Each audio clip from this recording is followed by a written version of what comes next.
Battle Royale Dragon Ball Super is now available in PUBG Mobile. In this mode, players will experience a whole new kind of combat. Players can play as several Dragon Ball characters, compete in intense battles to see who will be the final victor. If you're trying to win, try going to an energy zone and see what random buff you get. If you get a health recovery buff, then it's a good idea to stick around and fight. Even without any recovery items, you'll be able to maintain a decent amount of health.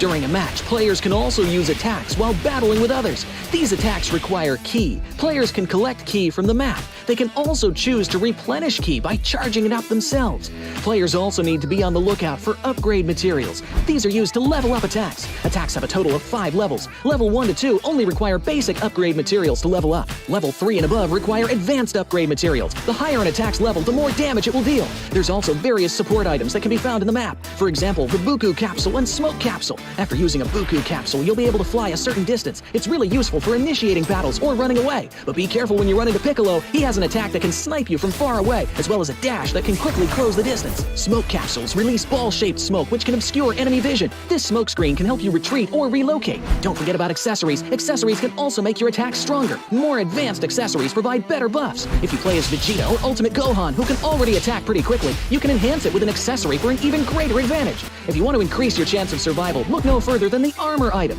Armor provides extra health, which gives you an edge in combat. It has a total of 4 levels, and the higher the level, the more extra health it provides. Be sure to pick it up when you come across it. So, do you understand the gameplay and items a little better now? Let's play Battle Royale Dragon Ball Super together!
The depths of the ocean can be beautiful and terrifying.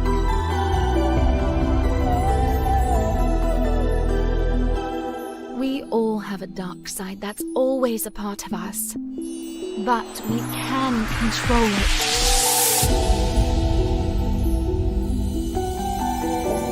I don't care what others think. I'm only concerned with my one.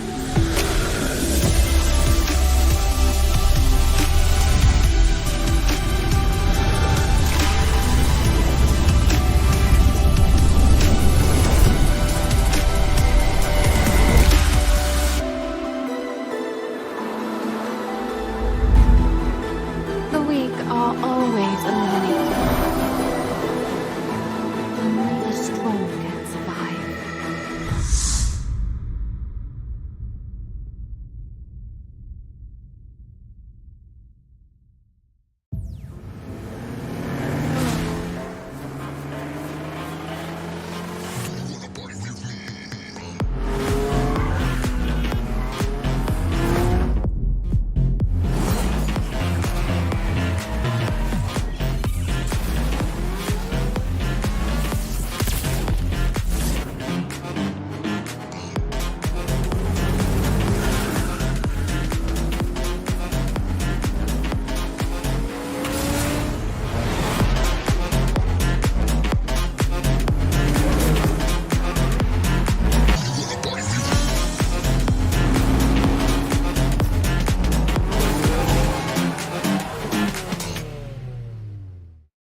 ticket for you.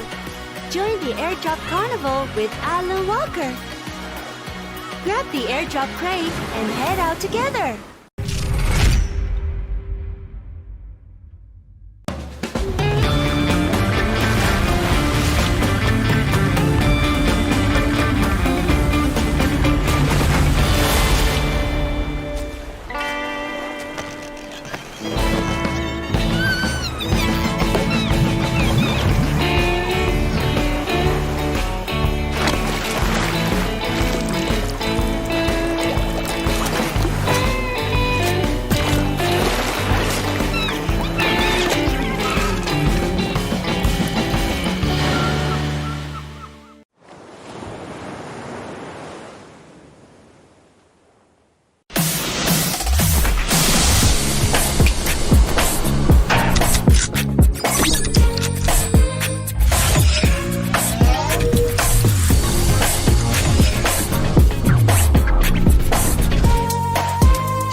Battle Royale Dragon Ball Super is now available in PUBG Mobile. In this mode, players will experience a whole new kind of combat. Players can play as several Dragon Ball characters, compete in intense battles to see who will be the final victor. If you're trying to win, try going to an energy zone and see what random buff you get. If you get a health recovery buff, then it's a good idea to stick around and fight. Even without any recovery items, you'll be able to maintain a decent amount of health. During a match, players can also use attacks while battling with others. These attacks require ki. Players can collect ki from the map. They can also choose to replenish ki by charging it up themselves. Players also need to be on the lookout for upgrade materials. These are used to level up attacks. Attacks have a total of 5 levels. Level 1 to 2 only require basic upgrade materials to level up. Level 3 and above require advanced upgrade materials. The higher an attack's level, the more damage it will deal. There's also various support items that can be found in the map. For example, the Buku Capsule and Smoke Capsule. After using a Buku Capsule, you'll be able to fly a certain distance. It's really useful for initiating battles or running away. But be careful when you run into Piccolo. He has an attack that can snipe you from far away, as well as a dash that can quickly close the distance. Smoke Capsules release ball-shaped smoke which can obscure enemy vision. This smoke screen can help you retreat or relocate. Don't forget about accessories. Accessories can also make your attacks stronger. More advanced accessories provide better buffs. If you play as Vegeta or Ultimate Gohan, who can already attack pretty quickly, you can enhance it with an accessory for an even greater advantage.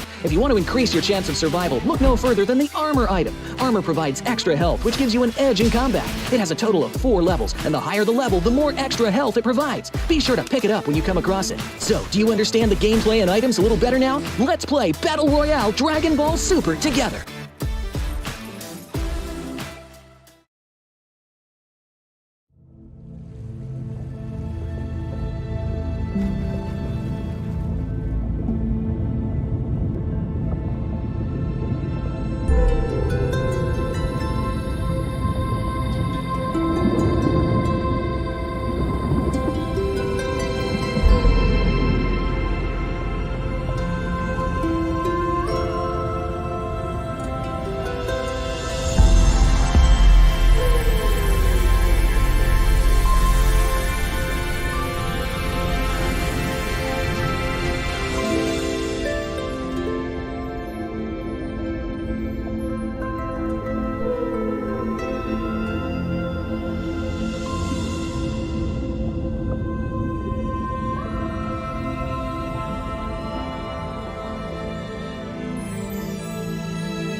The ocean can be beautiful and terrifying.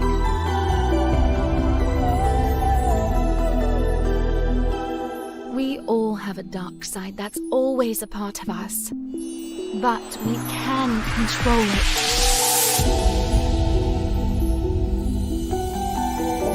I don't care what others think. I'm only concerned with my wants.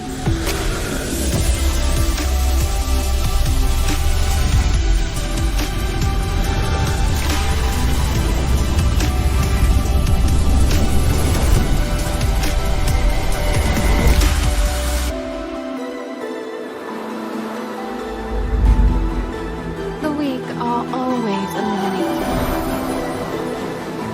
Only the strong can survive.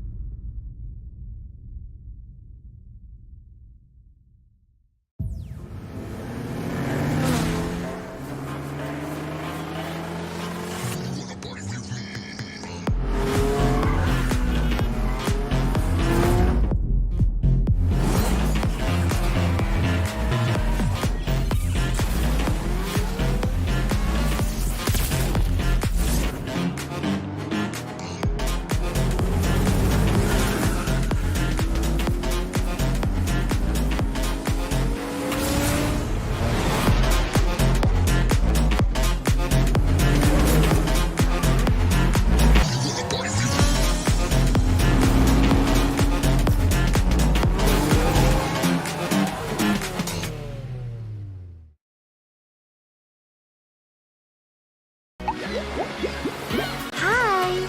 Here's a ticket for you. Join the airdrop carnival with Alan Walker. Grab the airdrop crate and head out together.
Today is the second last day of week 3 of the PMSL SEA Fall 2023. I'm Tash Murthy. With me on stage, I have Damn Rude from GEEK Fam Malaysia on stage. And we know that GEEK Fam has had one of the most insane comebacks we've seen this week. Now, let's talk a little bit about your performance last week. You guys didn't play yesterday and you still managed to stay in 4th place. Are you surprised and why? So, semalam GEEK Fam tak main. Tapi korang still maintain tempat keempat. Korang terkejut tak and kenapa?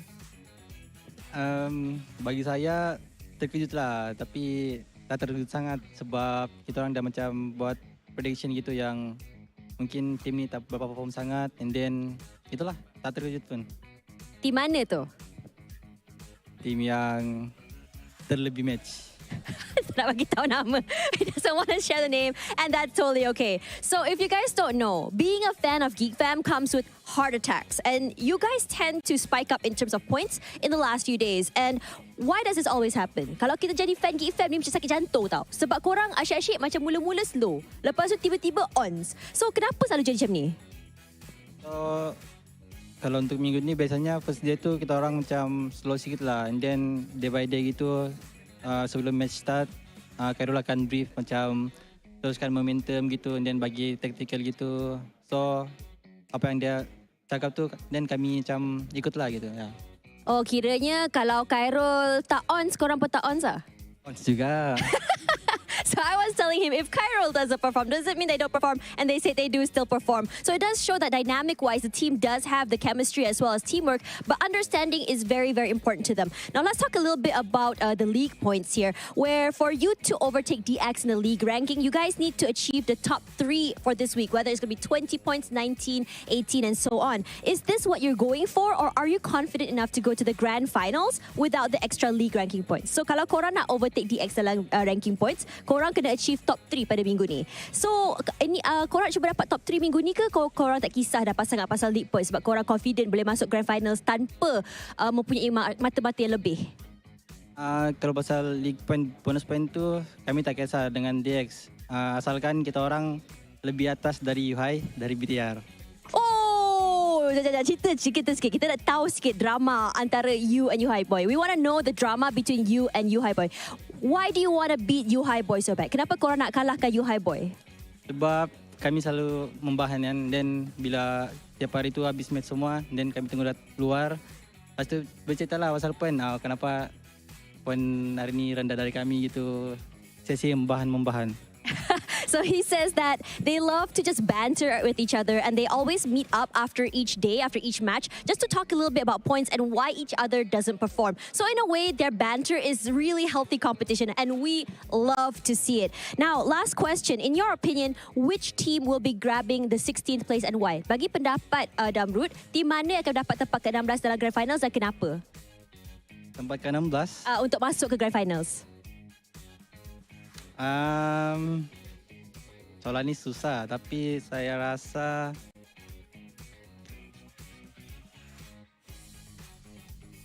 lama dah fikir tu. apa? DVD ya. DVD. Ya, Kenapa? sebab saya tahu orang boleh macam main lebih bagus lah. Dan orang pun ada macam capability untuk macam mana bagi fight dengan tim yang lain. Gitu lah. Alright, so he says that it's going to be DBD because he knows they have the potential to play better and fight with the other teams. So let's see whether or not his prediction will be making it through this week. And for now, we're going to toss it over to the casters to start the day. We'll see you guys in a little while. Goodbye, everyone.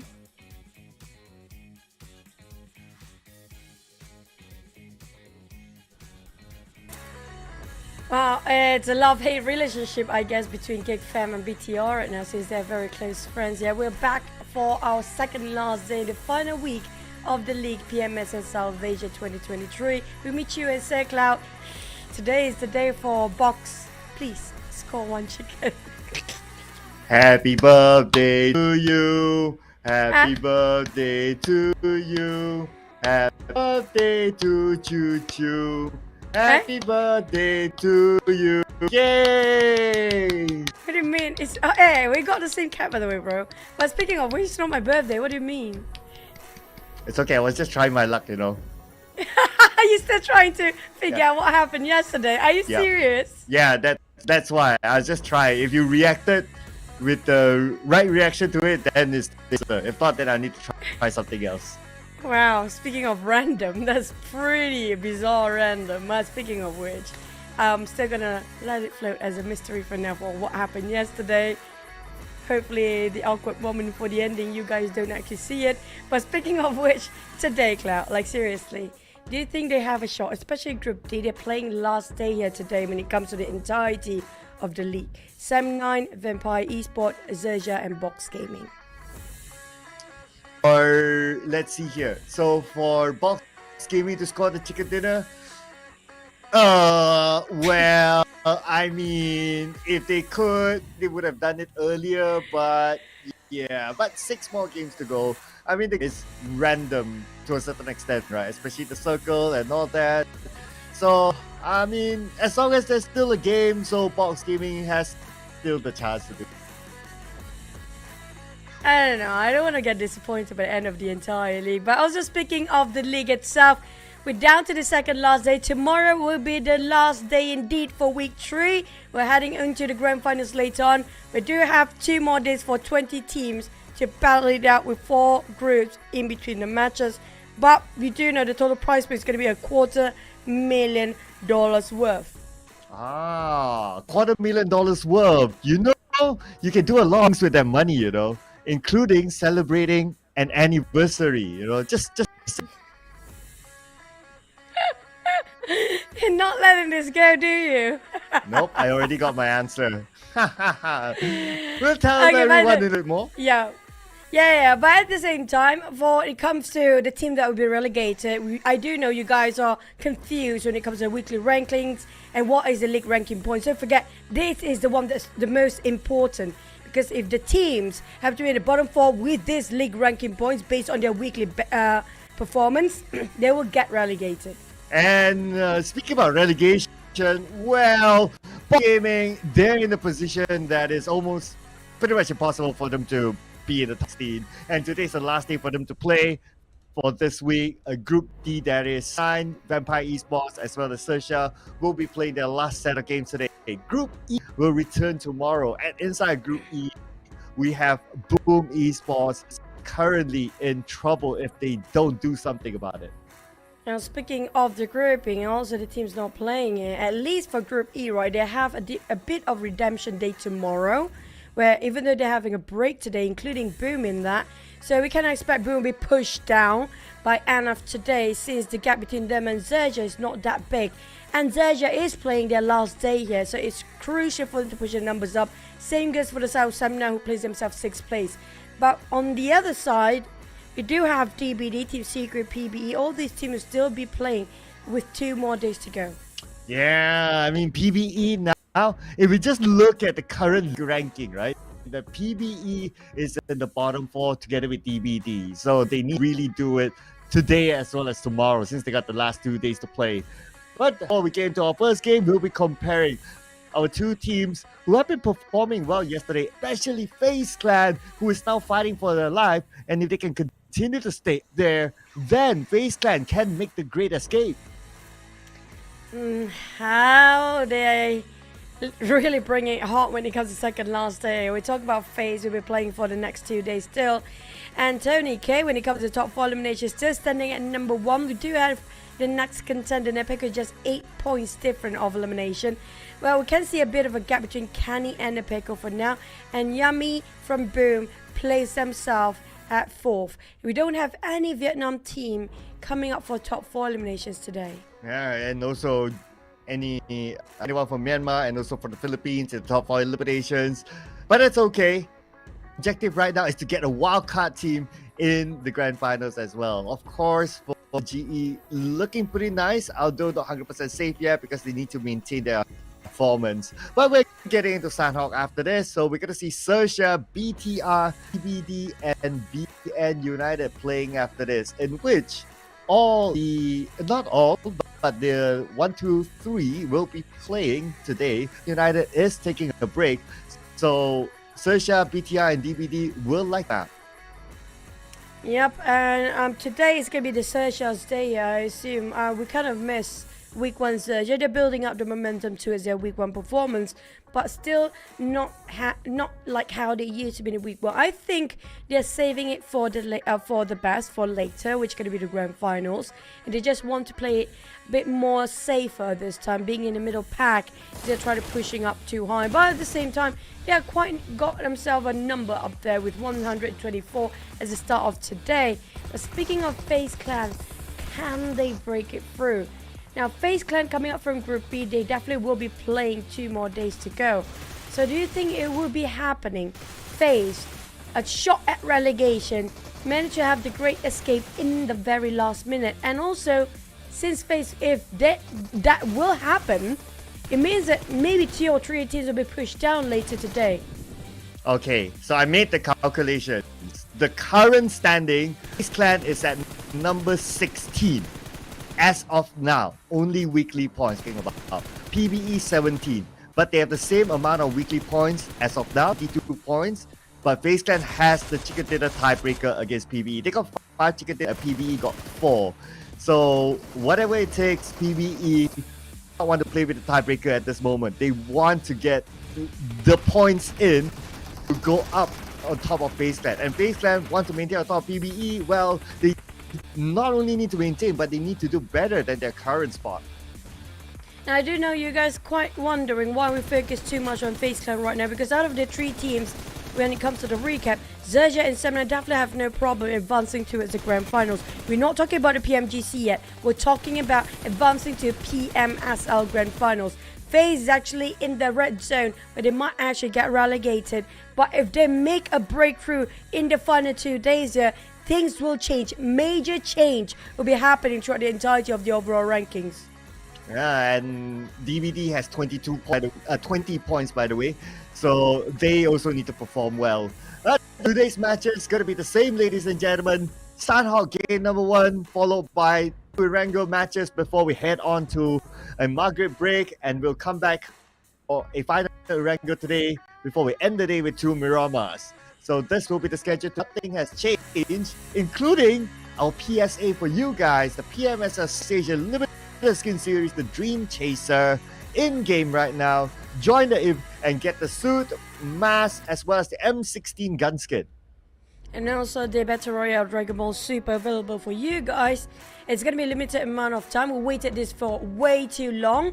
So this is the time for you to try it out. Don't forget the Ultimate set already available for you guys, which is going to be the first draw at only 10. You see the Dender Grooves. So in case you guys got any of those skins that we mentioned just now, don't forget to tag us so we get to see the real effect of the game.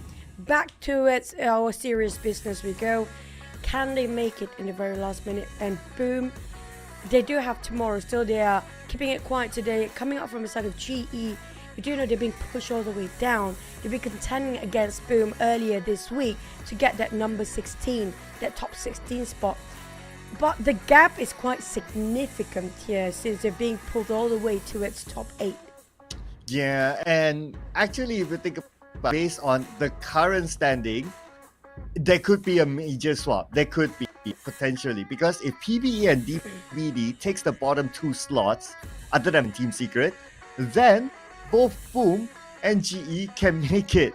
So to a certain extent, Boom and GE, yes, they're competing with each other not to be in the bottom, but they are also competing with PBE and DVD to be on top. So both of them get through. This is gonna be crazy. But it's also the last day for Box Gaming. Please score a chicken dinner. I've been counting down the games, and now it's 6 games. You know, surprisingly, out of Group D, the only team that facing relegation is just going to be Box Gaming. Sem9, they make it through for the grand finals. Vampires, definitely. XERXIA are standing up pretty much at the top place right now. The only one in Group D, surprisingly, is it because of how ferocious the firepower of 3 out of 4 teams in Group D make it super difficult for Boxes. They're kind of stuck together for the final week here because they are the only one that's not performing in Group D. Well, it's a potential as well, because look at Group D. Box Gaming is the type of team that normally plays a little bit later. So same goes for Vampire Esports, XERXIA, and Sem9. 3 teams, they like to play a little bit later from the outside of the circle coming in. So you have the same sort of trend of play style or philosophy that the other teams like to play in Group D together with Box Gaming. So that is where there's a constant blockage for Box Gaming. They have to figure out now today. I mean, like, some teams still try to find their footings. One of it is going to be Team Secret and DBD, one of them. And I hate to break it, but Boom, even though they are at number 1 for now, and they're not playing here today, but we can see they're not stable enough just yet compared to the previous season, where we do have major swaps and shuffles keep happening almost every single map. That did not happen in the final week when it comes to Boom in last season. Yeah, I mean, that's where it gets scary, right? I mean, this is okay. If you remember last, it was dramatic at pretty much the last day, but this like dramatic like the entire week, and it involves so many teams, including that you just mentioned. So it is just, I don't know, this season, okay, to an extent that also tells the story that this season is even more competitive than before. That's kind of true, and it's getting even harder. Usually when we talked about every single week, right? Every single season of the league, it gets even easier, and all the teams start to have the momentum. They got themselves the dynamics that they needed. They got the strategy, kind of everyone working as a unit. You know exactly the best formula that works out for the entire squad. But for this season, surprisingly, until the end of the final week here, teams are still struggling to find what works best for the team. That's just how difficult it is, and how fast the other teams start to counter-attack, counter-strategize about all the other teams that they've been competing all this while. These all 20 teams, they really have to have quick thinking, very witty, and have to be very creative with their strategy and how they play and navigate themselves on the map. Including how they adapt to the current meta, since the meta shift since week 2 onwards, and it is still continuing. So we can see that teams who right with the meta are doing fairly well, but teams who try to stick with their philosophy, I think that's wrong. But they don't reap the same rewards as before. So like what I was saying in the interview yesterday, is all about like, okay, you don't need to really follow the meta, but you can adapt some of that, do a little bit of fine tuning, and then bring the best return for you and your team based on what you're comfortable with. But let's see what will happen inside the Sandhawk, the outlier map, I always call it.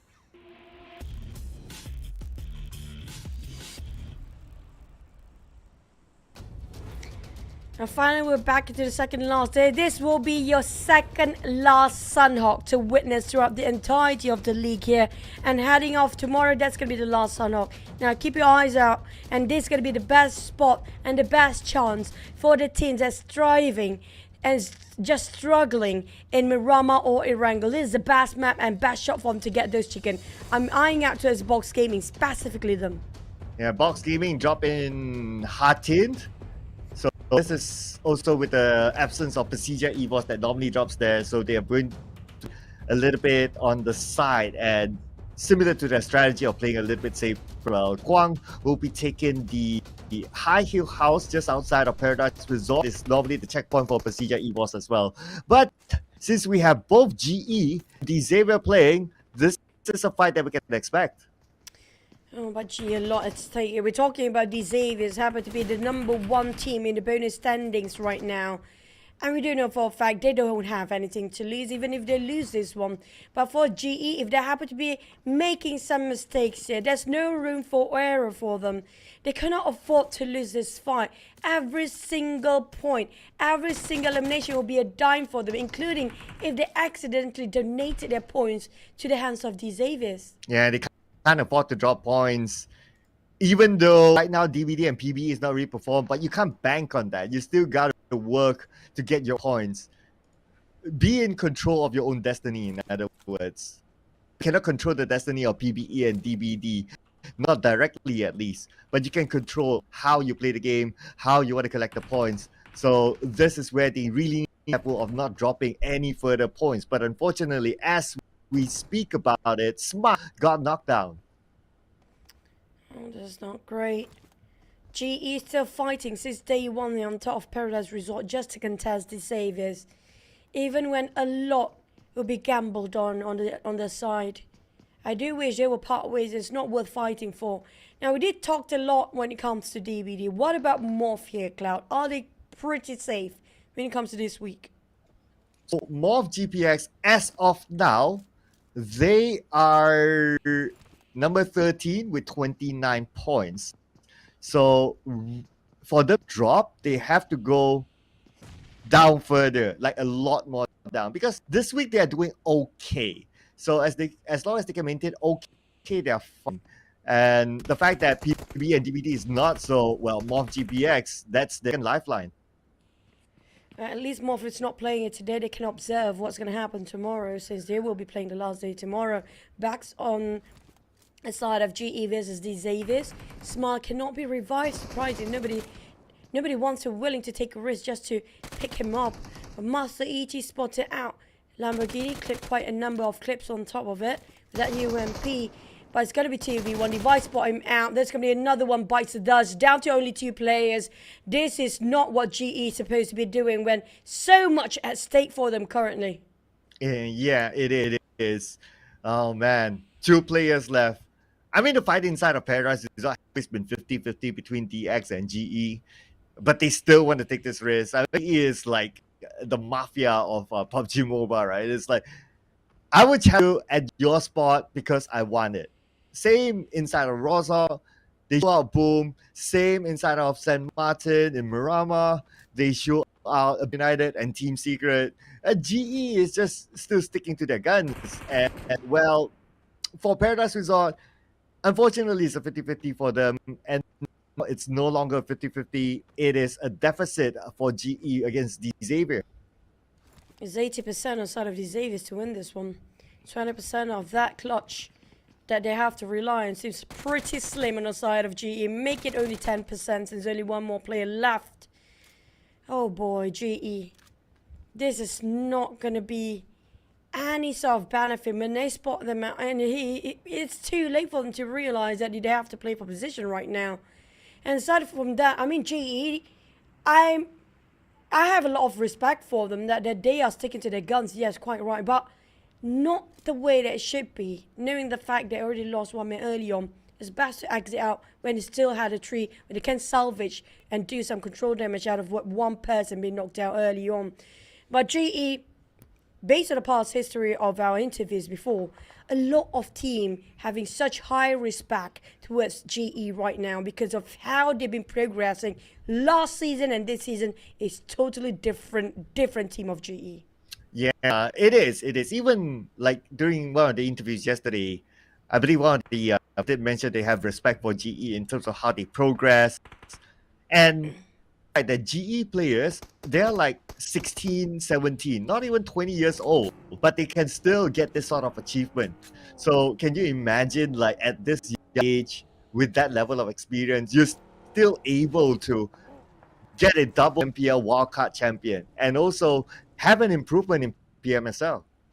True, and that was PERSIJA, EVOS, and Vampires mentioned that they have high respect for GE just because how much they have the drive to push themselves even further for this season. If you compare with last season, totally 180 degrees of a flip down there. But on the side of Box Gaming, this used to be one of the best in South Asia teams. But they are the one that feels like going down the drain, and with one man lost, still fighting for it. Another one bites the dust as Alter Ego will try to rush into the corner, spot out Kwang, but at least he got one knockdown, still a bit of a trading done. But where are the rest of Box? Here comes the entire cavalry, and that's going to be one team out, even though we do have GE left with only one player. First one to be out is going to be Box, and unfortunately, this is the map that should focus on Box to get that chicken dinner. Well, it is the EV map, but it's not about the circle, the way they dominated. It's about how the fight was taken. So, and they crashed into the compound near a window. So that is actually a clear shot for Alter Ego. The moment they move in, they jump out of the vehicle, they're all shot through the window. So even if the crash, like there are different angles to crash in actually, but somehow they took approach. I guess it was just like stepping onto the gas, pedal to the metal, and not really thinking about it. And unfortunately, it didn't work out for them.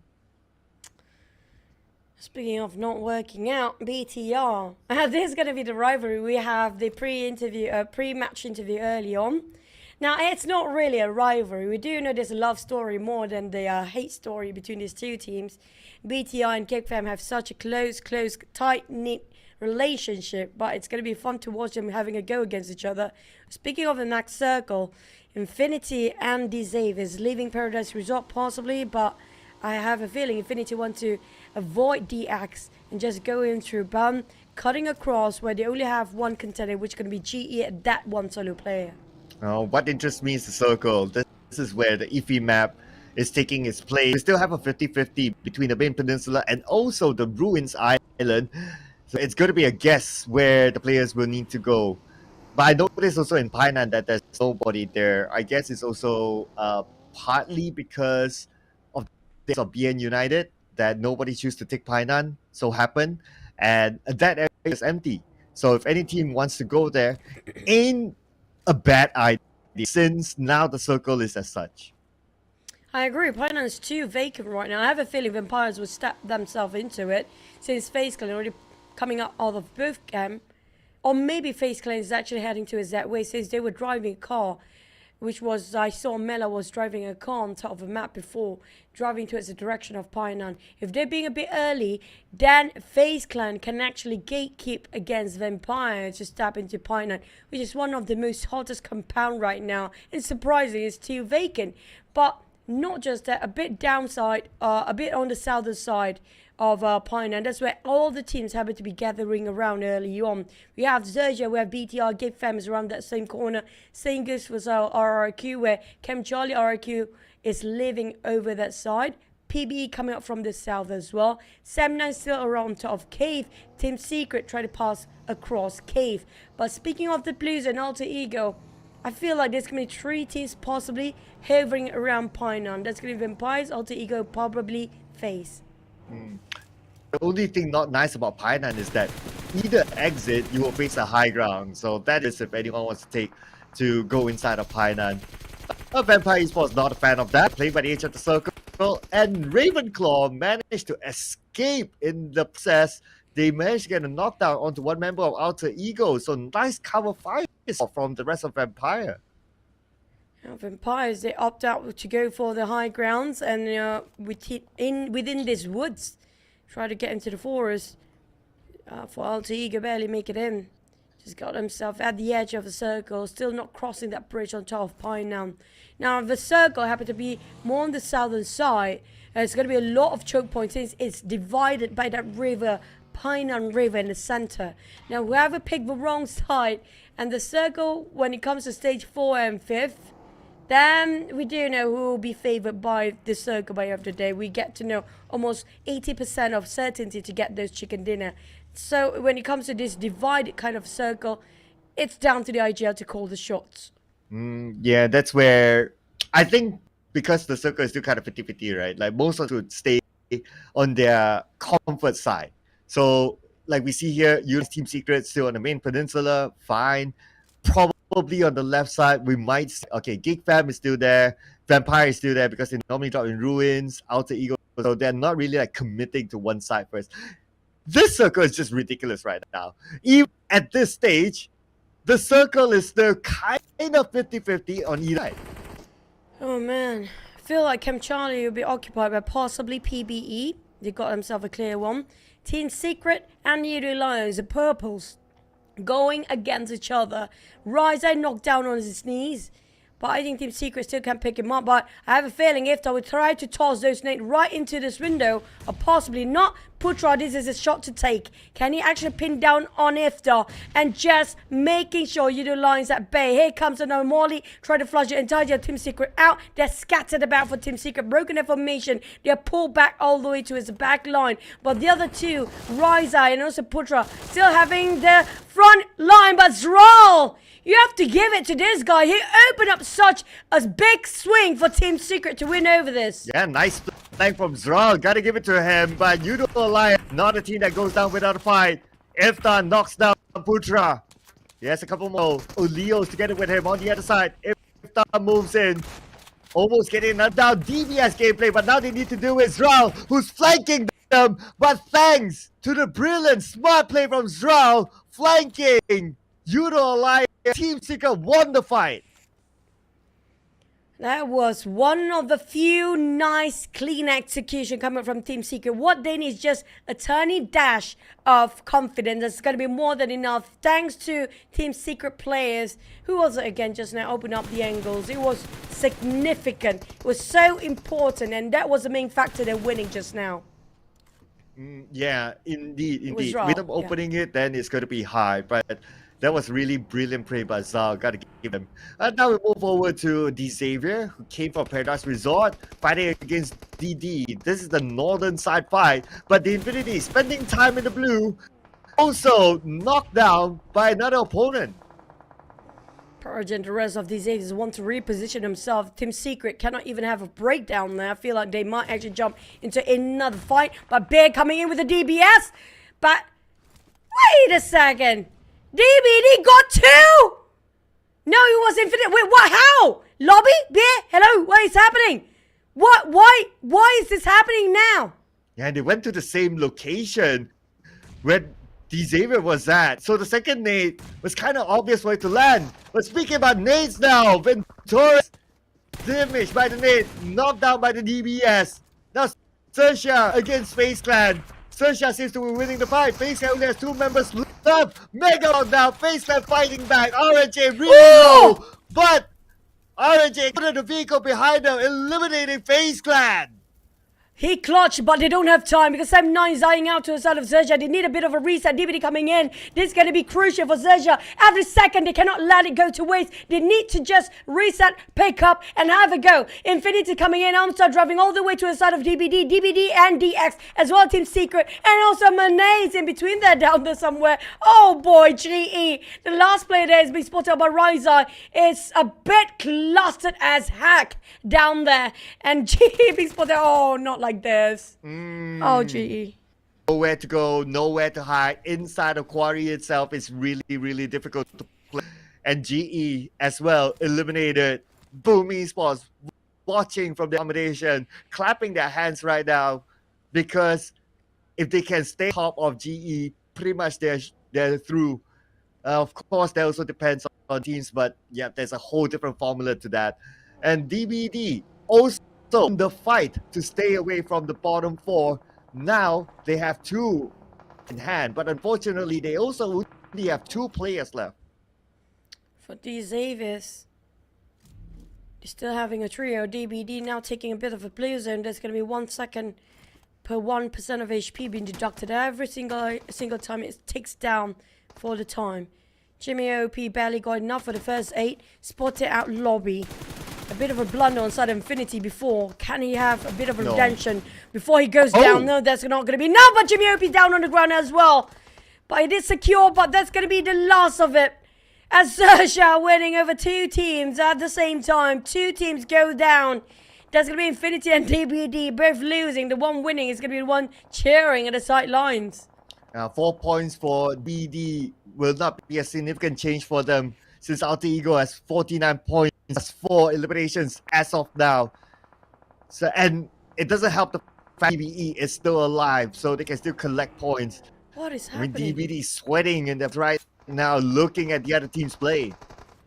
BTR just punished XERXIA after trying to be the gatekeeper and also finish off DBD, and also coming up from the side of the other team just now.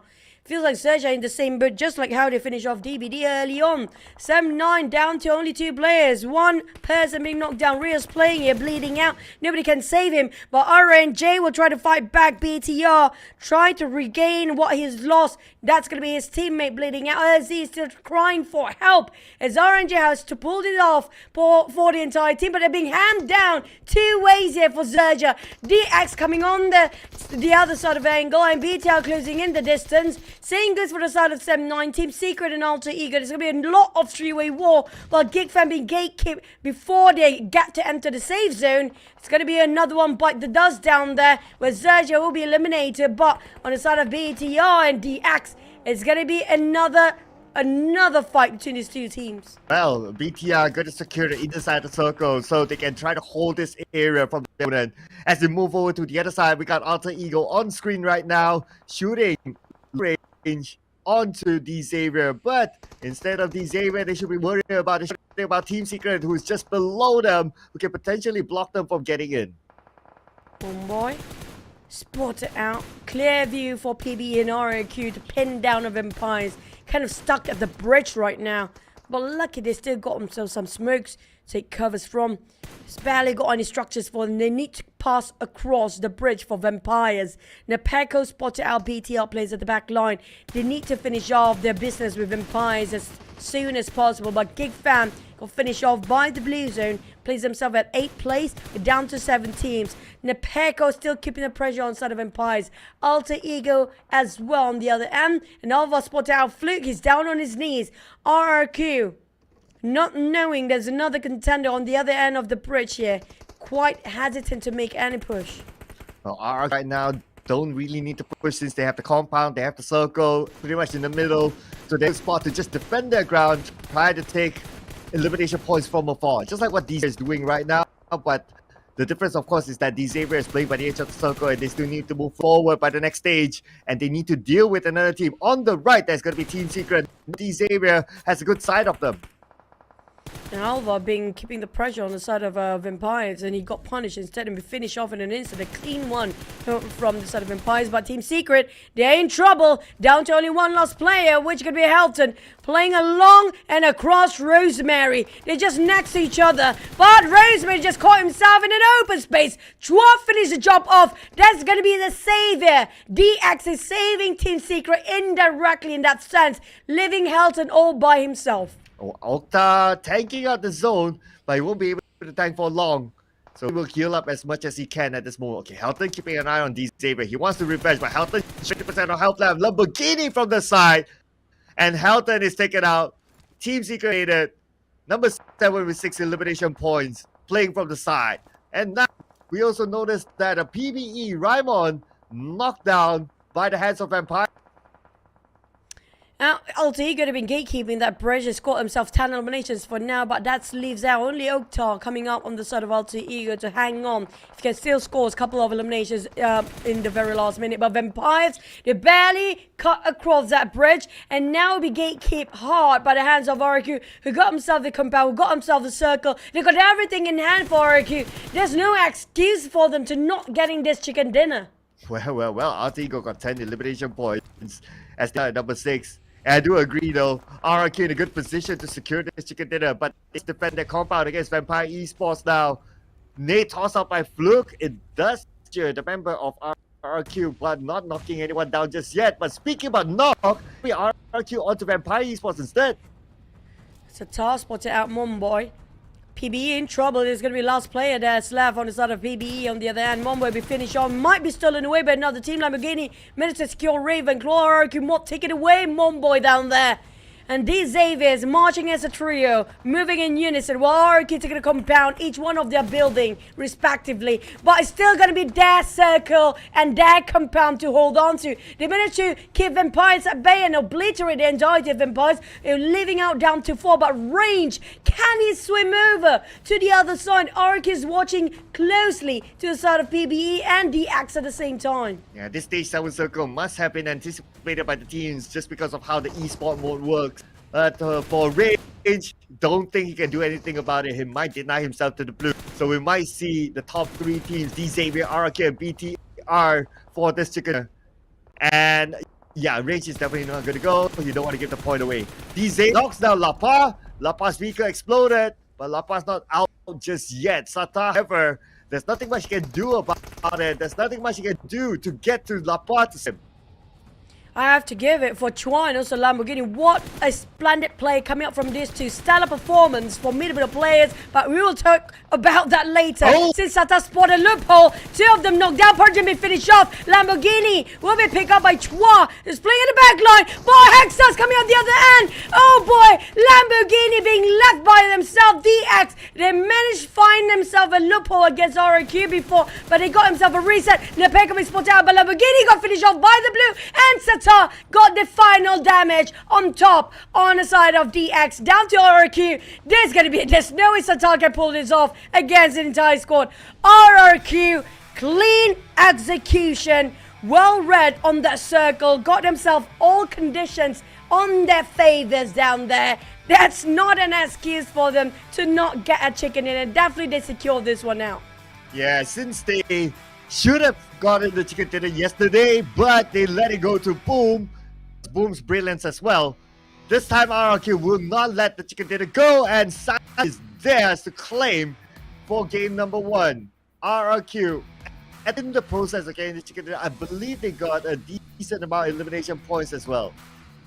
Now they'll be gatekeeping. One of it is going to be Vampires. I'm not sure if they managed to secure all 4 points from Vampires after they got over that bridge, but more this time come from RRQ is going to be the MVP.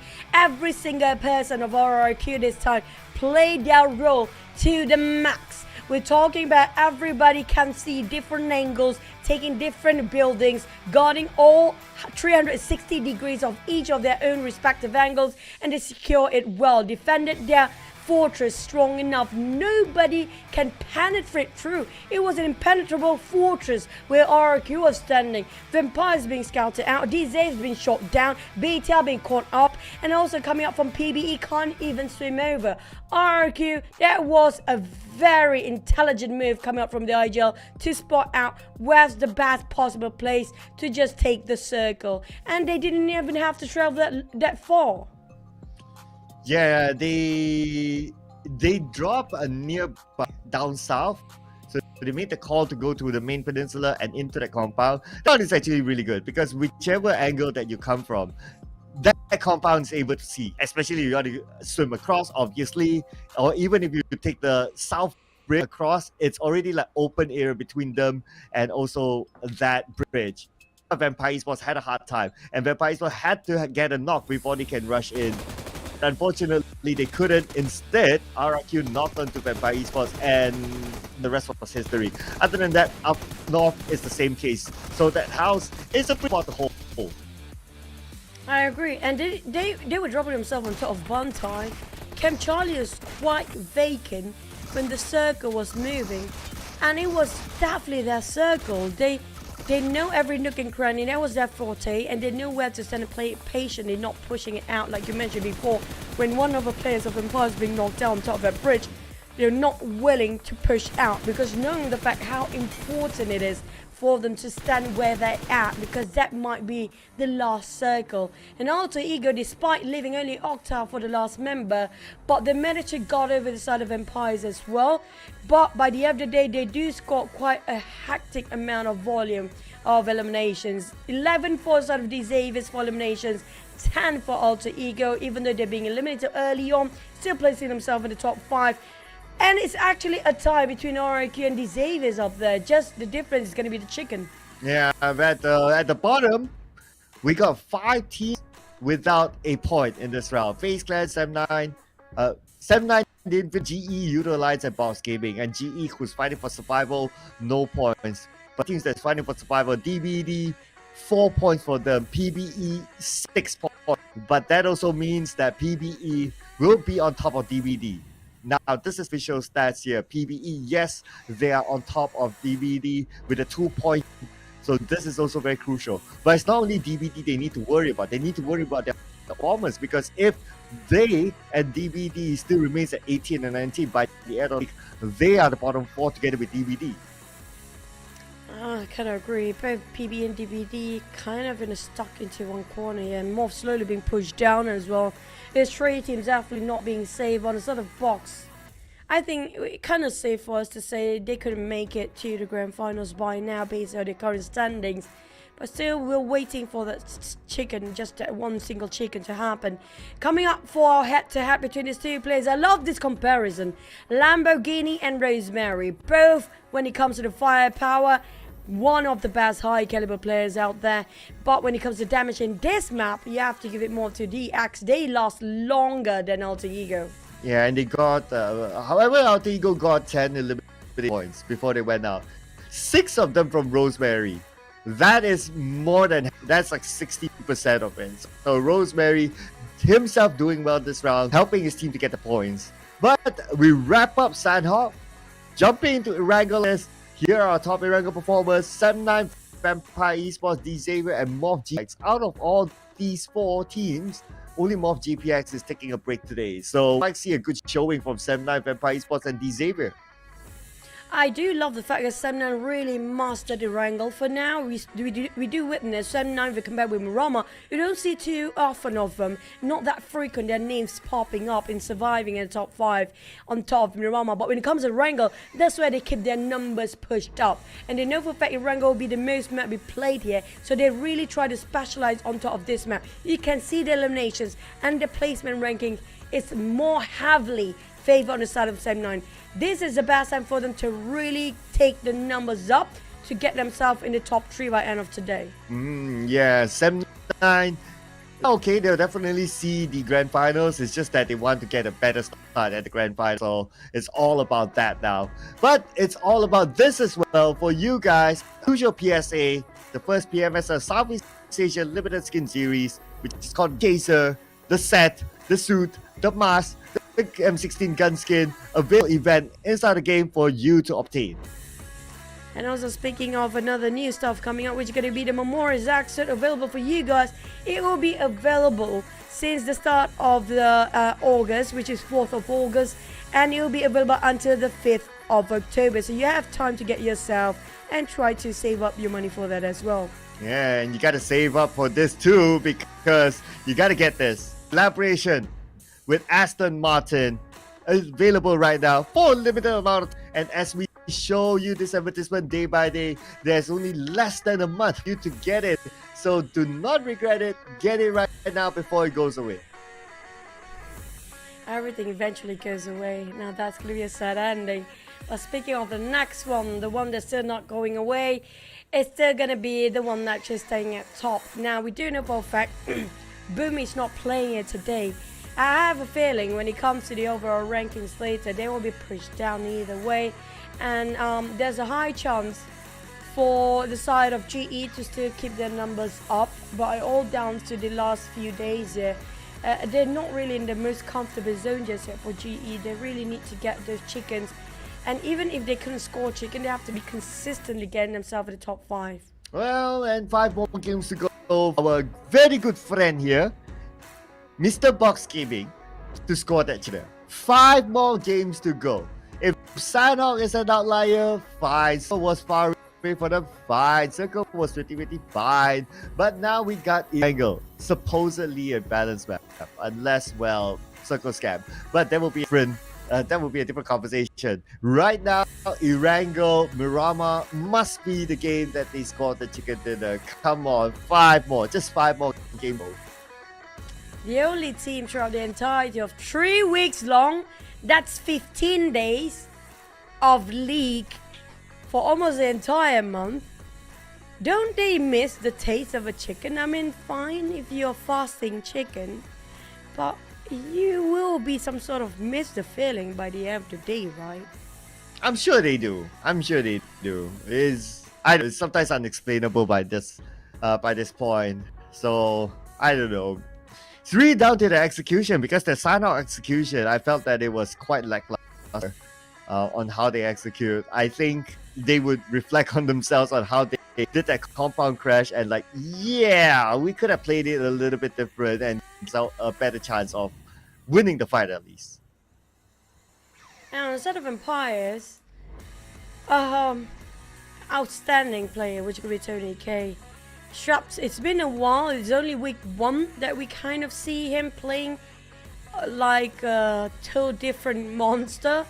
But other than that, we kind of miss Straps. If only Tony K and Straps can push their levels that to the max at the same time. Now that's going to be incredible. I'm waiting for that to happen. But XERXIA, I think they're pretty safe when it comes to the grand finals. We do know we're waiting. Like, let's just give it a go, all right? Yeah. I think like the teams confirmed to get into the grand final is going to be the Xaviers, Vampires, RRQ, and XERXIA is going to be one of them. Baranam United, possibly Sem9, PERSIJA, EVOS, and BTR. Now the rest of them not so safe still. Yeah. Oh, okay. That's a early swap here for Sem9. So Mikkel is out. Instead, they're gonna put back the IGL Tam into the lineup. So Real, they have Dab, and they have Kenny playing. This is the similar lineup that played the second half of yesterday. And for you guys who are fans of Shrubs, just information, it's very unlikely we'll see Shrubs play today. So does suddenly show up is going to be a surprise, if you ask me. So I suppose that if there's any other swap, highly likely we might see either Nuzi or who's the other player again? To play, basically. I mean, Nuzi or a Fluke? Or Fluke. Fluke was playing. So Nuzi or... Okay. Oh, so it's Nuzi, yeah, because the other one is Shrubs. So yeah, got my brain there. Yeah, okay. But you talked about PBE, like Mumbai will not play for the entire week. Well, but we see a lot of Mumbai here today. Hopefully that's not the case for Vampires as well.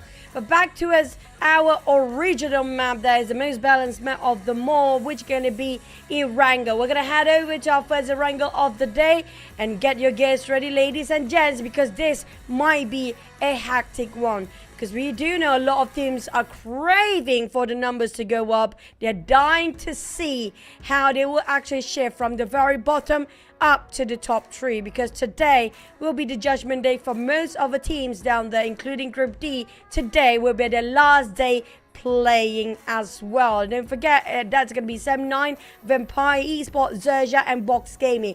Today will be the last day of the entirety of the league itself. Now Group E tomorrow, and the rest of them will be playing tomorrow. So we're heading into a wrangle right here and right now, a first wrangle of the day.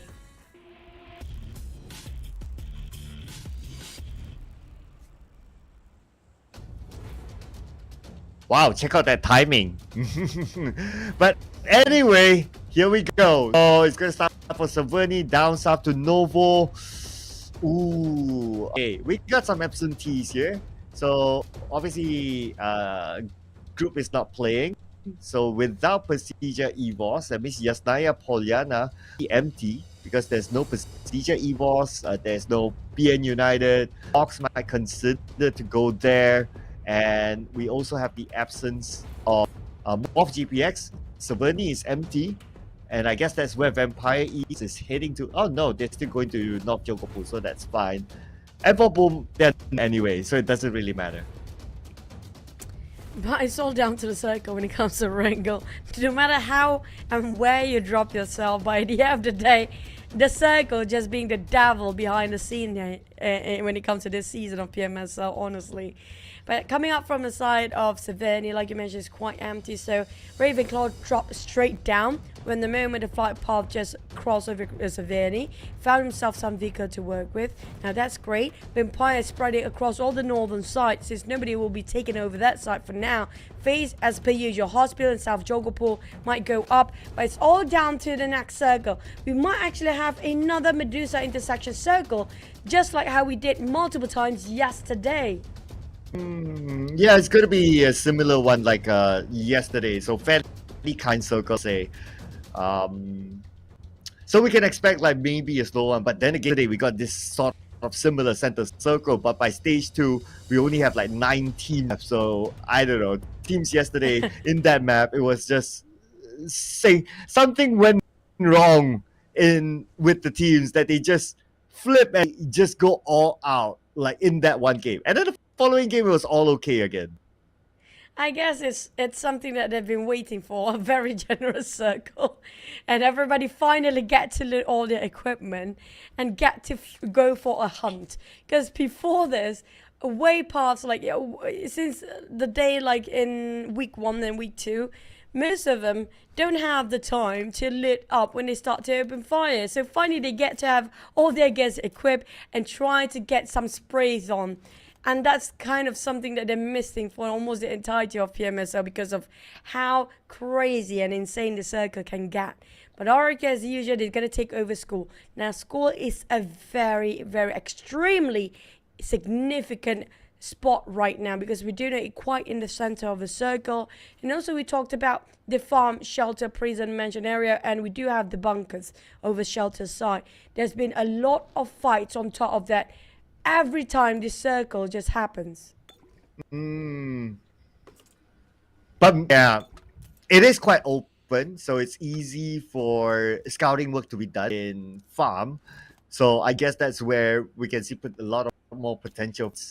But I would expect like teams to go try to take high ground on the right side of shelter. I think it will be one of the key positions, exactly where Rosemary is at. So this area is kind of nice as well to play with.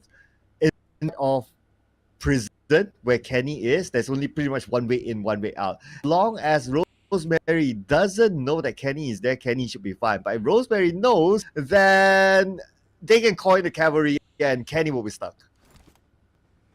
It's kind of true. We've seen that before coming out from 7 and they got stuck and their backs were being covered by mountains. Couldn't get out. That was literally yesterday. Now Rosemary happens to be very aggressive today. He's playing like there's no tomorrow for now, based on the last Sunhawk map. Definitely got him some information regarding Kenny just now. So he'll be joining in with the rest of the crew and will relay the information back to his teammate and maybe have some sort of idea what they plan to do next. Team Secret on the other hand. Now I have to say Team Secret, when it comes to the last few days, then only we see some progress of their tactical and their strategy coming up when it comes to fight, approaching mid to CQC fight. Just like how we saw in the sign-up before. If you notice Team Secret when it comes to the past 2 weeks, and even an earlier final week here, they barely move when somebody tried to ambush them or try to rush in. It feels like they kind of panic, frozen in their own places, stuck in a corner, not willing to open up the angles. But just now we see some progress. Will it be? I think it's just tiny bit too late now. But at least there's some progress throughout the entirety of PMSL. Yeah, and that progress will not fare well for PBE and DD. Gotta tell you that they don't want to be pushed down any further. Because if they do, we all know what's gonna happen, right? So I do agree that at least based on sample, I really like the way they took the fight, like flanking and surprising the enemy, defending their compound. That was really nice. If it comes out of fights that they lost before this, it was either two. One, they the straight line. Number two is that they go in one by one. And naturally, if that happens, then your chances of winning fights are low, considering that all these teams have really good gun skill and they can punish you by making those mistakes. It's kind of true. Speaking of mistake, they cannot afford to make any mistake. Any team happens to be not in the safe zone. We're talking about the one in bottom, I assume it's around bottom 8 that's not safe right now when it comes to the bonus standing points. They cannot even have any small mistake. We saw Infinity made it before with that grenade. But for Infinity, I think they're pretty safe right now, right? They don't have the pressure to get into the grand finals. I think they're going to be okay. So it's for the teams actually the top 10 when it comes to the bonus standing points. They still can experiment some stuff, still have the luxury to have some of a bit of a fun. But the bottom 8, no. All they have is the pressure mounting their back and knowing the fact they might actually have a shot at relegation. Because right now the confirmed 2 teams is going to be Team Secret and Box. Who'll be joining in this too? Yeah, of course, we already have our nominees, right?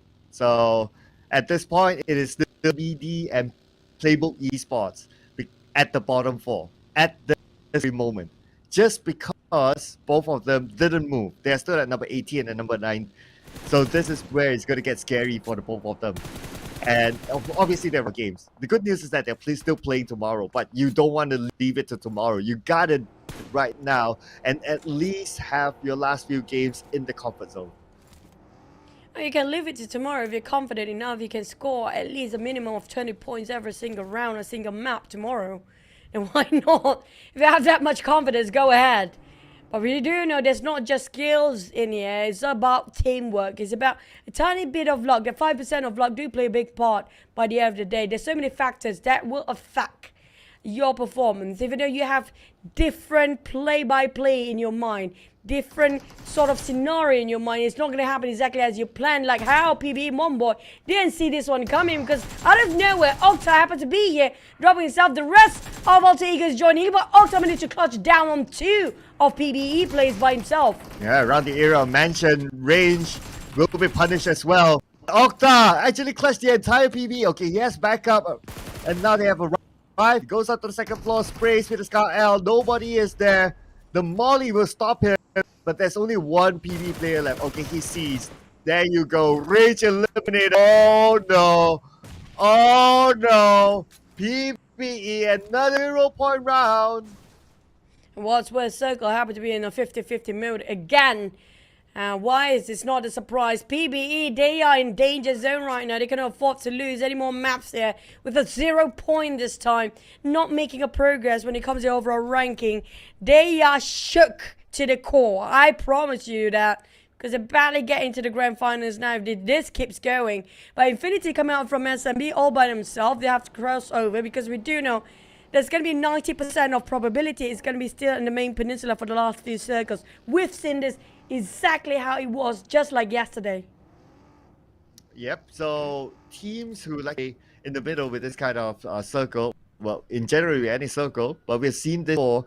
BTR likes to go there. PERSIJA EVOS ain't playing, but BTR at one compound just by the bridge that has a divider of 2 different buildings. That is where they like to play the other day. So I would expect BTR to go there again and try to get success out of that. Whereas on the side, you will have the high hill that normally Team Secret likes to play. But because this time Team Secret dropped in Novo, so change their strategy instead and to play things a little bit differently. DBD might have a good spot because they also like to play by the high hills on this base. So it will be a good spot for them. They defended well the last round. So I would expect DBD there as their checkpoint. Speaking of DBD, right, I feel like all the Malaysian teams do have the same mindset. It feels like all of them playing around the coastline. There's going to be DBD, GEEK Fam, Yoodo Alliance, and Team Secret. Happy to be around the coastline of the main island or main peninsula down there. And the ones that's creeping in nearby towards each other, which going to be DBD and GEEK Fam, might actually have a go. But Team Secret spotted XERXIA, who's coming out of a shelter and tried to cut across this side to get into the circle. And we stop and gatekeep by them. We've seen Team Secret did a very well, clean execution in the first few fights early on, but this time it feels like they're a bit clustered in. Nobody have any sort of information. The whereabouts of XERXIA players happen to be on the outskirts. Yeah, and this is the area that I mentioned earlier on that is quite key, and teams will want to go there. So happen we got Team Secret as well as XERXIA, both teams trading off with each other at this moment. XERXIA even has a player banger, but he's going to come in to join his teammates on a CQC against Team Secret. Putra on his knees though, but I believe they should be able to revive him, but with good visual just to be sure. But FZ, he's not going to let Team Secret go. He has Halton right on him. He kind of knows he's there, keeps his nade, goes in for the frontal fight, backs off with the nade again. And they need to open up the angles for Team Secret to wrap around XERXIA, because XERXIA will not willing easily give in away. Zalton soak in quite a number of damage, down to 10% of HP. Zral tried to do what he did before. But the problem this time, if you open up the flank side, it's not just going to be them. Box is closing in the distance. Now, Team Secret, if they do not rep this fast as they can, that's going to be trouble breathing behind their backs, which is going to be Box Gaming Trongs in with those SLRs start to pick out and tapping on top of Team Secret at the same time. Now, these two teams happen to be in the same compound, XERXIA and Team Secret, but the third party, which is going to be Kwang and the rest of Box Gaming, start to be interested in this fight as well. They need to finish off fast for both teams. At least the good news is that they managed to wake up Putra, and with that, Putra immediately punishes XERXIA. One knockdown, but the trade back from Urzi, taking out Halter as well as Rizai. Wait, 2 knocks, beautifully done. Nice trade. But Putra is not going to back there. He tosses the nade off himself. He has the DBS in hand. They're going to go in for him. Putra knocked down for the second time. And now Team Secret, 2 players left active. The spray coming from Mega Mind. It's 1. Can he get a second one? No, not yet. FZ moves in. And he has 1 target him. And that's going to be the final member of Team Secret. They are out. SZ pretty much clutched out the entirety of Team Secret, even though they're being outnumbered. It was a 3v4, and Team Secret got that compound, but they couldn't defend it because of how LZ got a discount on 1 for 2 with that Kobe just now. It was a huge nade and an opening for XERXIA to have the green light go, but we're not done yet. Box Gaming, before this, they were focusing to XERXIA versus Team Secret, but now switching over their vision and focus to a side of Volta. He goes leaving the compound, not wanting to take any risk too early on. Next, we have Sam9 versus Yoodo Alliance. I assume that these two teams don't have anybody guarding over that side, but it feels like there's somebody behind them as well that they switch over. Maybe probably it's going to be GE from afar. The Sam9 try to shoot people out from getting in the circle. Ooh, speaking of against circle, right? So we got DBD who play by this hilltop, so to speak, and it's going to be the same spot that they normally play. So it's kind of like that comfort zone, but the Infinity will not make it comfortable for them. But look at the current situation, they might want to hold this spot for now, waiting for the next phase of circle since it's about 18 more seconds anyway before deciding what to do next. Obviously, if they still get the circle, they might still hold on to it. But if they don't, then DBD need to be prepared to fight against the Infinity. I don't say they might have to hold that ground. They must. They need to at this point. Based on the circle. Will it move away up north? It does actually. Now they have to leave. But before they leave, they must hold his ground because FaZe coming in that side as well. Infinity at the same time. They have to pick their points, and but the rest of DBD, they want to move as soon as possible. All hopped onto their vehicles, all crashing into FaZe at the same time while they're leaving Infinity behind. But GE, how to cut across? The Xavier's Gate keeping it on the northern side. FaZe managed to squeeze in between BTI and DBD at the same time, and crashing into Yoodo Alliance, parked himself in the center out of nowhere. Oh, FaZe, what a bold move there. Yeah, as much as you say some DBD to hold that ground, they will say, nope, we're going to move. We're going to go down to the compound, down lower ground.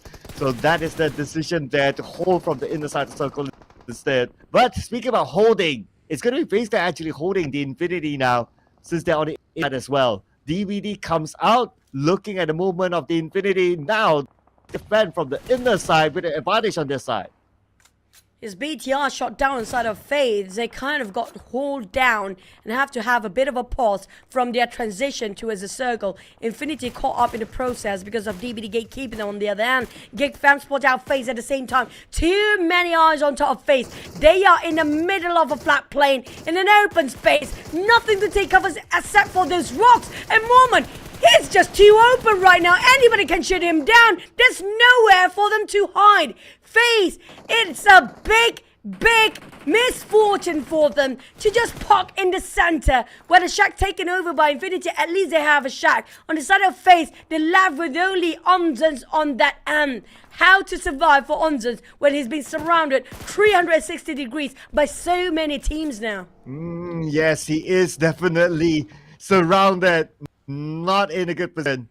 Omstyle is close, but Omstyle is probably going to leave the best that he can do about that shack at this point. If he continues to go to that shack, then well, all will be on to him. But speaking about all eyes, we're going to keep our eye on to GE now against GEEK on the left side of the circle. Smart knocks down Sonics. GEEK fam hitting back with GE. Mernat on his knees. But Smart will finish off Sonics. There's a nade. Okay, could it land? No, not. Damn rude, that was your teammate. He's aiming for the wrong guy. He can see some silhouette through the window, but it was his teammate. The rest of the team that is fighting against, which could be GE, is actually on the ground floor or in the first floor. GE on the other hand, they lost Monday now. Down to only 3 players. Slim Zai, a big hectic, a bit panicky because DX coming at their end. They're being clustered, they're being hammed down by GEEK fam, Vampires, and DX. A fatal 4-way for GE now. GE can't afford to lose this fight though. They didn't get a single point this round, so this is not a round that they can lose points. Vampire Esports slowly but surely creeping in from the lower ground. We got Xavier monitoring the movement of Eagle, and now they're going to take the fight against them with Fnatic at the lower ground. Well, for the side of Alter Ego, they hand down the X, but Lamborghini is fighting back. But Ravenclaw hoping it would toss a Kobe. But GEEK fam, damn rude, barely hanging on. Down to only 1% HP. He couldn't hold on. That Molly will burn him quite alive. That's going to be the last of GEEK fam members. Well, GE still try to defend their fortress. They will hold on, even though it was a 4-way wall just now. But GE still surviving. And the circle moved away from the compound, but Vampire is not a team that will back out for a fight. So expect them to continue this against GE. Whereas GE, they're on the outer side, so they still need to win the fight anyway. Over to Box Gaming now. Box Gaming having a fight of their own against XERXIA right in front of them. TN2K with a name. Will toss out the Urzi. Urzi's in trouble. He could be knocked down. No, not yet. Second name been prepped up. We switch over to Kwang. As Kwang now will need to take down Megamind. It's actually Yoodo Alliance from all the way on downtown, back line, to almost 150 meters apart that shoot down Urzi from behind. Now XERXIA, they're being handed down between 2 teams right now. It's going to be Box boxing them out alongside with Yoodo Alliance. But for Trongzin to open up the angle, go all the way towards the flank side, taking a small shot. GE couldn't hold on much longer to be eliminated next. But XERXIA, Megamind, tried to spot out Trongzin, and Kwang is down. Megamind to only 2% and 3% of HP left. He needs a bit of a reset, but Rapper by Yoodo Alliance. Nasty shot there, but incredible plays. Know exactly the off angle for the teams that not having enough cautious when moving into the circle. Oh, and notice that GE eliminated 2 elimination points for GE. Not a good round for them as well. Only 2 points in 2 rounds so far for GE. 4 to go today. Sem9 on the other hand, on the other side, tosses a nade to their opponent. We can see our teams close by with each other. Just based on the minimap, we got 5 teams. No, make that 6 teams that we can see on the minimap. That is just cluster it is. Now Vampire will not take cluster for an excuse. They will take the fight. Tony K barely hanging on, just tried to reset himself alongside with the window, but Mercy coming in from the flank out of nowhere, swing it! Just finish off the entirety of Vampires on the sidelines down there, leaving Vampires down to only 1 player. Stone to reach out, he's too far with only 30% of HP left. How Stone can do this? Tony K screaming for help, but Auric is not showing any mercy on that side, and they won that fight. They're down to only Stone on the side of Vampires, but still got pinned down by RQ. Here comes Telco. He's pushing it. Okay, 1 more to go for Vampire. Stone is trying to get away. Can he survive? He's cutting through the middle, but we got the Infinity waiting for him. That is it for Vampire Esports at number 11 for elimination points. Now we come back to DBD, the crucial position against BTR, and DBD is on the outside of the zone. We'll be on top of them. DBD going full assault against BTR, going around the corners. The rock will be a bit of a hindrance for their side. But BTR ring around the Rosie, but the Blues are coming in. They don't have much time. DBD slowly being chipped off 1 by 1. Down to only Echo to pull off the clutch. It's a bit difficult, and DBD being decimated by the hands of BTR. And Lapar will have the time, all the time he needs to revive his teammate. But DX will be the next contender, and they start to fight against them. Ooh, Set has the circle with a compound. Definitely going to be enough for us. It's looking good now for Sem9, but they need to wrap things up. They need to defend their area. Yoodo Alliance just next to them. Alter Ego on top of Sem9. RRQ side, but Sem9, they know that they're there. They just need to keep an eye on RRQ. Just sure that they don't crash in. But at the same time, they need to manage Yoodo Alliance, which is closer to them. Yoodo Alliance have been super sneaky for the entire day here. Look at the elimination, 7 for the side of RRQ. They've been bulldozing people and demolishing all teams 1 by 1. Well, that's 7 in the back as well. BTR scored a 6, Alter Ego with a 5. But FaZe spot out Infinity. Yoodo Alliance being spotted out by Box. 1 knockdown from afar. Sem9 is just next to Yoodo Alliance as well. Sem9 having a 0, surprisingly this time. They start to put their plans in motion, finally, after being quite such a long time. But Yoodo Alliance got another. They got an 8. But they're down to trio. Due to Sem9 next to them, they have to be extra careful as well. But Sem9 a bit occupied against Alter Ego. Fnatic try to flush them out. They're working as a trio. Got Reels on the ground. It's a 50-50 fight once more for Alter Ego versus Sem9. Aha, and with that knockdown, Alter Ego has an entry point. Now they managed to get the highest peak of this area. The compound as well. They just need to find the rest of members of Sem9 just to be sure that they know where to guard. Okay, the other members of Sem9, they're on the lower buildings instead. But speaking about the other team, Box Gaming out again. So 4 more games to go for them to get a chicken dinner. For the side of Sem9, capitalizing over Alter Ego slowly but surely. But Alter Ego is actually coming up, the one that's coming a bit later on the northern side. Taking over this compound from Sem9's hand. Infinity being eliminated finally. It's going to be down to 6 teams there who will get the top 5. The one that coming up from the north, all 3 of them are quite occupied. Alter Ego, Yoodo Alliance, and Sem9 happen to be in the straight line down there. BTR coming up on the different side entirely. Same goes for the side of RRQ. Happen to be coming all the way from south. Spot out the last player of FaZe Clan. Onzens in Japanese. Down to 1 HP. And Boychill secured it out. Ooh, that is it. FaZe Clan number 6. At least they got a couple of points. But we are in our top 5 teams. BTR just need to wait to get across, and they should be fine. Okay, they're creating the smoke bridge right now. They should have vehicle. They should be okay because now the attention is on the top where Alter Ego and Yoodo Alliance is at. Tom, can see a bit of a silhouette across that wall just now. See a bit of a hat have been peeking out. Reprobate at Mini 14 tapping up towards those actually in the flat field on the outskirts. There's going to be BTR being gatekept by the hands of Yoodo Alliance. Yoodo Alliance, they got the compound, they got the circle, but they need to defend it because Sam9 start to closing the gap. But Alter Ego will stop Sam9 from moving and pushing forward. Dab down to last few HP, still holding on, hugging the corners. Fnatic, it's going to be him finish off the loss of Sam9 just now, but at a cost. Heavy casualty, but here comes RRQ. Yeah, joining into the party now. RRQ closest to Alter Ego. Yoodo Alliance taking this time to reset. And Yoodo Alliance might be busy with BTR on the south side of it. And yes, they are. Right now, long range, putting pressure on the BTR, not allowing them to come BTR. They are on foot, no vehicle. So it's going to be hard for BTR with Yoodo Alliance high ground advantage. Yoodo Alliance, spot out Lapis out in the open. There's going to be a piece of cake for Adit Look to just secure those eliminations and those knockdowns. Make sure BTR cannot breach in here. Boy Chill and Jan Force. If they'll try to revive on Repo Boy, but Adit Look have to open up the space for the revival to happen. But Boy Chill got burned off by that molly. He goes up to the second floor. They already breach in the fortress of Yoodo Alliance in jeopardy. Boy Chill healed up, going for a reset, but Ripper Boy's pretty low still.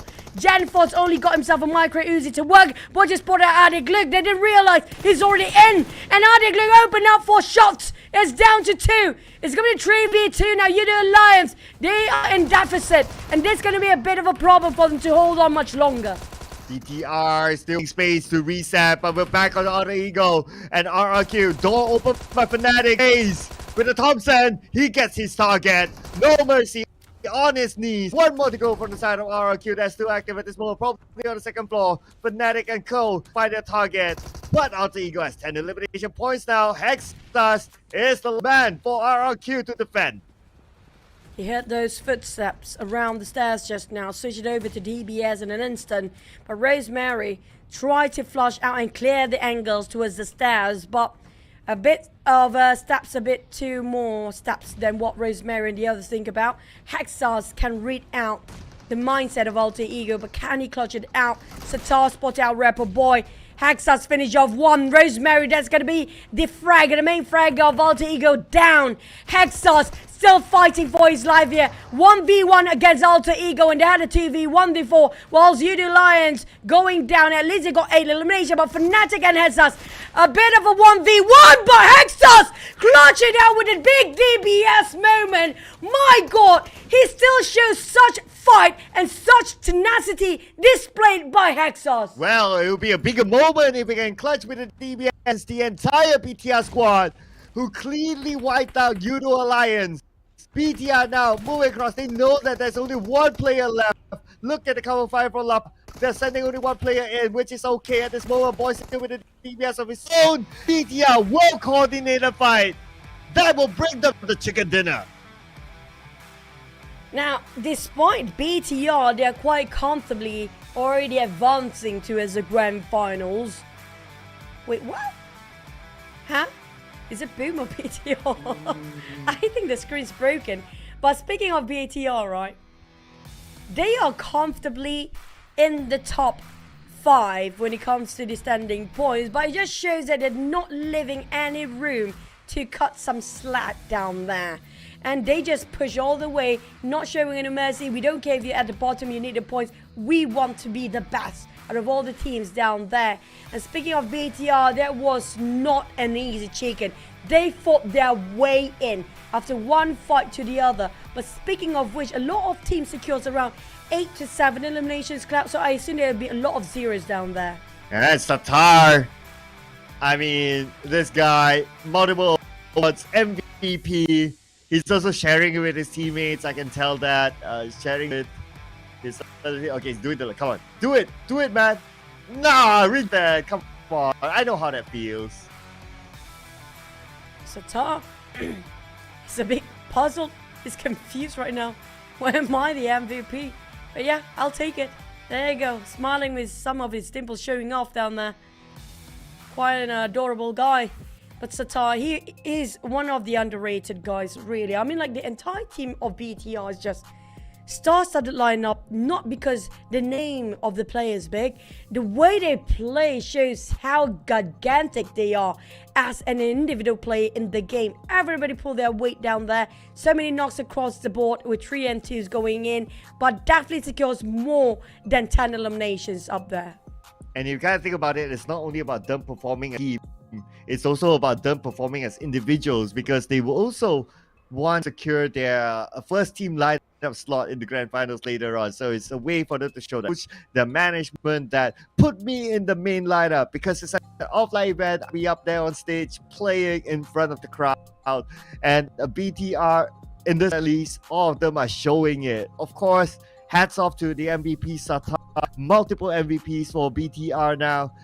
He would definitely be a mainstay.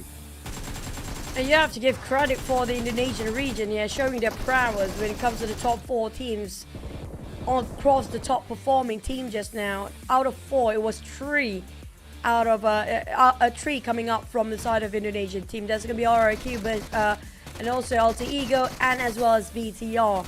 And all of them almost survived till the very end. XERXIA SC, that was a big nade just now, by the way. Yeah, that double knockdown, the Team Secret, just stated them, and from then on it was just them mowing Team Secret with their numbers. Nothing much that Team Secret that can do with that double knockdown. It came at the wrong timing for Alter Ego here. Fnatic, he played well. Towards the end, of course, it's going to be BTR, played really clean and had a rough path. They had to run towards Yoodo Alliance's compound, clear them off, going up to that second floor on top of that hill just to get this chicken. So it was a tough one for BTR, and well-deserved chicken dinner. It sounds the alarm for the side of PBE right now, since they barely got any points progress throughout the entire day when he walked to the second match just now. Ended up with another 0 on top of the on top of the scoreboard right at the very bottom. Team Secret, at least they scored a 1. And I was expecting a lot of zeros. Surprisingly, a lot of teams actually scored themselves some elimination before they went down, including JE with a 2. But 3 teams scoring a double digit this time. There's quite a number up there, and all 3 of them coming up from the Indonesian teams. Sam9 scored himself a 1. They've been quiet on the northern side, and they have not participating and engaging in any of this fight early on. But with the moment they want to step in the plans in motion, they caught themselves in a crossfire, just like how FaZe did just now. They were trying to transition, cutting across Infinity and DX to get into the center, but because of the bullets, there's just too much. That the damage soaked in by the vehicles too much. They're being forced to land themselves pull over in the middle of an open street. Okay, this is where it all matters, right? Because we're talking about the drop. FaZe Clan not moving, so that means they still at this point have 16 weekly points. DBD went up onto PBE, but not making a difference. It is still the same. They are still in the bottom 4. G, however, goes down.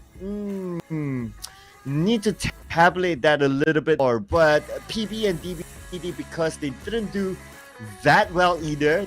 Well, for PBE 0, DBD got like points. It's not enough for them to be safe yet. I hate to break it, but PBE is definitely in the danger zone right now. Same goes for the side of GE. They need more than what they just got 2 points of the map just now. We're talking about the must-do for the side of GE and Boom this week. It's going to be being in the top 3 if they want to make it happen to secure and solidify the position in the grand final slot. Now, coming up from PBE, MORPH not playing, so PBE do have a shot to take the numbers up. But the problem is right now they're heading nowhere. Yeah. It's they themselves not getting the points in the round, so quite a missed opportunity for PBE to run into another team early on. They're not a team that is good at taking early fights, so if that happened to happen, it's just too bad for them. But maybe let's hear it from the players themselves. We're talking with our host Tash Bunny. Here we go.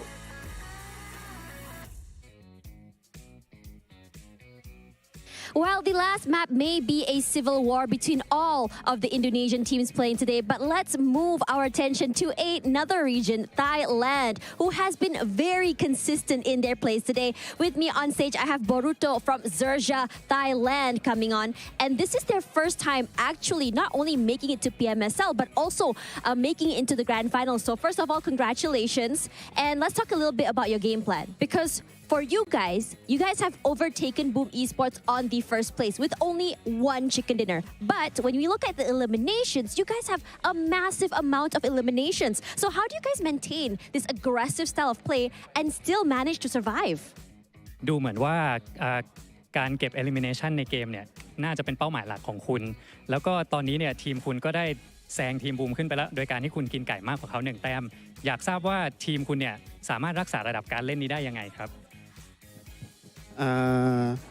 ก็รักษาระดับด้วยการเล่นเหมือนที่เราฝึกซ้อมกันมาครับผมแล้วก็แก้ไขข้อผิดพลาดกันครับเกมต่อเกมครับผม So they've been playing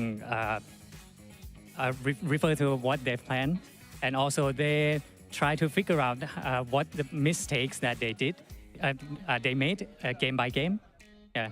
So it's a lot of learning and as well as I would say adjusting, which I love to hear from you guys, and it really shows in your game style and gameplay, which really I would say you guys deserve to go to grand finals. So congratulations once again. Now that you're in a very, very comfortable position to qualify for grand finals, 8th place currently in the league rankings, what's your target for today since the last day that you guys are playing today?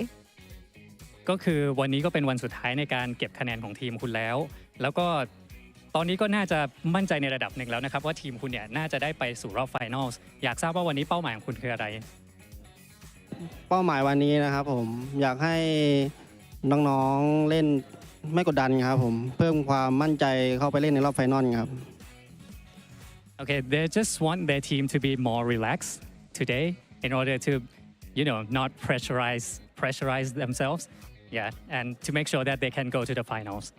Right, so they're just planning to just have fun and just relax. They're already pretty much sure to be in the grand finals. So I have a question. So you guys, this is your first time making it into the PMSL finals, coming in through PMPL Thailand. How does it feel making it here? Can you share with us your journey, your struggles? And is this your first time actually competing outside of your country? นี่ก็เป็นครั้งแรกเลยใช่ไหมครับที่ทีมคุณเนี่ยได้เข้ามาร่วมการแข่งขันของ PMSL League อยากจะทราบว่ามีความรู้สึกอย่างไรบ้างพอจะแชร์ได้ไหมว่าระหว่างทางเนี่ยเจออุปสรรคหรือว่ามีอะไรที่เราอยากจะแชร์ให้ทุกคนได้รับรู้ไหมครับที่ผ่านมาอุปสรรคพวกเราก็เยอะอยู่ครับอันนี้ก็เป็นรายการที่เราเข้าไฟนอลได้รอบแรกครับผมก็เราทำงานหนักกันมาครับแล้วก็ฝึกซ้อมกันหนักครับผมเพื่อที่จะมาเอาแชมป์รายการนี้ครับ So they've been practicing really hard to get a champion title for this league, and for the struggles, I think he believes that all the team kind of face those struggles. So yeah, he just want to make sure that he could get the champion title for this league also. Right, so is this his first time competing outside of Thailand? นี่เป็นครั้งแรกที่คุณได้มาแข่งนอกประเทศไหมครับหรือว่าก่อนหน้านี้เคยไปแข่งที่อื่นมาแล้วก่อนหน้านี้เป็นอีกสังกัดหนึ่งครับมาแข่งที่นี่เหมือนกันมาเลเซีย Oh, so this is his second time in Malaysia, but in different team. Right, second time Malaysia in different teams. So before we go, final question. Now that you've been twice to Malaysia, what's your favorite food you've tried here?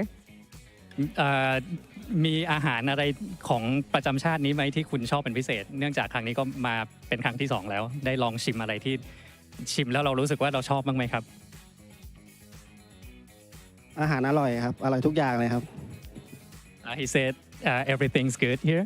Everything's good here. Coming from Thailand, that is an honor. Thank you very much for your time. And for now, we're going to go back to the casters to kick off our next game. We'll see you guys very soon. Bye, everyone.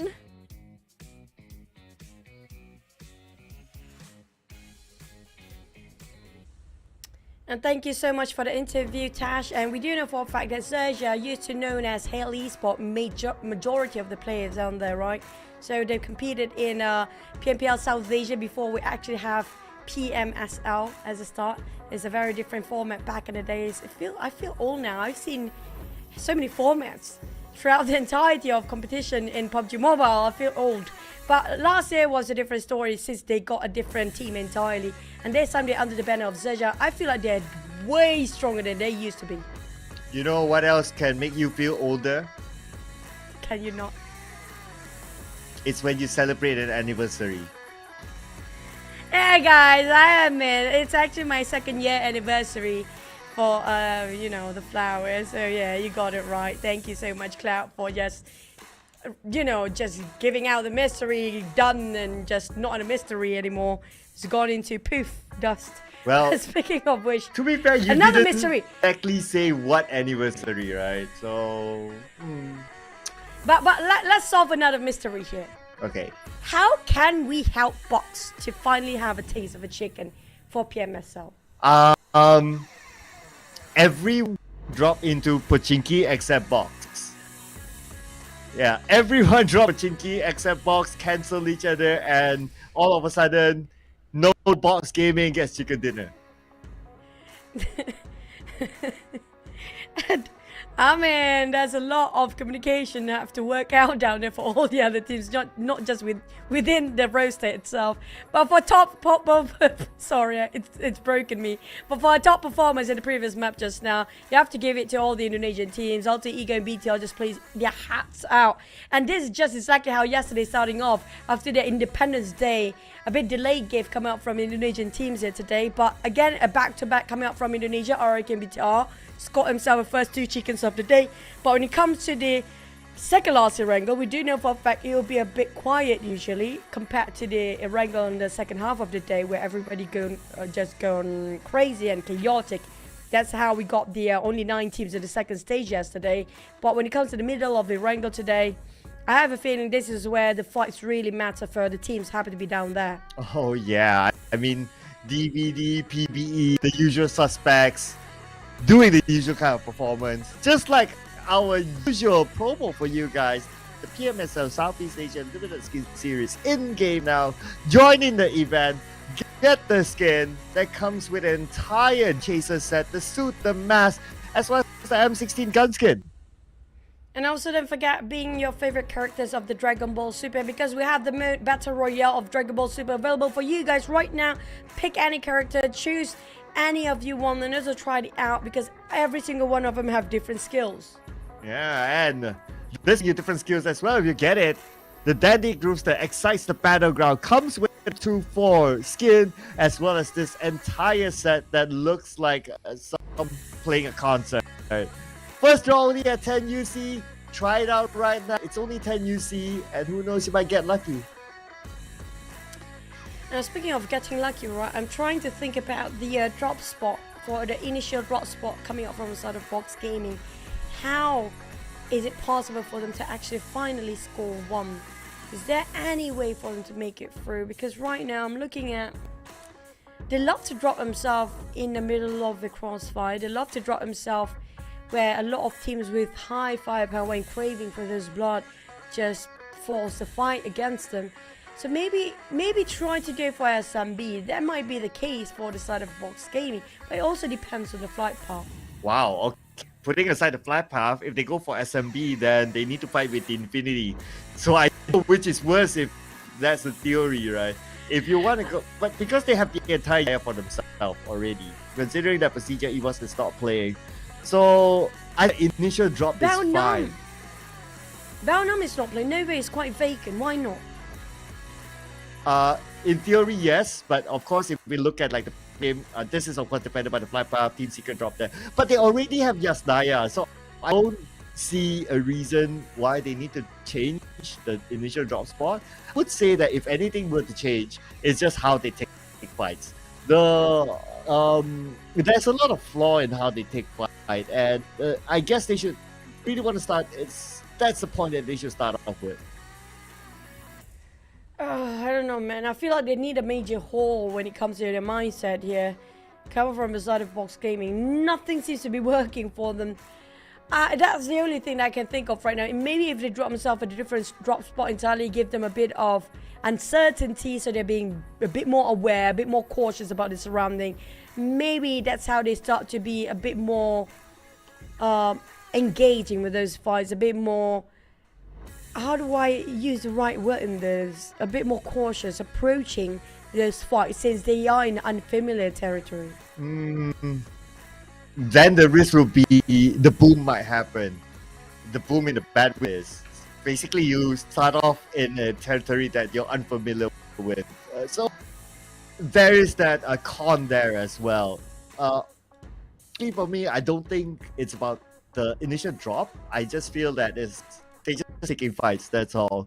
And if they want to get the chicken dinner, they have to take fights to a certain extent. And that's how I see it. Like, so looking at how they've been taking fights, like not only today but in the past few days, I still feel that that's the biggest gap that they need to work out on. Hopefully, I think they try to work too many things at one time here for Box. Really, it's not like we do see some slow progress. An example here is going to be Team Secret, right? But at least they take one step at a time. But if you try to perfect everything at once, now that's where the pressure hits. That's where the communications start to go haywire, and at the same time, feels that everybody is doing all different things at the same time. Not everybody is actually on the same page. That's what really happened when it comes to yesterday first map that we saw and realized in the first wrangle. They kind of stuck it about, and they don't know what their priority is during the critical situation of being pushed in by teams. So I just wish they try to take it slow and one step at a time for the side of Box, and not trying to pushing it too hard. Because sometimes we push somebody too hard. Because if you notice, all the interviews when it comes to the final week here, coming up from the coaches, all of them have the same sort of objective for the players. Play it as calm as possible, have fun, and not pressurize yourself with those unnecessary thoughts and overthinking. That's maybe one of the main factors of Box Game. They overthink themselves too much. Yeah, well, it's kind of hard to evaluate that, right? Third party's perspective, especially if we don't get to hear from them. But I do agree, in a competitive scene, you need to have a certain level of relaxation so that you'll be able to make the decisions and have a clear mind, especially in a game that is 360 and you have a lot of other teams to deal with. Not only like one team, but like 15 other teams. So a clean is definitely needed to make that right decision. Whether it's CQC, compounds, or whether it's rotating from a macro level, it all needs a clear mind to be able to execute well. And this is not only for Box, but especially for all the other teams. In order to be a successful team, confidence is one thing, have a clear mind, able to make the right decisions, execute well, it's also another thing. Same goes for teams in Irrago.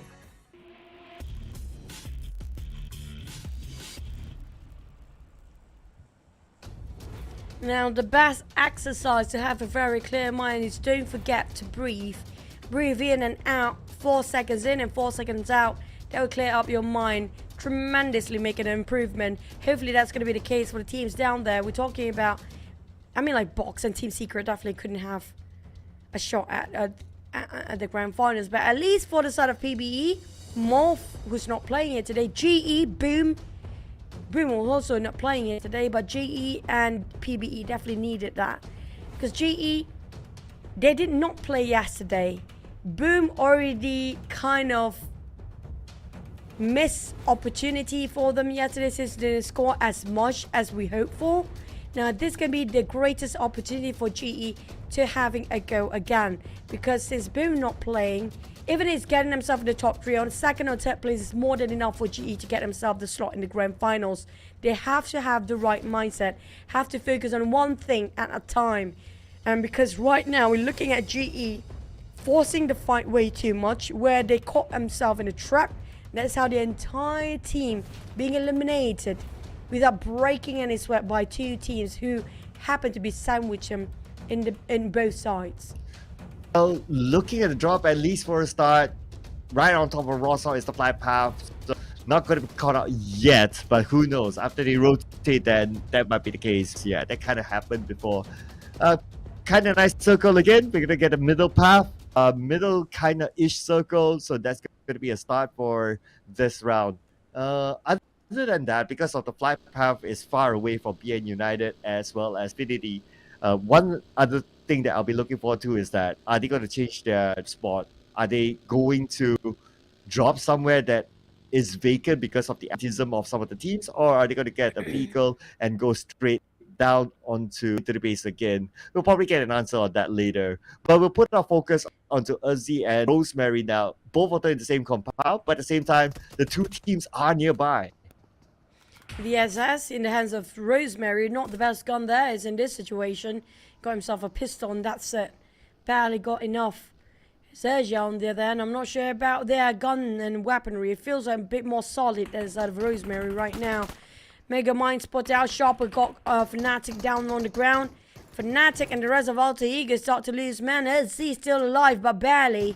Alva only got a pistol on him. Couldn't actually make the shot and could have sprayed it out. Sharper finish of Alva. That's leaving Alter Ego down to one. Punch it out and SM. Get it! But it's Rosemary. No! It's my favorite player. But back on the side of SE and XERXIA team doing well.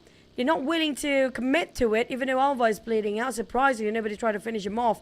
Leaving only Octa once more as the last player. But we've seen Octa clutch it out before. He can live by himself. Yeah, but he's definitely not going to continue the fight. I don't think he is well looted up just yet, so he would just leave that. Yeah, he has nothing on him except for that sword. So he's just going to continue on by his own. And Alva is just left as some sort of like a bait, hoping for the last Alter Ego to bite. But obviously, with the current situation, he's definitely not for it. So that 3 points is going to be the most that XERXIA is going to get as a start. I mentioned about Infinity before. They're definitely dropping themselves on the far left of the map here. We do know when it comes to the sort of flight path we've seen just now is favoring more towards the north. That's where Infinity not going to drop himself in SMB. It's taking the left side of the map. It might be cutting across ruins. That's how their usual rotation when it comes to this sort of a drop spot. But FaZe might actually be interested taking on top of ruins at their second checkpoint as well. While Vampires, I have a feeling they will actually go up to shooting range since dropping themselves in the north side of Joggle Pool. So I assume they will have a clear path getting in the circle later on. And speaking of the circle, right, we've seen this on the outskirts of Pochinki before. So I assume Pochinki Potato Hills will be quite a heated up space there on. Because last time we saw BATR, maybe 79 interested to take it. RRQ possibly try to get themselves on top of it as fast as they can as well. But if the circle moving down south again, we might actually have a crowded coastline once more. Yeah, including Alter Ego had in Potato here before, but with only one player left, they're definitely going to let that go. So this is an opportunity for the other teams that you mentioned to kind of take it.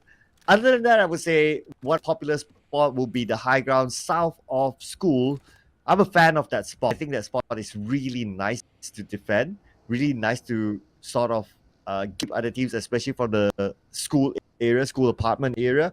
So I would expect some teams to go there as well. But if it does go down to, again, the far-ish by the Bay Area, we'll see the usual suspects in pretty much the same. But speaking of around farm, previously Team Secret dropped himself there because of a flight path. It's reachable to his side of Farm Milta area. But this time Team Secret dropped himself on the outskirts of Gatka. So we do know Gatka DX taking Pochinki. I'm not sure if they will bump into each other way early on.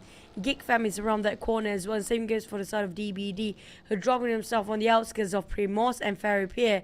And so far, we haven't seen a lot of clashes coming out from on top of Pochinki, which TS is cutting across. But DX, I'm not sure if they left Pochinki or still around the corner. Interesting. Maybe, yeah, not too sure right now. Probably they would have left it. Or maybe not. Now that I thought it, like D-Xavier, a team that also likes to play a little bit later from the outside, try to get as eliminations as possible. So potentially, maybe not. But after looking at elimination feed and knowing that, hey, Alter Ego only has one player, Potato Hill is kind of open. Potentially, based on that information, they might head there too. So we'll eye on that as we pan over some of the teams. maybe still in Pachinki, maybe onto Potato, or maybe somewhere else. So there are a few variables to what Xavier could do. Also, there's a shot that we might actually ended up on top of Gatka Field. So I assume a lot of teams will try to get into the trenches. Or we've seen Infinity took that before and get themselves around the bunkers area nearby the trenches of Gatka and Pachinki. So that might actually happen now. On the side of PBE, coming down from Starboard towards Yasnaya, Poliana, might actually bump into Box Gaming if they still lingering around there. Team Secret and DBD not too far off, possibly around 400 meters apart right now. Still not able to visualize each other out, but I assume Team Secret expected to see DBD from here, from this particular angle. Yeah, Pachinki High Ground, this is one of my favorites to be a checkpoint. And knowing that they will come from this direction, DBD from Quarry and Team Secret from here. So based on this timing, Team Secret made it first to this high ground, which is a good spot to try to gatekeep teams coming in from the left side. F9 on the other hand, they made it into this area around. This should be a Medusa intersection, and they're taking a fight against PBE. Long range though, PBE cannot afford to lose anything. I agree, but the problem is, it's not just them. I have a feeling XERXIA and Box might actually bump into them very soon. So we're talking about the team coming up from the northern side. And Sam9 and the side of PBE, they do have Box Gaming, but I feel like Box Gaming will go up north. Still cutting across Roshok. We do have that circle later on, but it's going to be on top of Ruins, where I expect Infinity taking over Ruins, but FaZe already passed by Ruins, so we can expect Infinity to be the third party coming in a bit later, while the side of GEEK, Alter Ego Octa going across Yasnaya, all the way by himself, coming up to the top of Roshok, and from northern side of Roshok, will get into the circle and try to be safe. XERXIA, on the other hand, is retaining their latest one into Milta and will squeeze into the right side of the circle a bit later than the rest. But RRQ, this is their turf. So they definitely know every nook and cranny around this terrain and around about how to fight against Box. But Box still fighting back. Is Namkut got Hexus down his knees. A bit of a 1-to-1 trade, but no mercy, surprised by Sam9 from the back. Yeah, the school high ground is a popular spot now, including Sam9 will come in, and they're surrounding RQ with a knockdown. They're confident enough to take that fight head on. They're trying to get the knockdown to Tam, but not able to get it because of the buggy. Most of the shots head on to the buggy. The buggy became the protector of Tam, and with that, Tam counters. But now, after the trades, it's going to be No Mercy and Tam. 1v1 No Mercy. Jump shot from this building onto Tam, taking out Sam9.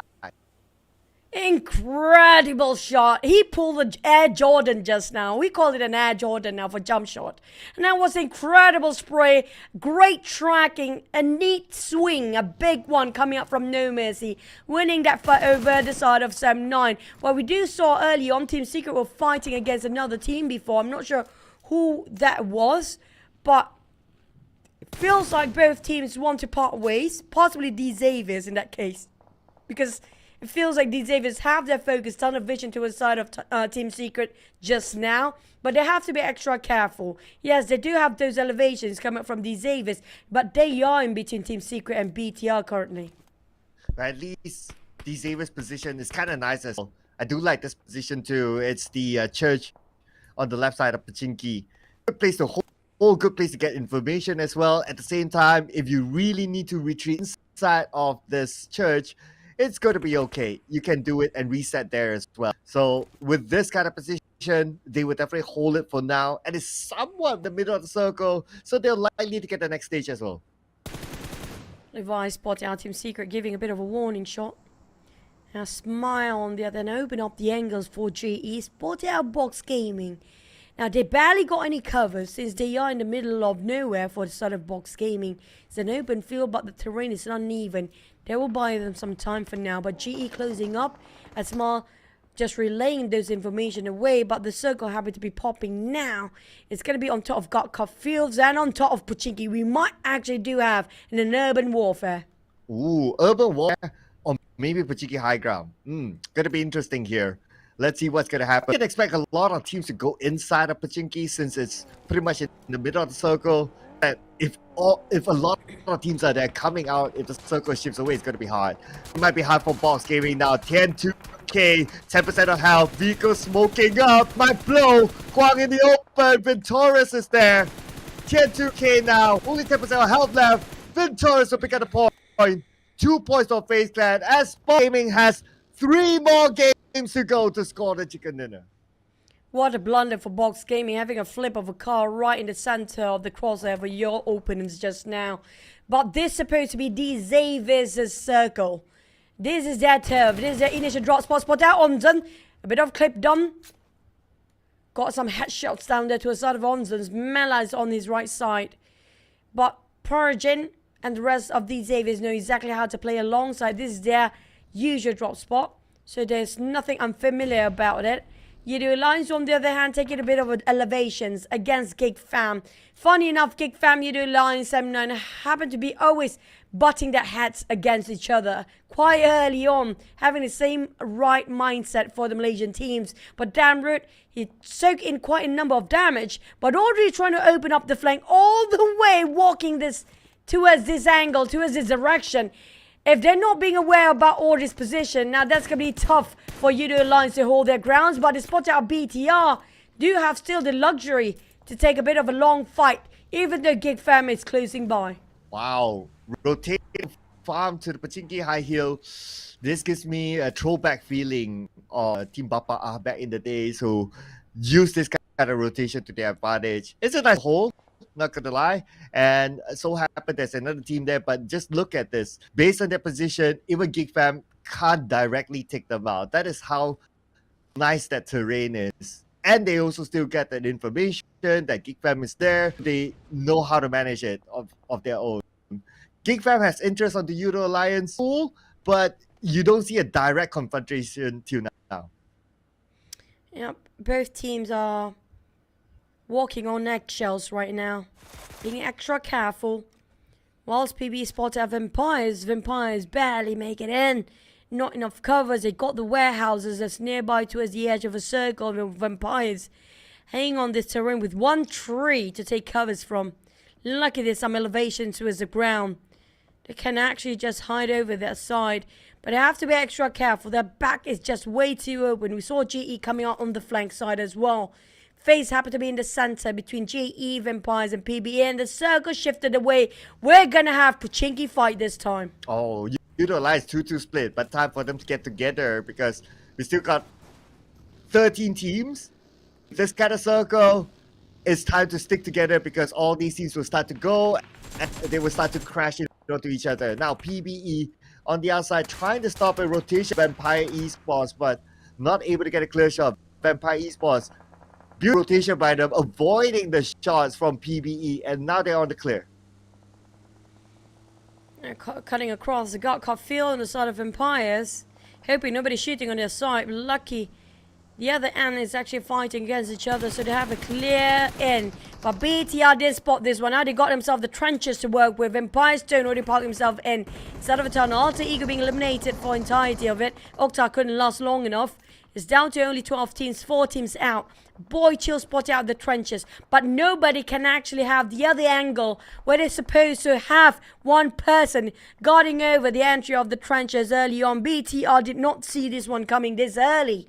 Now Flick, Ravenclaw and Vampires happen to be clustered up together in those trenches. They have no information about what's happening outside. They need to place a watchman on the outskirts as well, but to climb out those trenches is going to be difficult.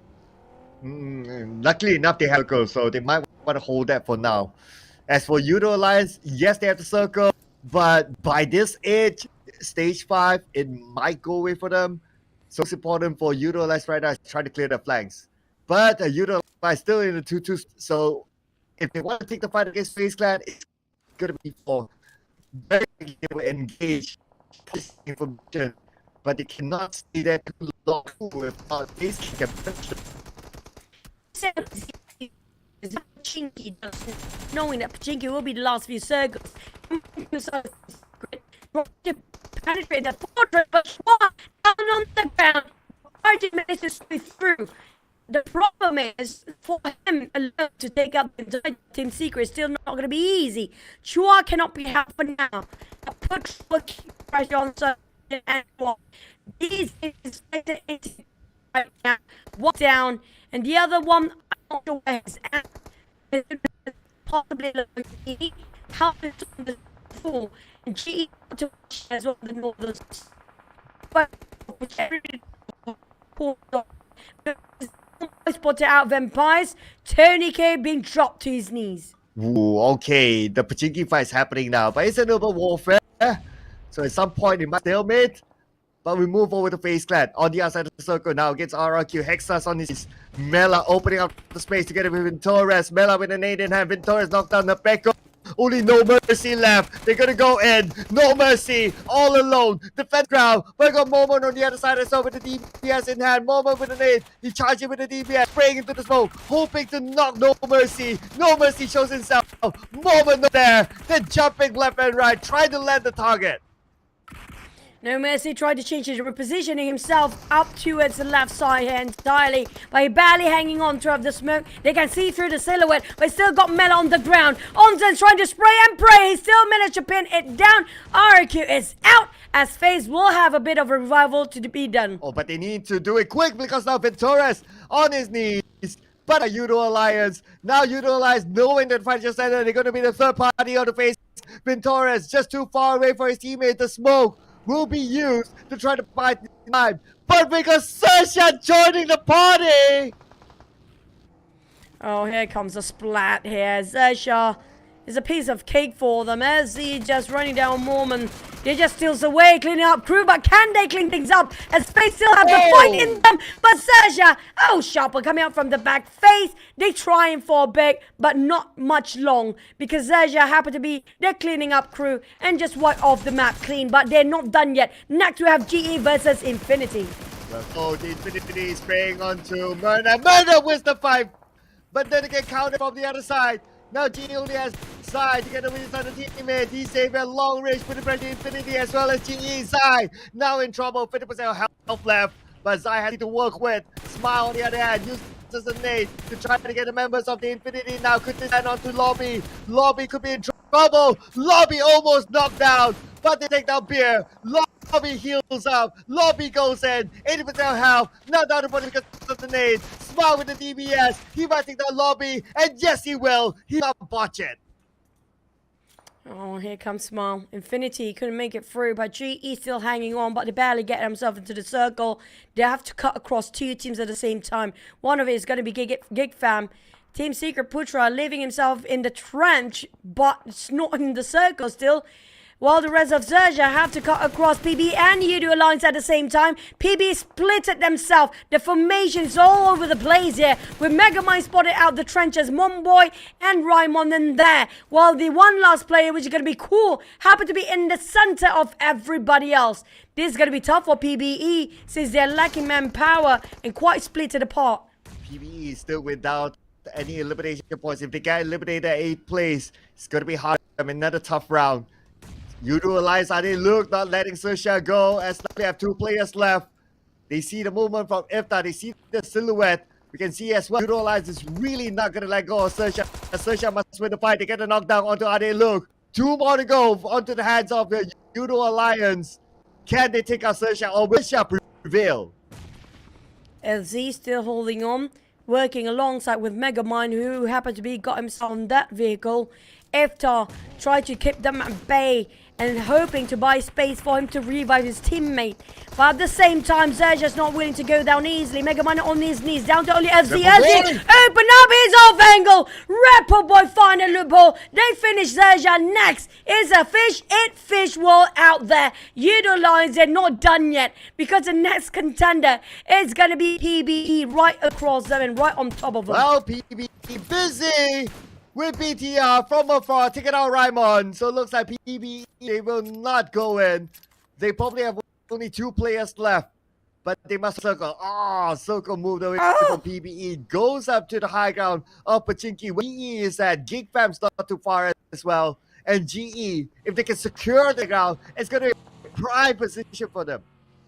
And Circle just did it again. Landed on no man's land. GE got most of the left side covered, but GEEK Fam coming up from the north. But Master Ichi interested to take a fight against GEEK Fam down there. Look at how he's scouting over this side. And Mika is playing it smart, hiding himself at the foot of the hill, not being noticed by Master Ichi, but he can hear all the footsteps, all the information given away by GE here. But Mika slowly approaching, crawling down, proning, snake-like, trying to find himself some target to shoot against. But Master Ichi, his hunches told him, his gut telling him to move away, but he's coming back here. Can Mika spot him out? Now he's playing a very dangerous game. Master Ichi to spot him out. Here comes the spray, down on his knees. Surprise by Mika! Mika will get a first knock. That will alert the rest of GE right now to come towards Master Ichi.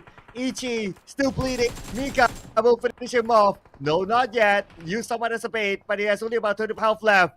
And the rest of GE will need to come and back him up. At the same time, Vampire Esports out at number 7 elimination point. Didn't get to see too much of them as they were busy with BTR on the other side.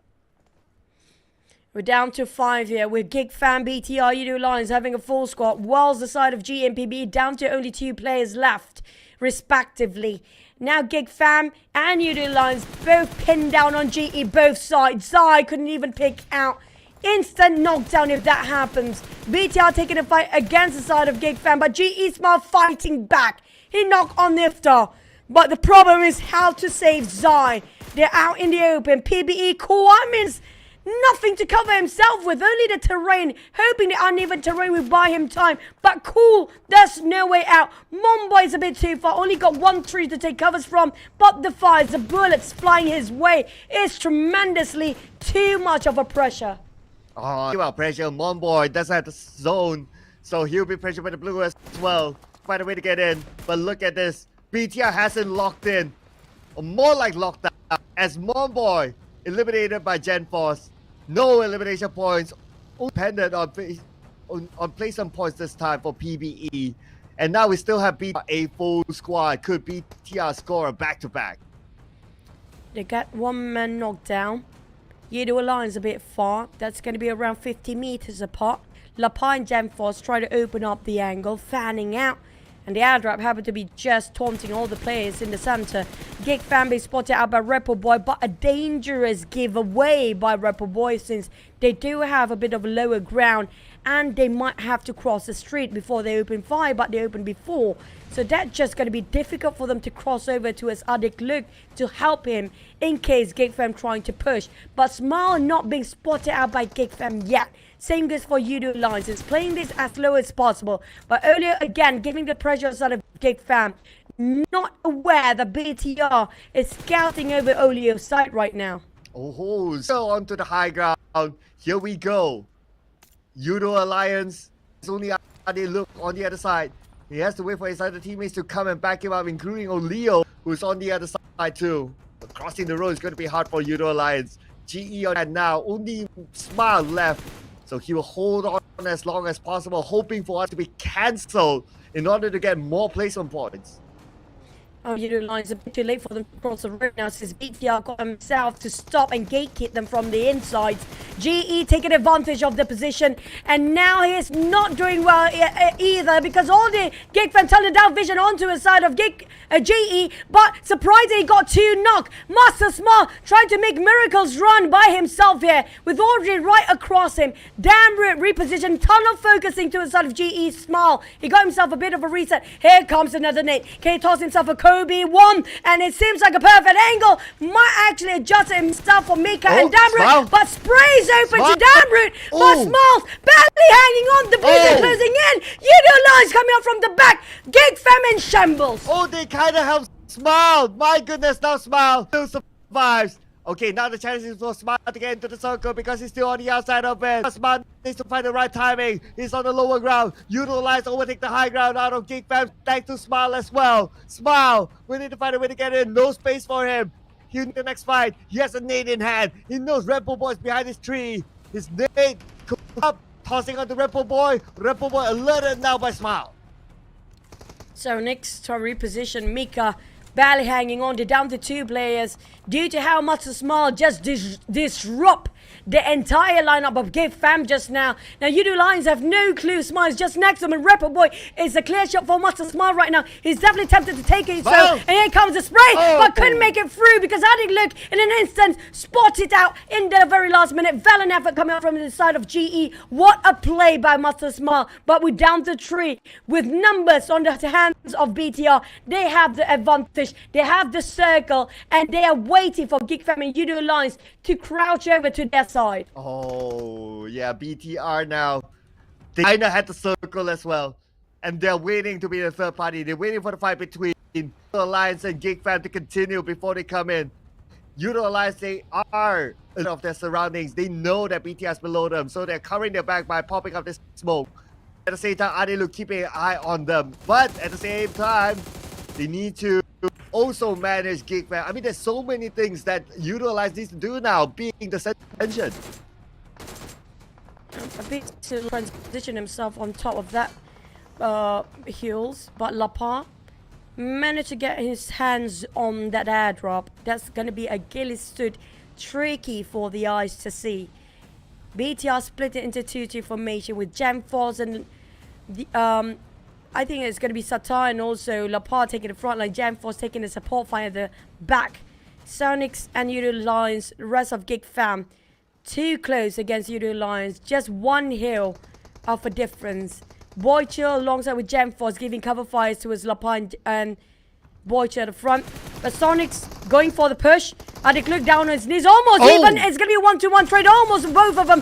GEEK fam still have the fight in them. Fighting back. Adik look bleeding out. Olio barely hanging on. But GEEK fam down to last player. Repper climbing up. Mika is not aware of the position. GEEK fam goes down first. It's down to this 2 team. 2v4. And 2 is on the side of Yoodo Alliance. Guess what? That fight sounded the signal to BTR to come in.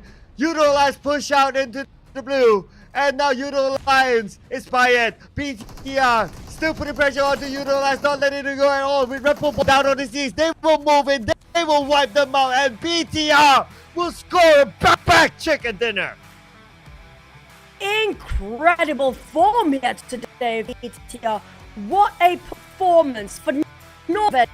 Even a back dinner with a flawless run, still having a full squad intact and alive.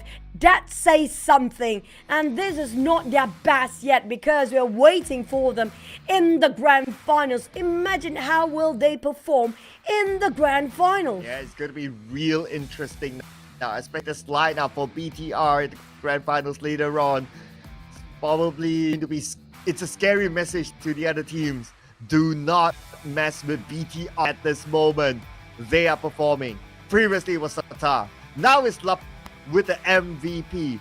3 eliminations, 479 damage in the head of our MVP for this round. Mr. Lapa, who used to play for Void, what transfer he is for BTR. He didn't know he was MVP. He was asking the cameraman, it's me? I can read his lips just now. But yeah, that was not something that's surprising for Lapa to get an MVP. We know how much of a value each of the player of BTR. They're just crazy, insane individual skills, each of them. And when they work things out and the teams, that's even more scarier. Look at how solid of a lineup when it comes to this 4 right now. I feel like they don't need to change, but they need to swap of a player because they have been scoring themselves wide volume of eliminations. And not just that, they're trying. Yeah, I totally agree. I mean, there's no reason based on this performance to make a substitution for BTR right now. Looking real nice for them. Not dropping any point to any other team. But what's looking nice as well is GE. Smile. How he held on for the longest time. That was insane. He got some help from Alliance against GEEK fam, but it's still his effort to be able to survive long. I cannot help but keep on thinking the fact that so many things can change at the very last minute. If Yoodo Alliance were to make a faster rotation into the circle when it was in the top 5 just now, they are the only one that can able to stop BTR from marching through across that street to climb up those hills where GEEK fam was standing before. And since they take a bit of late rotation, the moment they want to rotate in, BTR already crossed over that side and can gatekeep Yoodo Alliance from marching forward. That's such a crucial moment for IGL of Yoodo Alliance to make the call, but it was just a tiny bit short at that very moment. And BTR, they're coming up from the right side of the circle, slowly but surely, quietly even, not being spotted by GEEK fam, who's a bit occupied against Yoodo Alliance and GE at the same time. But Master Smile, he was the game changer for GEEK fam at the very last second. Oh, and with that game performance, this time GE scored 11 points. Boom, obviously happy with that. But then again, it's GE just putting a show in here with 7 elimination points in the hands. PBE on the other hand, 3 eliminations, 3 placement points, only not that great of a number. But what's worse is DBD now, 0 points. That means PBE will still maintain on top of DBD. And don't forget about PBE, didn't score as much as well today. DBD, it's time to wake up now. Both Team PBE and DBD both in the same, they both need to push up the numbers, since not just BTR is going great this time, just taking all the people down, but DBD and PBE both pretty much and 90 and 20 spot. If this keeps going on, I mean, they have to start and the slot to be warm up for the finals. Exactly. Look at Team Secret pushing them down. And on the other side, you got FaZe Clan going up to a meaning that they gain an extra weekly point now. As of it is still PBE and DBD at the bottom 4. And also GE, well, although they went down, but oh man, need to make the calculations again, right? But because GE did okay this time, despite their okay performance, but because of other teams, they went down a little bit. But it's really scary for both PB and DBD now that they are at the real bottom of the ranking. Now, so speaking of first page, right, we talked a lot when it comes to the bottom. And the first page, the only one actually the top 10 without any chicken so far, it's going to be just Yoodo Alliance. It just shows how much they're craving for the eliminations, other than the bonus points coming up from the chicken dinner. That speaks a lot. I mean, it's okay if you don't score any chicken if you're on the first page, but that's not the case for Box Gaming. Well, thanks for reminding. Just insult more of the rune for them. Just add the salt in the rune for the side of Box. I'm sorry, but we're waiting for it. Well, it is 3 more games to go for Box Gaming. So, 1 day wrap, 2 Miramar, and that's it. It's a wrap for Box Gaming. There's no way they can collect points to go into top 16 for sure. So, it is now down to these 3 games for Box Gaming to score their chicken dinner in the PMSL. As of now, ladies and gentlemen, if you just joined us for some reason in the PL, they're the only team without a chicken dinner. We'll need to wait further after before we see whether they can score that chicken dinner or not. Now we'll head on to one, guys, after this break. Battle Royale Dragon Ball Super is now available in PUBG Mobile. In this mode, players will experience a whole new kind of combat. Players can play as several Dragon Ball characters, compete in intense battles to see who will be the final victor. If you're trying to win, try going to an energy zone and see what random buff you get. If you get a health recovery buff, then it's a good idea to stick around and fight. Even without any recovery items, you'll be able to maintain a decent amount of health. During a match, players can also use attacks while battling with others. These attacks require ki. Players can collect ki from the map. They can also choose to replenish ki by charging it up themselves. Players also need to be on the lookout for upgrade materials. These are used to level up attacks. Attacks have a total of 5 levels. Level 1 to 2 only require basic upgrade materials to level up. Level 3 and above require advanced upgrade materials. The higher an attack's level, the more damage it will deal. There's also various support items that can be found in the map. For example, the Buku Capsule and Smoke Capsule. After using a Buku Capsule, you'll be able to fly a certain distance. It's really useful for initiating battles or running away. But be careful when you run into Piccolo. He has an attack that can snipe you from far away, as well as a dash that can quickly close the distance. Smoke capsules release ball-shaped smoke, which can obscure enemy vision. This smoke screen can help you retreat or relocate. Don't forget about accessories. Accessories can also make your attacks stronger. More advanced accessories provide better buffs. If you play as Vegeta or Ultimate Gohan, who can already attack pretty quickly, you can enhance it with an accessory for an even greater advantage. If you want to increase your chance of survival, look Look no further than the armor item. Armor provides extra health, which gives you an edge in combat. It has a total of 4 levels, and the higher the level, the more extra health it provides. Be sure to pick it up when you come across it. So, do you understand the gameplay and items a little better now? Let's play Battle Royale Dragon Ball Super together.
depths of the ocean can be beautiful and terrifying.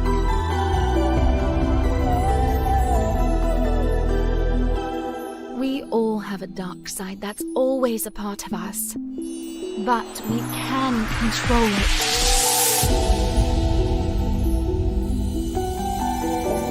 I don't care what others think. I'm only concerned with my wants.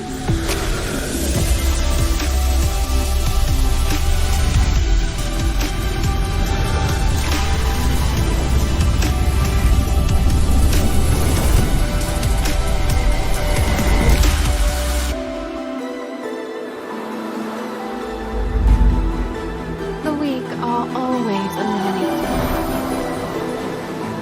Only the strong can survive.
here's a ticket for you.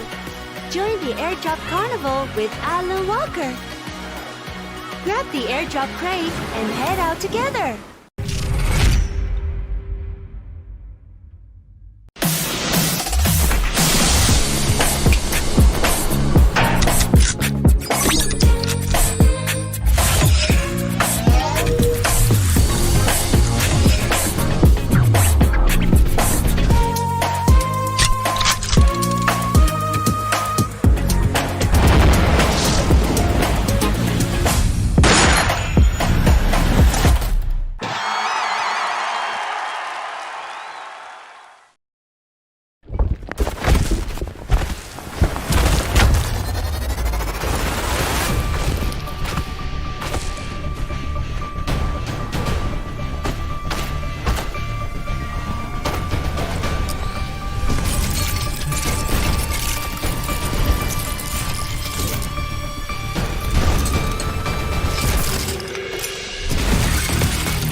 In an incredible feat, we saw a back-to-back chicken dinner today by BTR, who is on the stage with me. Tash Bunny here, though, first for the PMSL SEA Fall 2023.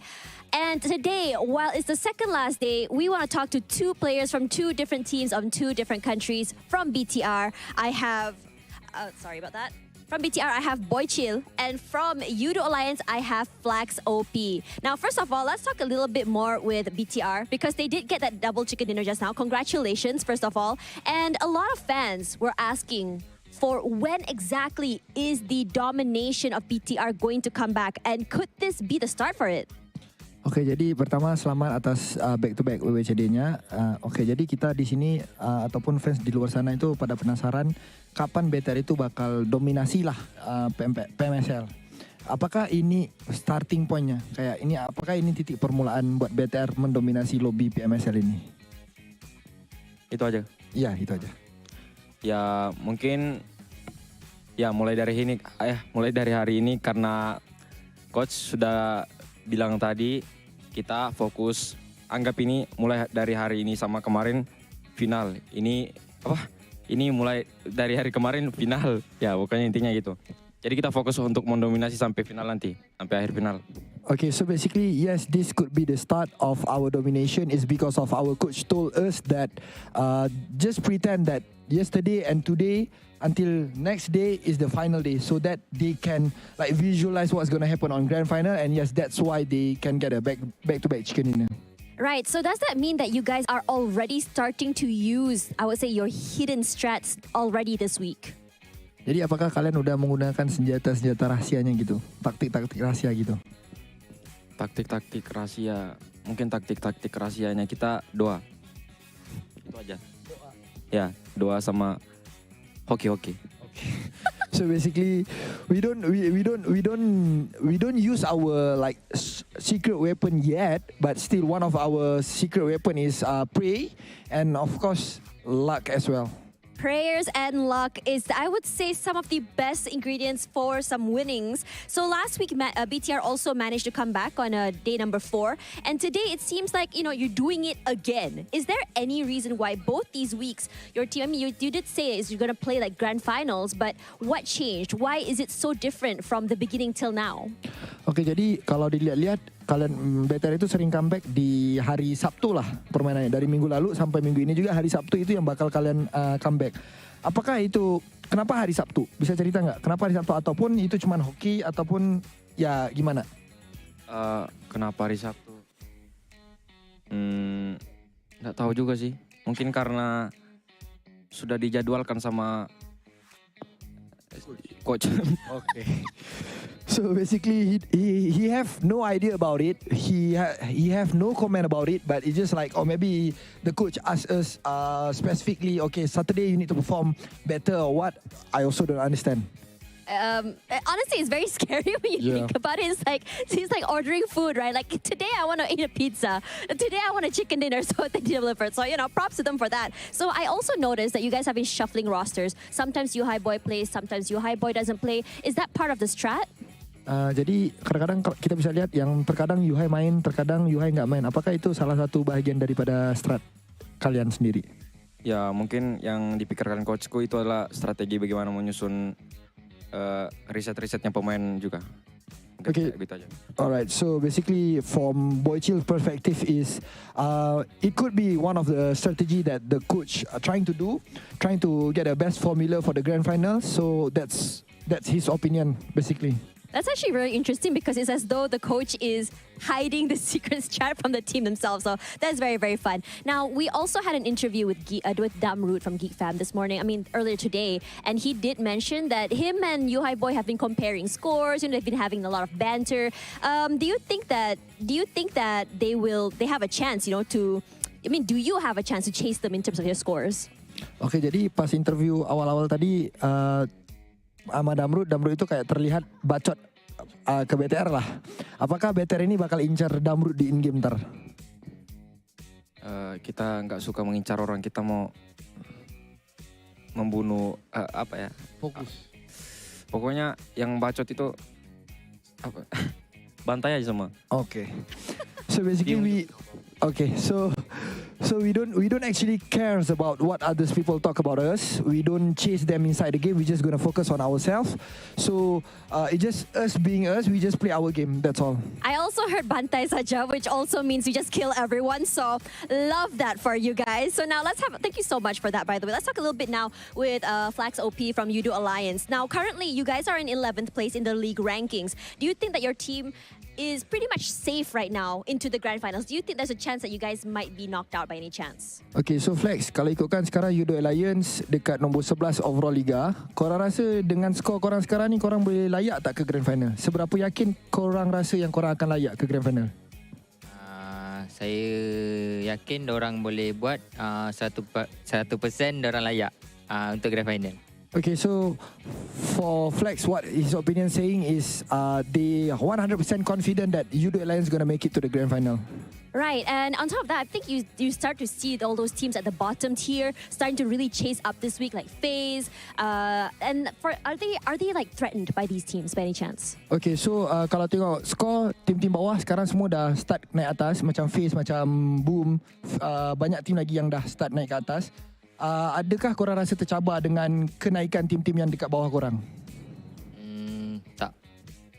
Wow. So basically, what's Flex trying to say is like he don't feel threatened by the team's performance for this week. That's right. Now, when coming back to the placements for this week, you guys are currently at number 5 from number 11 with only just 3 matches and nearly got a chicken dinner just now with against BTR. So in match number 3, you guys got 10 eliminations. Can you walk us through what was going on through your minds in that game?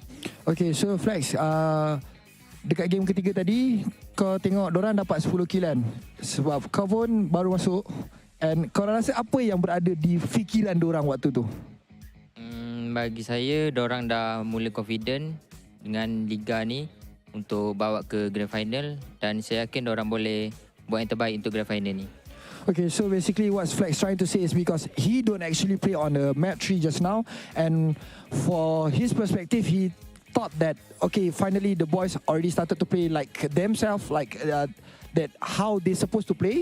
So yeah, he really confident that the boys gonna make it to the grand final and gonna perform better in grand final as well. Actually, this is really good, the timing when you think about it, because this is a situation where next week is already grand finals. So hopefully that momentum keeps going. Now let's talk a little bit about Adit Look. I think in the beginning, in week number 1, Adit Look challenged all of the teams to fight him. And now we're here in week 3, almost the end of the week. What do you think of your team's performance after that call to challenge? Okay, so basically lepas Adit Look taunting semua team yang katakan okay, jom Akam cari saya dan sebagainya kan. Kau rasa dengan performance korang sekarang, kau puas hati tak dengan performance Yoodo Alliance sekarang selepas apa yang dikatakan oleh Adik Luke?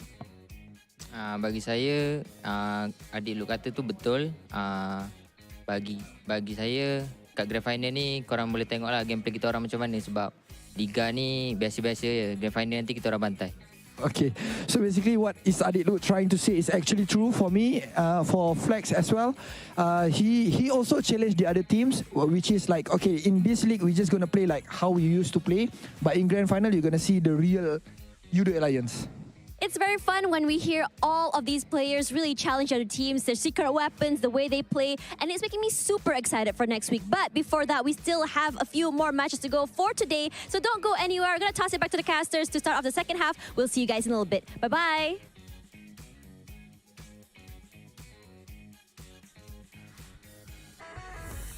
I love that interview. I love to see how Jiang's so flexible to the point he just translate 2 different languages entirely at the same time. Yeah, make that 3 if you want to add another one to make it sound sexier, right? Like, oh, 3 languages, that's cool. Well, not like Tash needed, but I guess, Tash is like, hey, be a gentleman, help me out. So, okay, I'll do it. But in that interview, we can clearly see that, based on the interview, I would say that we can clearly see Yoodo definitely going into the grand finals. I really don't see them dropping the ball. Surely they'll be there. And looking at the current state of Yoodo Alliance, they are keeping with the trend of like the team that needs a bit of warm-up at the start. But once they warm up, they just go all the way. Yeah, I kind of agree. I mean, Yoodo Alliance is definitely sitting at a very comfortable position right now. Same goes for the side of BTR. I love the question that being pointed to them that are they being threatened due to the teams that we thought they are at the very bottom, since they are rising up the occasion, just pushing the different level entirely of play when it comes to the final week here. And that's something to be, something to be concerned with for the teams, even though they are up there, because we know for a fact every single time we view the league champion, we do know the league champion will not take away the throne of the grand finals. That's usually the case. Correct me if I'm wrong, but maybe that's also a curse, or maybe something, just a trend coming up for the league, and it's a very different play when it comes to the grand finals. But when it comes to our top performer just now, it's going to be GE Smart. I mean, he played so brilliantly just now. Oh yeah, he helped GE get maximum placement points. And yes, argue that he got some help from Yoodo Alliance and all that, but it was also because of how he played the game, being in a position that was very difficult to still gain those points for GE, and GE definitely need the points in. So looking good so far for GE. Well, 50-50, right? But at least in that round, they managed to find a footing. Hopefully that will transfer onto the following round. But what is looking even better is that so far we're getting all Indonesian flags up. Could this be the Indonesian? We might actually speak that too early, but hopefully that's the case, because they need a banger ending for the side of BTR, and also RRQ so far waving the banners up there. Back-to-back chicken, and with a full squad still alive, that's something else coming from BTR. But don't forget, it's going to be a reminder, a PSA for you guys again, to take the advantage of this season. And also this is going to be the first ever PMSL skin, which is going to be the Dream Chaser. It's going to be a rare occasion, but once you got it, you're going to be proud of it. Yeah, just like how you'll be proud if you get this as well, because it is looking fine. Beach and pool party theme in the game right now, available up until 13th of September. Get it right now. It comes together with the upgradable firearm evolution, the UMP. And also don't forget the Aston Martin collaboration with PUBG Mobile this time, which is going to be the Drive the Power. Also have its exclusive color schemes, not just 13, it's going to be more than that. Back to our business here. I do have a point just now I want to mention now. They did mention something about, BTR coach mentioned about how they want to push himself on Saturday, specifically on Saturday, right? I love that mindset, because the grand finals happen to be fall on Friday, Saturday, Sunday. So they train their players to have a feel like today's Saturday, it is the grand finals. Every single day it feels like a grand final for them when it comes to Saturday and Sunday. Yeah, it would make sense for Coach Cap, who is the coach for BT, to have that sort of mindset, because he is a performance coach first, so he knows what he's doing there. But I'm just wondering, is Box knowing what they're doing now? Because 3 more games to go. Mr.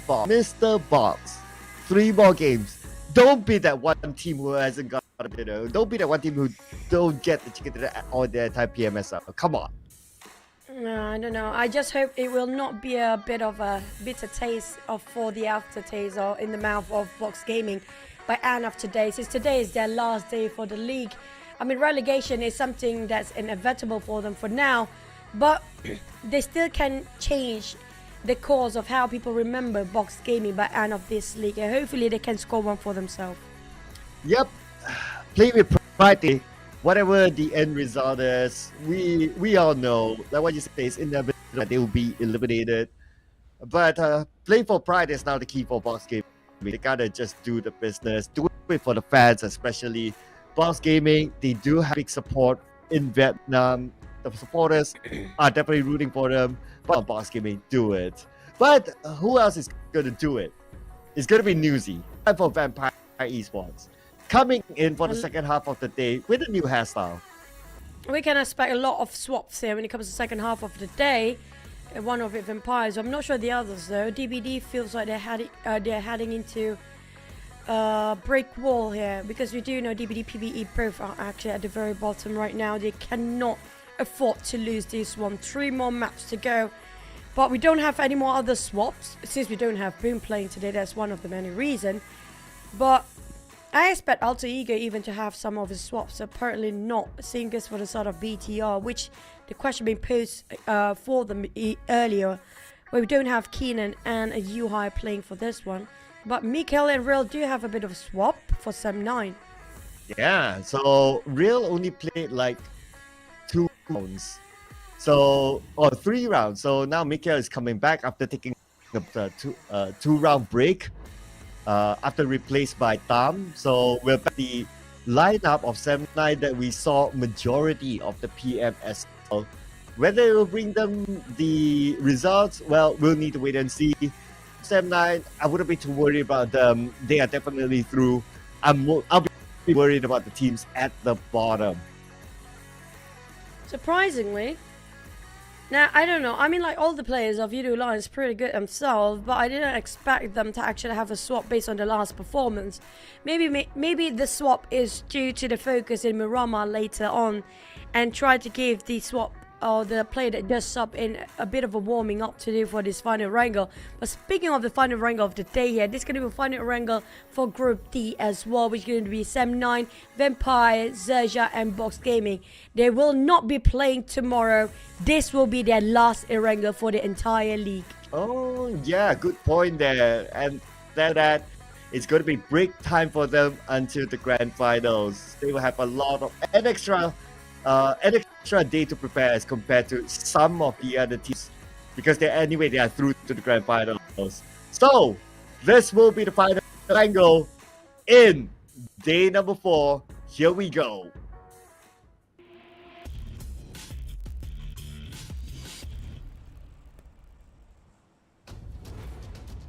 We're coming up from the north this time, a bit more towards the right side of the map for our last wrangle of the day, and it's quite difficult for FaZe, for Vampires, to drop on top of Hospital or Jogo Pool at this rate, since the flight path a bit just heavily towards the right side all day long.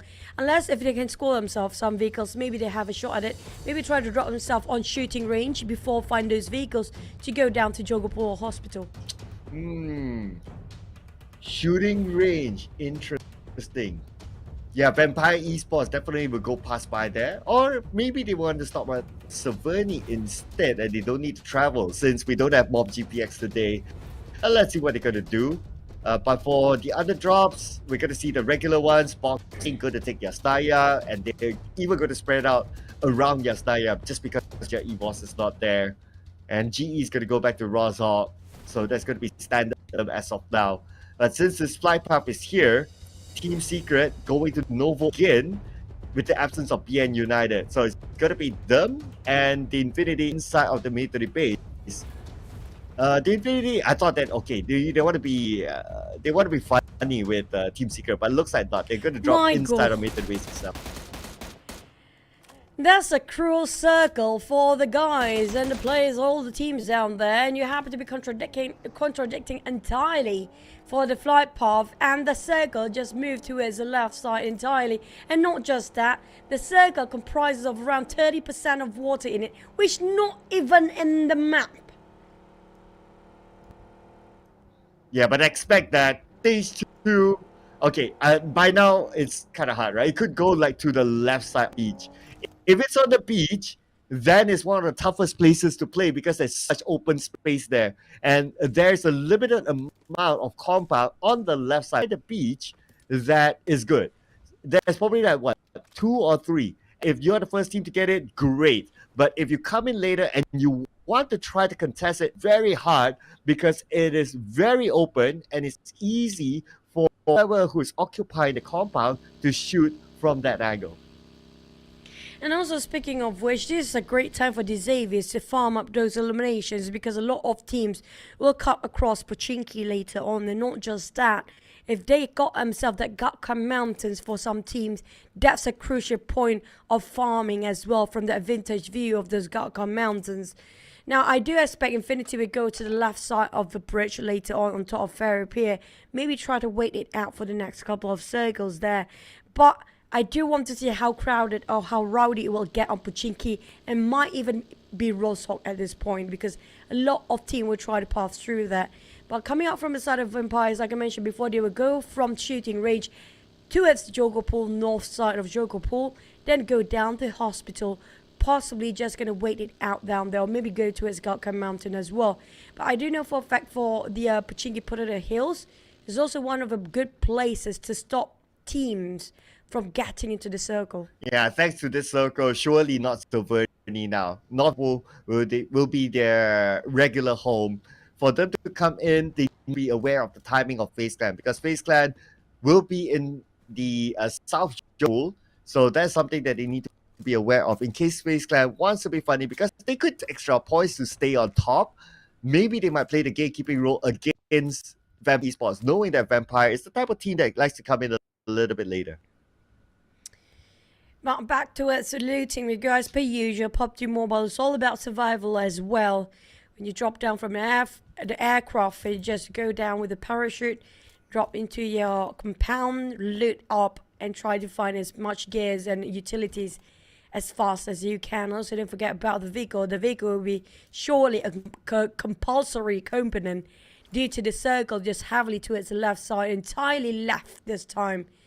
And there's going to be a massive one, I assume, in stage 2 or 3, possibly around mid stage 2 or later stage 2. We got to see some first contact made by some of these teams, because yesterday, when it comes to the last wrangle of the day, we do have one of the fastest rotation and teams being brought down quite early in the second stage. I assume we might actually have the same sort of momentum when it comes to this map. Yeah, I think it's possible as well, since it's like main peninsula still kind of circle. So there is generally a lot more space to play with.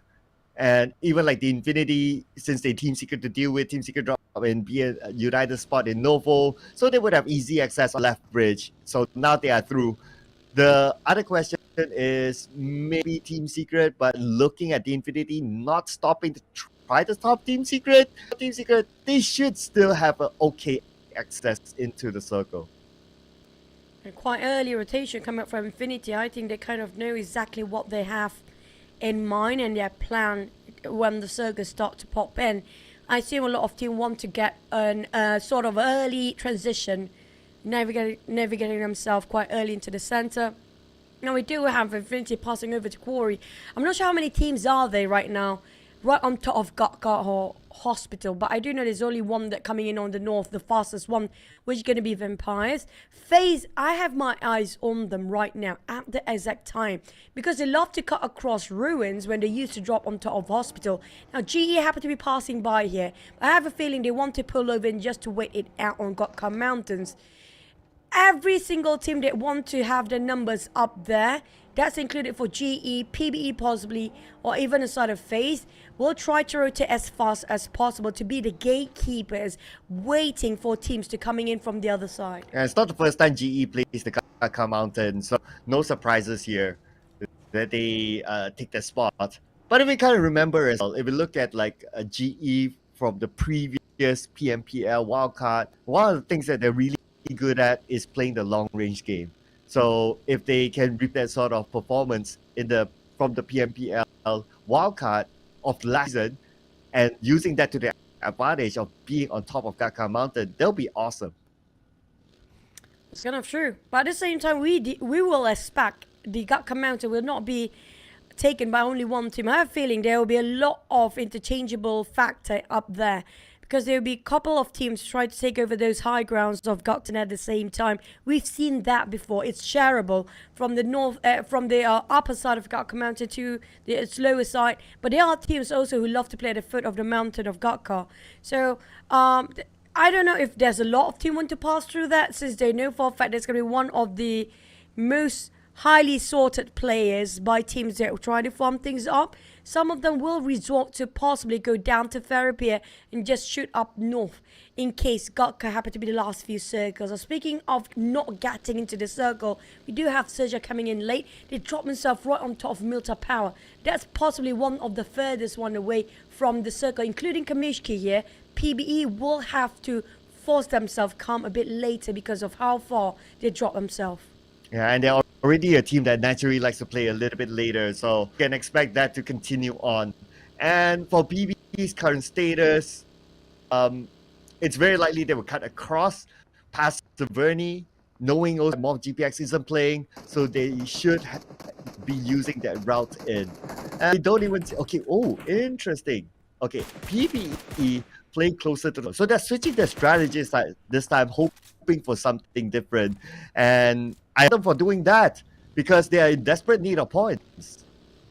Well, they definitely try to push themselves a bit more above the usual limit here for the side of GE. But last map just now, I have to give it to Small. Definitely an adrenaline rush run for him. But the side of RRQ, just cutting across Gatka, going to the side of a mountain.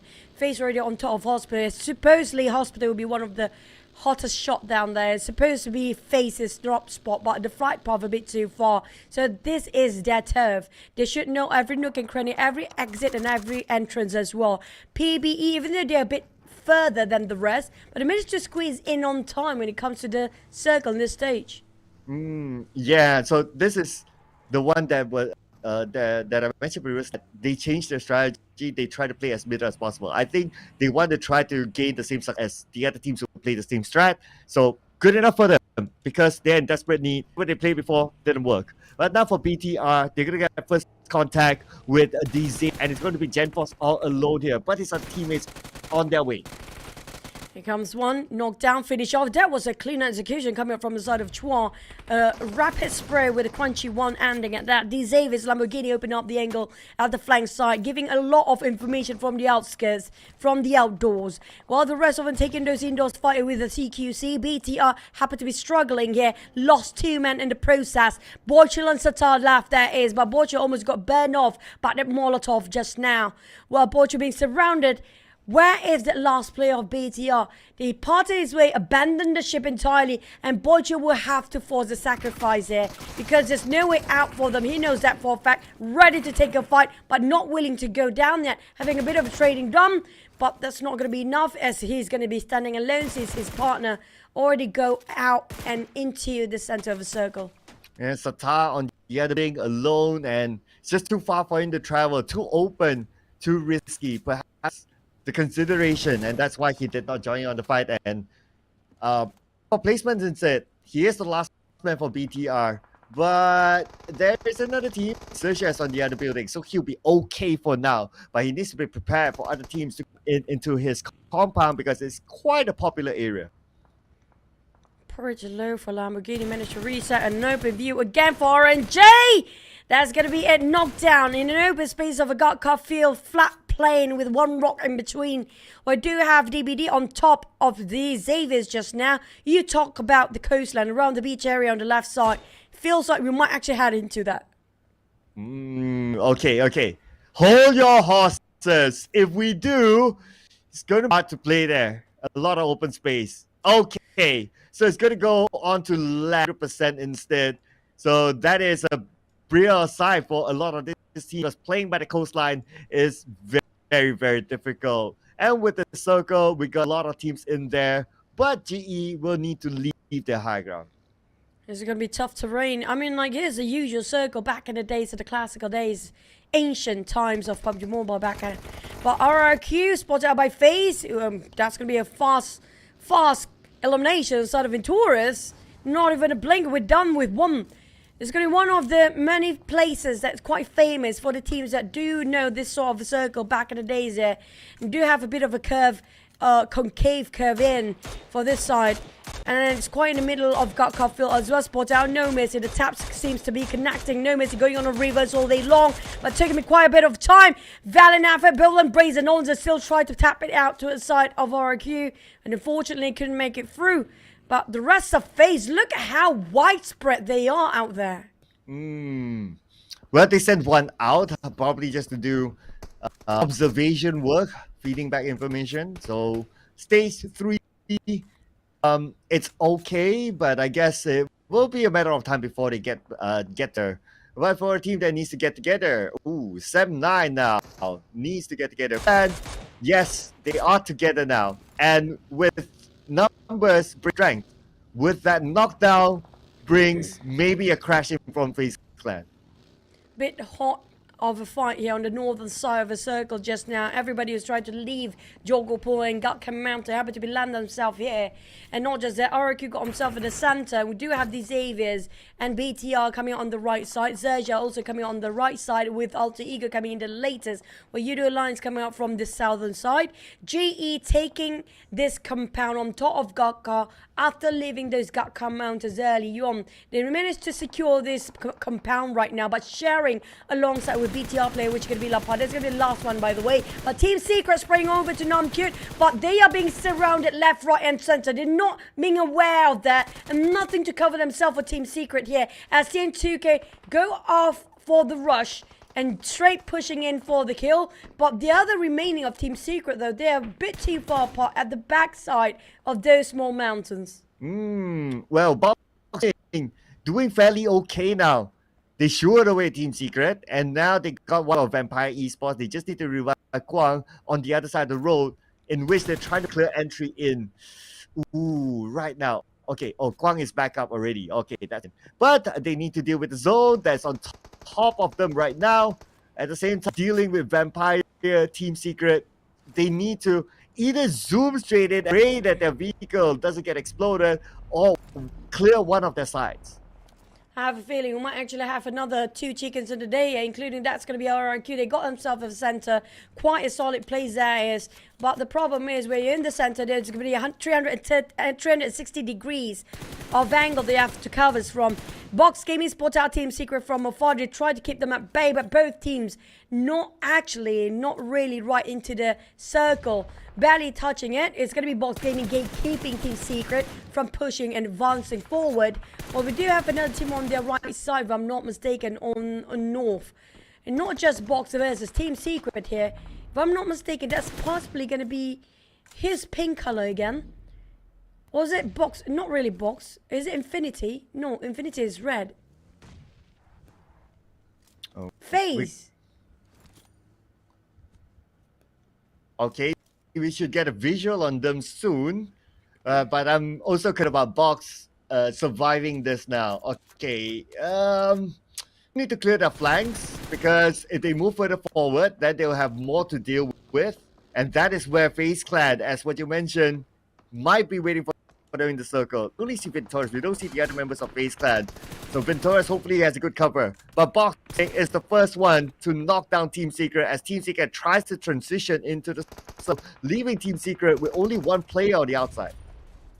Northern side is just a massive place, but now he's a bit more chaotic on the southern side as well, as Yoodo Alliance trying to shut down on Alter Ego just beneath him. It's going to be Oleo going against the entirety of Alter Ego by himself just now, but Flax arrived. It comes down to Alva and Fnatic, but Fnatic a bit too far from Alva. There goes the entirety of Alter Ego, leaving only Alva a bit too late to do some damage control right now, and giving away his position even. Earlier spot him out. They're chasing the heck out of him, and that spray, that track almost caught Alva in an accident. Smoke off vehicle. Oh boy, where should he run off to? The more he heads into the circle, there's nobody here. It's good to pull over here. You can rest for a bit now, Alva. If you keep moving forward, he's going to crash into GEEK Fam next. Well, for time around, Alva is going to hold on for positioning points for Alter Ego. And now, PE, not only positioning points, but they need everything to survive. Now against these areas, a duo. PERSIJA shot from the other side. Levi still in full health. He has a nade in hand. He's currently on his knees. Levi's, if he can land a nade nicely on the PvE, he should get a knockdown. Looks like he will. Onto Rage, eliminating him, as well as Raimon on his now. Levi's to go over the back that they know that they have the man advantage, but Levi's now counter. He's kind of low, but he still goes in. M4 in hand, surprises his opponent from the, but he trades it back. But Cole is there to win the fight. He defended their ground. Here comes XERXIA, here comes XERXIA. XERXIA's the one actually knocked down to a side of Xaviers from the back just now. And XERXIA's want to clean off the job, what the Ags have offered to them freely. And surely they want some extra points out of this area. And Momboy, even though he's being revived just now, but finally Cool, the one who helped him before, have to go down as well. That's going to be the entirety of PBE. But at least they scored themselves 3 points this time. And the circle happened to be shrinking at the very moment as well. As BTR, that's going to be the last last player, Satar, still surviving, but XERXIA can gatekeep him. FaZe versus GE going up on the northern side. Sam9 taking the center. Now, Sam9, we haven't seen the best of them just yet. Will this beat their chicken this time? Okay, Satar taking out the blue. 2 first is the last we saw, but that nade from Lucy finishing off Kwang. Throngs in, and now DN2K all alone for Boss Gaming. Newsy is he at his best? We got Namki on the other side providing cover fire, so Box Gaming is not out of it just yet. And before, it was Vampire Esports trying to stop Box Gaming. Now we're trying to Satar. Okay, the only man standing for No, BTR. Megamind spawning. Is he going to take the shot here? He has a clear Megamind. Megamind didn't have a clue. No kidding! You're joking! No way! This is going down for Megamind. My God, Satar surprise, motherfucker. And now, back on his knees. RNJ finishing off. He takes a bit of his own medicine down there. But what a valiant effort coming on for the side of Satar just now. Or was it Refe? Sorry. But GE, Master Smile, playing alongside with the blue zone. I don't think he can survive this one. He's the last player of GE as well. Barely make it out alive, but XERXIA, they are damn alive. They're just going on bulldozing people around. Run and gun all this while RNJ challenge Yoodo Alliance flags. But they do have Olio at the back line. I don't think XERXIA knows this. Oh, okay, now they do. Oh, Leo knocks down RNJ for saving flags. And now he can join back with his compatriot. But busy with ROQ on the other side. That Chopper below him, the flags will finish our Chopper. Beautifully done. Nice teamwork between Flax and Olio.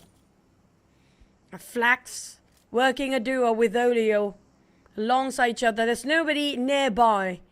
So it's a good news for Yoodo Alliance, but it will be just temporary since they still need to get into the circle, which heavily guarded by 2 teams. Mort Spot Alva knocks him down in an instant. That's going to be the last of Alter Ego as well. 70 teams going down at stage 4 and 5 here. Ark is spotted out. GE Master Smile is there. Can he still hold on by himself as long as he needs to? Down to a few HP, but Infinity saved GE in the very last minute.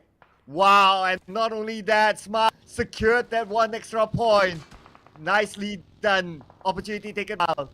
And now we can see the movement here from Morty goes up to the high ground, trying to evade the shots. You guys just right behind him.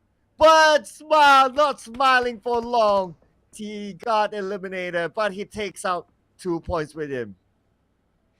Well, at least he got some progress. But back to a sort of box gaming, down to 2 players. Mormon cooking up the nade. Surprisingly, none of them willing to get out to see what's happening outside. Even though they are outnumbering Mormon. But I'm not sure where are the rest of FaZe. Definitely they are around here somewhere. That's why it's a bit hesitant for the side of Box to see what's happening outside. But Box, they're being hammed down in 2 ways. Not just the Vampires coming up from the back, FaZe coming up from the front. There's no way out for them to go. And the circle happened to be just in the center between 7-9 and Vampires. On the side of Box Gaming, they're losing men quickly now. That's left only 1 player, and Kwang needs to bail out. He needs to go for the survival. Here we go, Kwang. I mean, he is the last man for Boss Gaming. I'm worried for him right now, especially for classes of security chicken dinner. Ooh, man. FaZe Clan, they will want the point as well. They will be hungry for it. If only they know that Kwang is right below them. But for they know that Vampire Esports is on the other side. Tony K on his knees. Stone is inside the building. Tony K falling towards Stone. And Stone popping out the smoke should be able to revive his teammate. Kenny tapping out to his Tony K. Lucky they are indoors, so they can actually get a bit of a revive. Vampire down to 3 players. Box Kwang now going straight head on in the left phase. My God, he's not backing out. That was an easy short piece of cake for Mormon. Not even trying to see it through the smoke. Randomly just opened fire and triggers out, and that definitely 1 point. But DBD fighting against GEEK Fam Nax. Mika, this might be a Kobe. Feels like a perfect angle, but Aizen returns the favor. But Sonix, he finished off the entirety alongside with Mika for the entire DBD down with only 1 point of elimination. Oh man, 1 point, putting them down at number 20 still after this. Whew, it's going to be the hard race till the finish for survival teams. It's going to be insane here. And also 2 more games to go now for Boss Gaming to the chicken dinner. Now we transition over to Sem9 in the middle of the circle. They do know where the position of Sem9 of GEEK Fam is at, and they exploded the vehicle. Oh, GEEK Fam will be playing the round without that one Dacia, only a buggy in hand. Sem9 took the center of the swamp area, that compound. Whoever want to cut across will have to go through the waters first.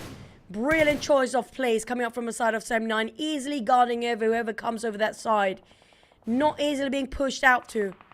But Mikhail spot out Infinity. Bear is actually on the run. Bullets right into the eyes of Mikhail the moment he picks out.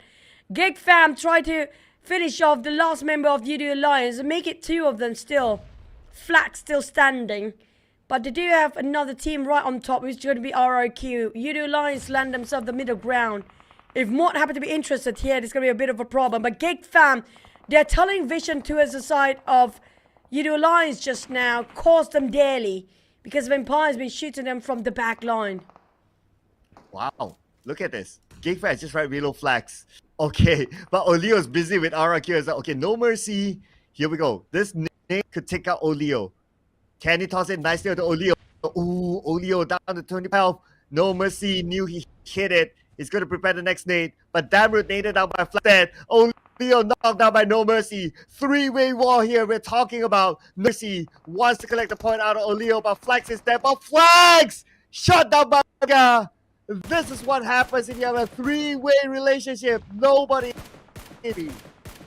100 meters shot from the side of Mika just now. A smart coming out from the side of GEEK Fam. Mika open up the angles to find all those off-angle position and open up the flank for the team. But for the side of Empires, they barely got a shack to hang on to. But FaZe closing in the distance. Managed to knock down on one. Tony K needs help. Multiple times Tony K being knocked down by now. But Vintoris, he is reckless. He's going in, but he's being knocked down instead. Mela is here for the help. Switch over to DPS. Stone with the rifle. Squeeze over, but Mela lost with a DPS Stone down to only 3% of HP.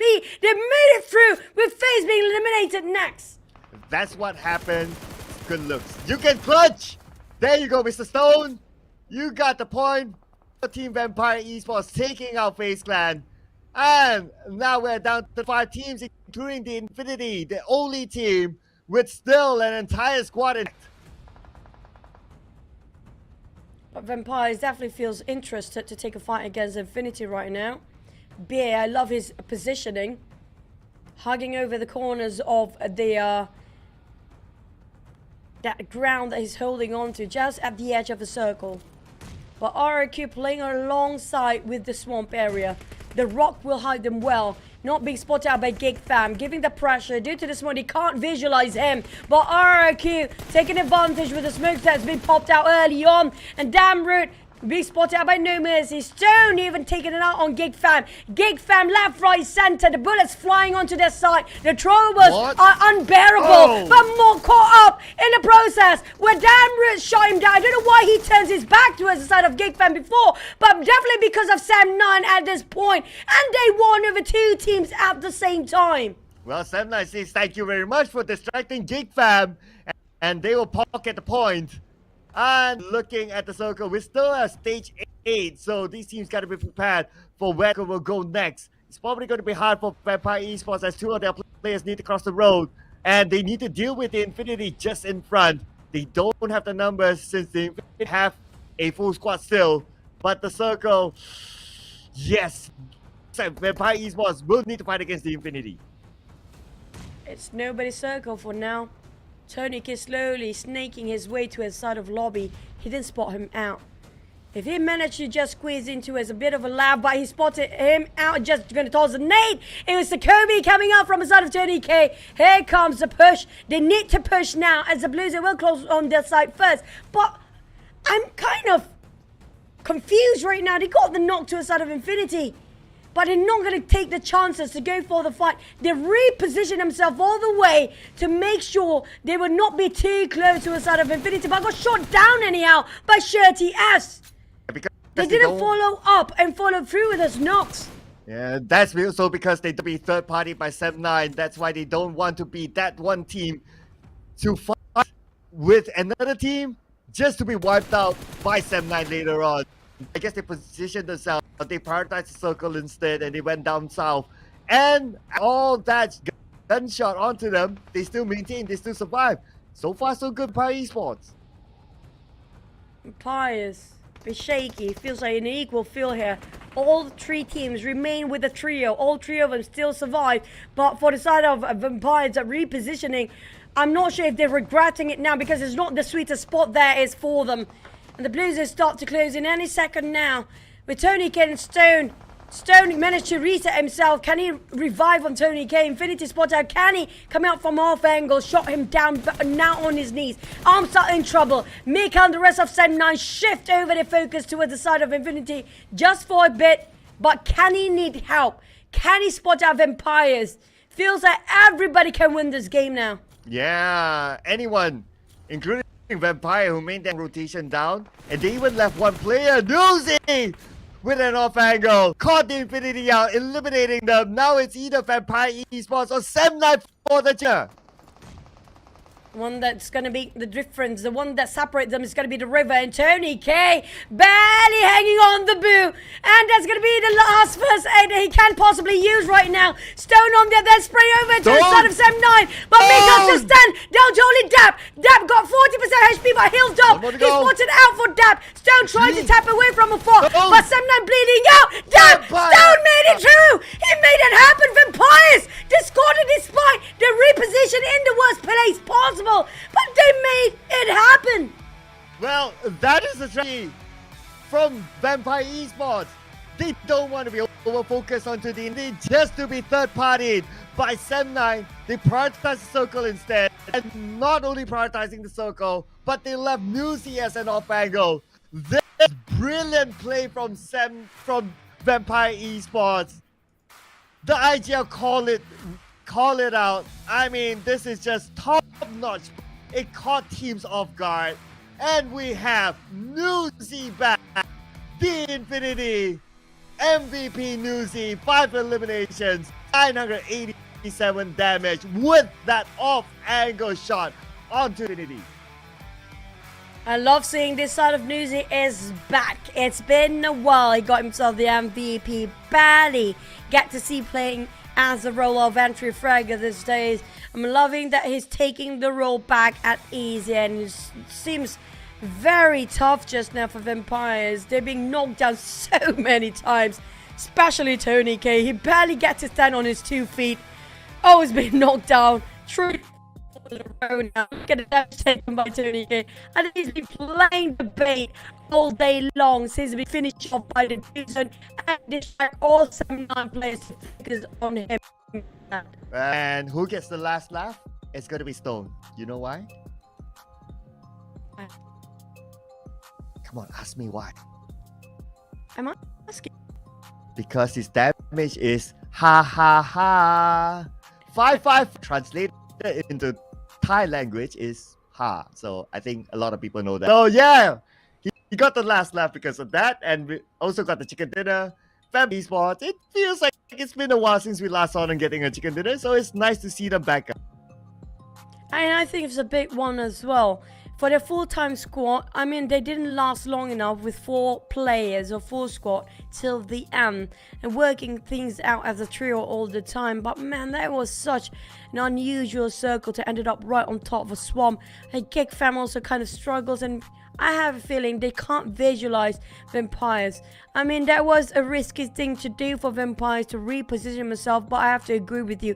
It was worth taking the chances down there, because if they've been staying around the same area, GEEK definitely can actually secure that chicken dinner because they know exactly where they stand. But the moment they switch over to the other side, that leaves GEEK fam a bit confused. Where are they? Where they should aim for? Yeah, and the fact that they didn't know Newsy is there as well, so that helped, because Newsy, when they made the transition, he was staying behind, so like the terrain covered his presence from Sem 9, so that's why they focused on to like, okay, Tony K and Stone, thinking that the entire Vampires, but they were surprised by Newsy, who was still at an off angle just because he was behind when the transition moved. So without no presence there, his off angle surprised not only Sem 9 but also the Infinity.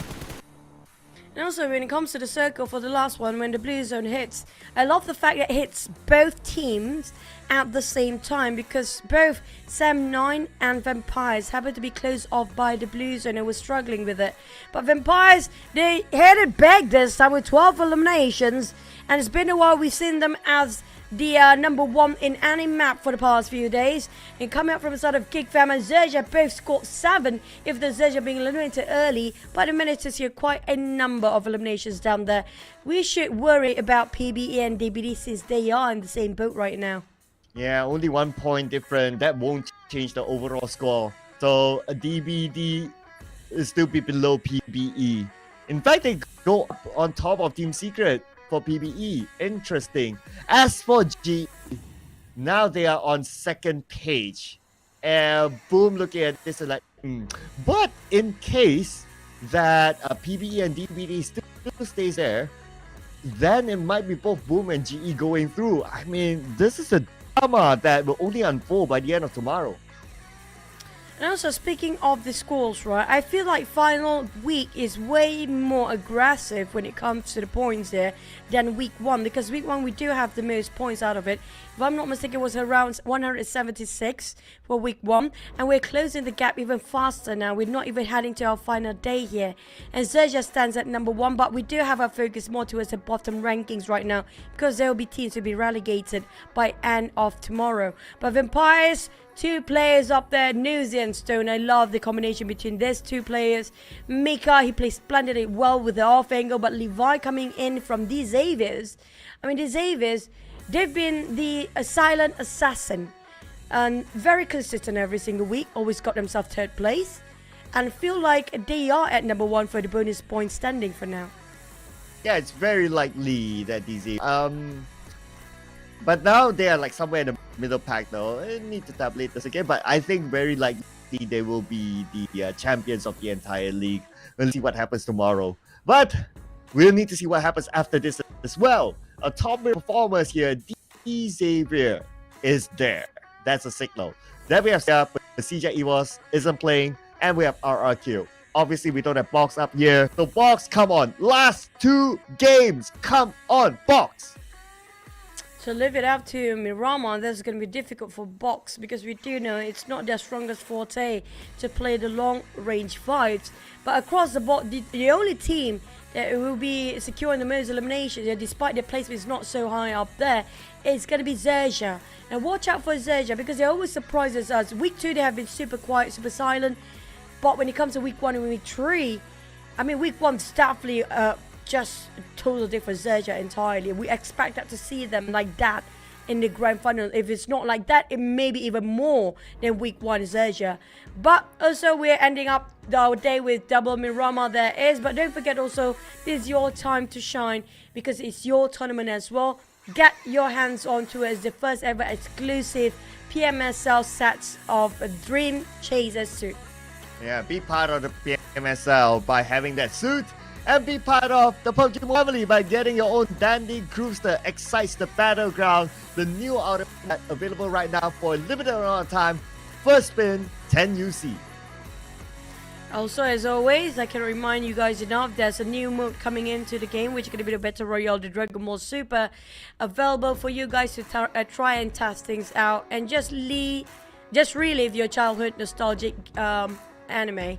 But back towards our map for today, which is remaining with Mirama here. So far, a lot of Indonesian teams, not really a lot, there's 2 teams of Indonesian teams stepping up the game here.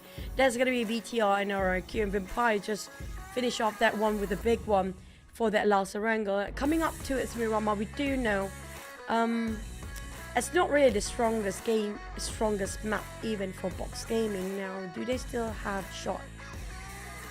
As long as there's still games, anything can happen when it comes to Chicken Dinner. We're talking about 16 teams. It's a domino effect. So what changes, everything can change. Circle effect, yada yada. So as long as there's games, basically. Box Gaming, I'm starting to lose my breath right now. Okay, Box Gaming, come on.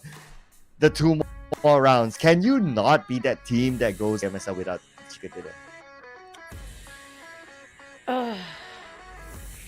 it's not just about a chicken, guys. The thing is, you want to have the screenshot where that's a proof that you're being part of PMSL, right? When the moment the chicken dinner banner just opens up across the screen, that is one of the proof that you're in the tournament, you achieved something. Outside of Box, not just they lost their slot into the grand finals, they don't have that memory of their banner flying across our screen that they scored that chicken. Imagine how it feels. Yeah, gonna ask DVD that question. Because that happened in PMSL. So definitely not going to feel good. Yeah, to be that outlier. So come on, Box. I mean, this is like down to last games. Oh man, just feeling enough for Box, just like how DVD felt last season. It's a devastating feeling, definitely. But if they don't make the cut to the grand finals, it's again also the same feeling that they have for multiple seasons now in the Southeast Asia stage. And it's never a good feeling, I can tell you that. PBE in the same situation, and that's why they make this change. It feels like they're rotating around for the players there. I do agree that mix actually do fare better. And with this lineup, I feel like it's a bit more solid for the side of PBE. But I just hope they don't hit a brick wall and don't have a mental block right now, because they need whatever they can to push themselves up. But at least for the side of PBE, right, they still have a shot for tomorrow because they'll still be playing. Yeah, and so yeah, still have games in hand, so that is a little bit of hope for them. Same goes for G. They have tomorrow as well, but now the gap between them and also Boom is like 20-ish points. Of course, it's between them. Unless both DBD and GE and PB out, then it's a different conversation altogether. But for them to have that safety net, of course, their aim is to just be on top of Boom. GEEK fam, you know what they're planning, definitely have a bit of discussion there. Outside of XERXIA, they're very comfortable right now for XERXIA. Definitely nothing stopping them from getting those #1 spot. But I do worry for GE right now. Will be enough for them since they've fallen off the chart. Even though Boom is not playing yet, even though Boom kind of missed their opportunity yesterday with multiple times they scored themselves 0 in a lot of maps. I did not expect GE to not able to push themselves up there today. Yeah, I mean, GE looked at this game yesterday and thought to themselves, hey, you know, Boom dropping the ball, but somehow it's happening to them now. So I don't know. GE, let's not let that happen too, because there's also another reason, right? We want to see a wild card team in the grand finals. I mean, I can't even vote PBE and GE is out of the grand finals again. Then there's no card team in the grand finals. Though we will see GE in the PMGC, but that's another different conversation. Grand finals, it'll be nice to have a variety of different region teams. Speaking of different region teams, so far we have been flying a lot of same flags here, and the Indonesian has spoken out and spoken loud. Well, they do got themselves their recent Independence Day, so congratulations again for Indonesians. But will the Indonesian teams run just ended up right on top of Erangel? We have a different results here in Miramar. I think it's going to be a remake of a lobby for now because all the players seems to be laid back and chill just for a tiny bit. But speaking of which, right, we still have the conversation about the team that's not playing here today, which is going to be MORPH. And for MORPH, last week and both week of week 1, week 2, their overall rankings of bonus standing points, they're just right on top of DBD. And it happened to be a tie as well.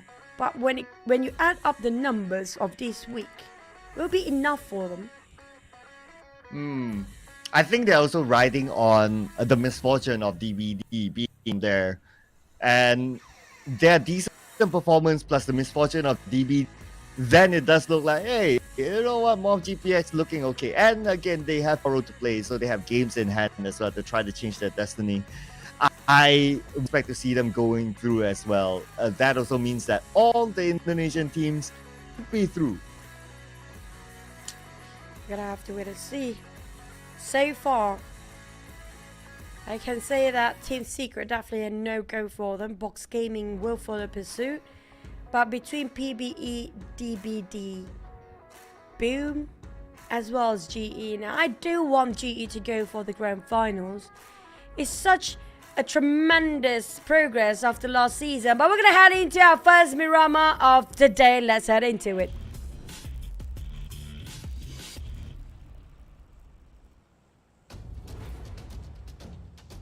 Two more rounds for Box.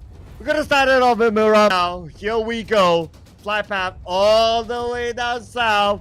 Oh no. So for Box to drop straight into San Martin is going to take a bit for them. Hopefully they'll be able to survive the travel onto San Martin at least. But teams like PE, DBD will be happy with this flight path. Impala, Chumacera, just right on top of it. So it will be a straightforward drop for them. For GEEK fam, going to Elbows, going to take a bit as well. So expect them to drop into Puerto Paraiso as their secondary drop spot. It's going to be more to the southern part of the map for now in the flight path. It means that you should expect and anticipate Circle might actually go the other way around entirely, just like how the last Wrangle map kind of showcased to us what they have to offer. The Circle has been the pure devil these days. It's so evil that it's crushing a lot of players' dream down there, including ours, for Box Gaming, Circle, and that, you know, chicken that we've been craving for so long. But while the Circle will not pop just yet, we do see Alter Ego dropping himself as per usual on the southern side. XERXIA taking around Valdemar. I assume it will be some teams that happen to be clashing here due to how they want to drop themselves and how they navigate themselves across Power Grid and Graveyard. But like I mentioned before, oh boy, Circle. If it goes up to water treatment now, that's going to be interesting. Well, whether it's Waterman, whether it's San Martin or Hacienda, GE going back to San Martin, this is their home. This is the game that they should be able to score. They have the Circle on top of them. But for Box Gaming, they drop onto Southside, Puerto Paraiso, and happen to be GEEK fam that we kind of anticipated. And for this one member of Box Gaming to be here, he took this that is very unlikely to favor him. First comment, here comes the jump shot, the Jordan shot, we call that. But a bit of a 1-2-1 trade. Audrey again didn't manage to survive long. He's knocked out early on. But for the fam, they still kept because the one that this map, this fight is going to be. Wow, this nade from Namkid could land. Okay, let's see. Mika is on the bit. Oh, but I saw to the second floor. Mika is actually on the ground floor. So Audrey is back up, but back up here for Namkid on his way. Whoever it is. GEEK fam 3v2. But at the same time, they are on the other side of the circle, so they need to deal with this fast. Guang is on his way as well. We got Transient on the other side. So now surrounding GEEK fam, locking them in Puerto Paraiso. It's time for make it or break it on the side of Box Gaming here. Managed to equal the fields again as 3v3, even though they got an early knockdown before against Audrey, but Audrey being picked up by his teammate. Now this time it's going to be Mika. Namkid coming out from the flank side, off angle entirely, giving a pressure towards the side of GEEK fam. They're swarming around GEEK fam for Box Gaming for now, but we do have some teams fighting against also. It's going to be GE against another team across the other side of the map. Box Gaming trying to surround GEEK fam, that's leaving the players, only 3 of them. But it's going to be 3v3, equal field all around again. But resources-wise, it's not going to be enough if they extended this fight. Yeah, just look at this. Audrey has nothing onto him except that one shotgun. Sonics only has a level 2 helmet, but he used it wisely, and now he gets a knockdown. Okay, here we go. Can he secure that? But the counterfire is going to come in from the other side as well, so Sonic cannot secure the point yet. Sonics jumps out. He's going to try to make a surprise, and he will, and he gets a knock. Sonics barely hanging on. A reload for his magazine. Right now, Box is going down the drain. Going right, left, center. Ring around the rose. There we go. Try to clear out the corner. Sonics couldn't clutch it through. Namkid managed to survive still. This is heavily costed both teams. Oh. But damn rude. I choked myself. Namq, that was a fast reaction. It finally triumphed this time for Box Gaming. Barely alive. Wow, nice shot with the UMP, taking out GEEK. So at least Box Gaming survived. Although a trio, but we have seen multiple chicken dinners playing as a trio. So I know Circle's tough and all that, but okay, at least a decent start for gaming. For Box, they should push up their adrenaline rush in their bodies right now, knowing the fact they still can win over CQC. Hopefully it will boost their morale for now, but for the side of a GEEK fam, unfortunately, this opened up opportunity for Vampires to overtake them on the second place. Might even take over by FaZe. Now FaZe did mention early on, previous days about their interview, they will try to finish in the top 3 this week. Now if that happens, Clout, that's gonna be living down to the very last wire to see if they can make through the grand finals. And a lot of teams who are biting their nails at edge, waiting, who will be relegated later. Yeah, and they still have a good chance because FaZe Clan is played tomorrow. And so far they're doing okay. I mean, they're up there with the games in hand tomorrow. Oh, is looking good for FaZe Clan, I must say. And looking over at the teams not playing tomorrow. Okay, XERXIA's not playing tomorrow. Vampire Esports not playing tomorrow. So the teams up there, 2 of them not playing tomorrow. With Sem9 as well, somewhat nearby FaZe Clan. So with that, FaZe Clan actually has a chance of scoring the top 3. That's kind of true. That's exactly what happened to Sem9 last week, by the way. They did not play. And then even if they're not playing, but because of the gap, it's quite huge, quite early on. So they don't even have to worry. I hope that's the case for some teams. They're not playing for tomorrow. Hopefully they have enough to stretch numbers up. They cannot be catch up by all the teams down there, including XERXIA and that. But on the side, but we're not worried for teams up there, right? We definitely worry about the teams at the bottom, which is more than 4 teams jeopardizing the positioning to get themselves a slot into the grand finals. DBD included, PBE in their MORPH is one of them. Not surprising, Team Secret and Box can make it through now. Who joins in Team Secret and Box to just wait at the bench sidelines while watching the grand finals commencing without them in it? You mean Team Secret and Box not going through? Yeah, definitely no hope for Box. Last 2 games, no way to grab. Unless they wipe out the entire map, even then, yeah, unless they wipe out the entire map, which is definitely not going to happen. So, yeah, I mean, Bellbox, as we said, is just really playing for pride now, like 100% playing for that chicken dinner, playing for that memory of at least getting their poster up PMSL. That is the best that Box can do now. At least for them winning this GEEK fam, I know, based on their track record, isn't that good to skip it up, but just putting out some hope there for Box. Now, we did had an interview before with the teams that secured themselves a slot for the grand finals.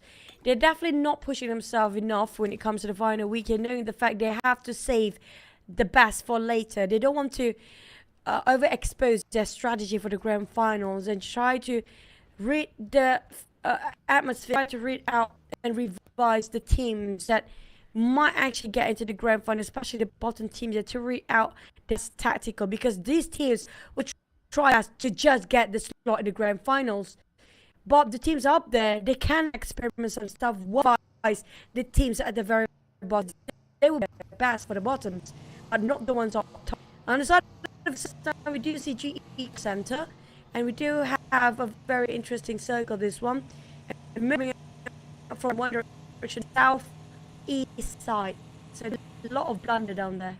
And what I see interesting also is this circle is still favoring GE. They have the opportunity of taking the high ground on the left of St. Martin's, pretty nice spot. But as what you mentioned, like the rotation of the teams, Esports prepared to try to shoot down one, but instead it's going to be Ravenclaw on his knees. PBE not in a comfortable spot as well. One of them kind of low with Vampire Esports trying to get something out of it. Can they get something out of it? Seems Ravenclaw being knocked down there. 7-9 want to have a go. Will they with PBE coming in? They definitely heard the gut early on. Interested to have a bit of a peek. 7-9. I think that's just more of a warning shot, jabbing them from the sidelines.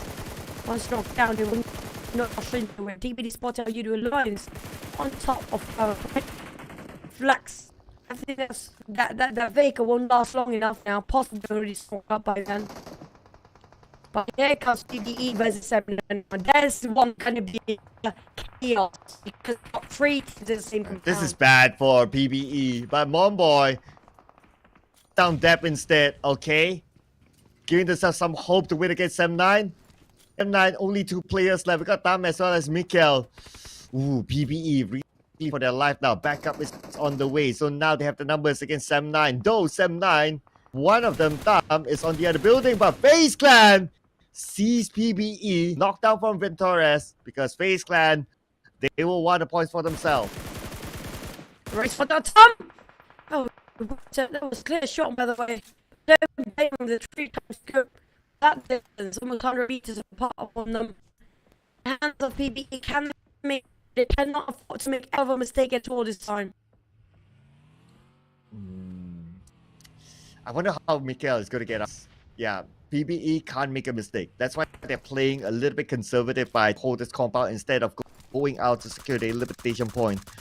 But Mikkel spots out FaZe Clan making the rotation, and FaZe Clan seem to be interested to try to take down P, but they must be aware that 7-9 is there too. Tom playing this slow. He knows there's going to be an entire team right across him. And Circle happened to shrink it at the very same moment here. These Avers are fanning out, coming up from the north. They're having such a great day for these Avers. Not just they got the circle, they got almost half of a circle for themselves up there. But FaZe versus PBE versus 7-9, who Tom got stuck in between there. Seems a bit too slim for him. The survival, the possibility seems a bit too short right now. DBS away, but it's not going to be enough. Wait, what? How? How? Okay. Happened so fast. All right. Okay, maybe Mikkel was on his knees. That's pretty much the same timing as Tam. And they took out Tam, and that's it. No one's there to revive. And obviously 7-9 is out.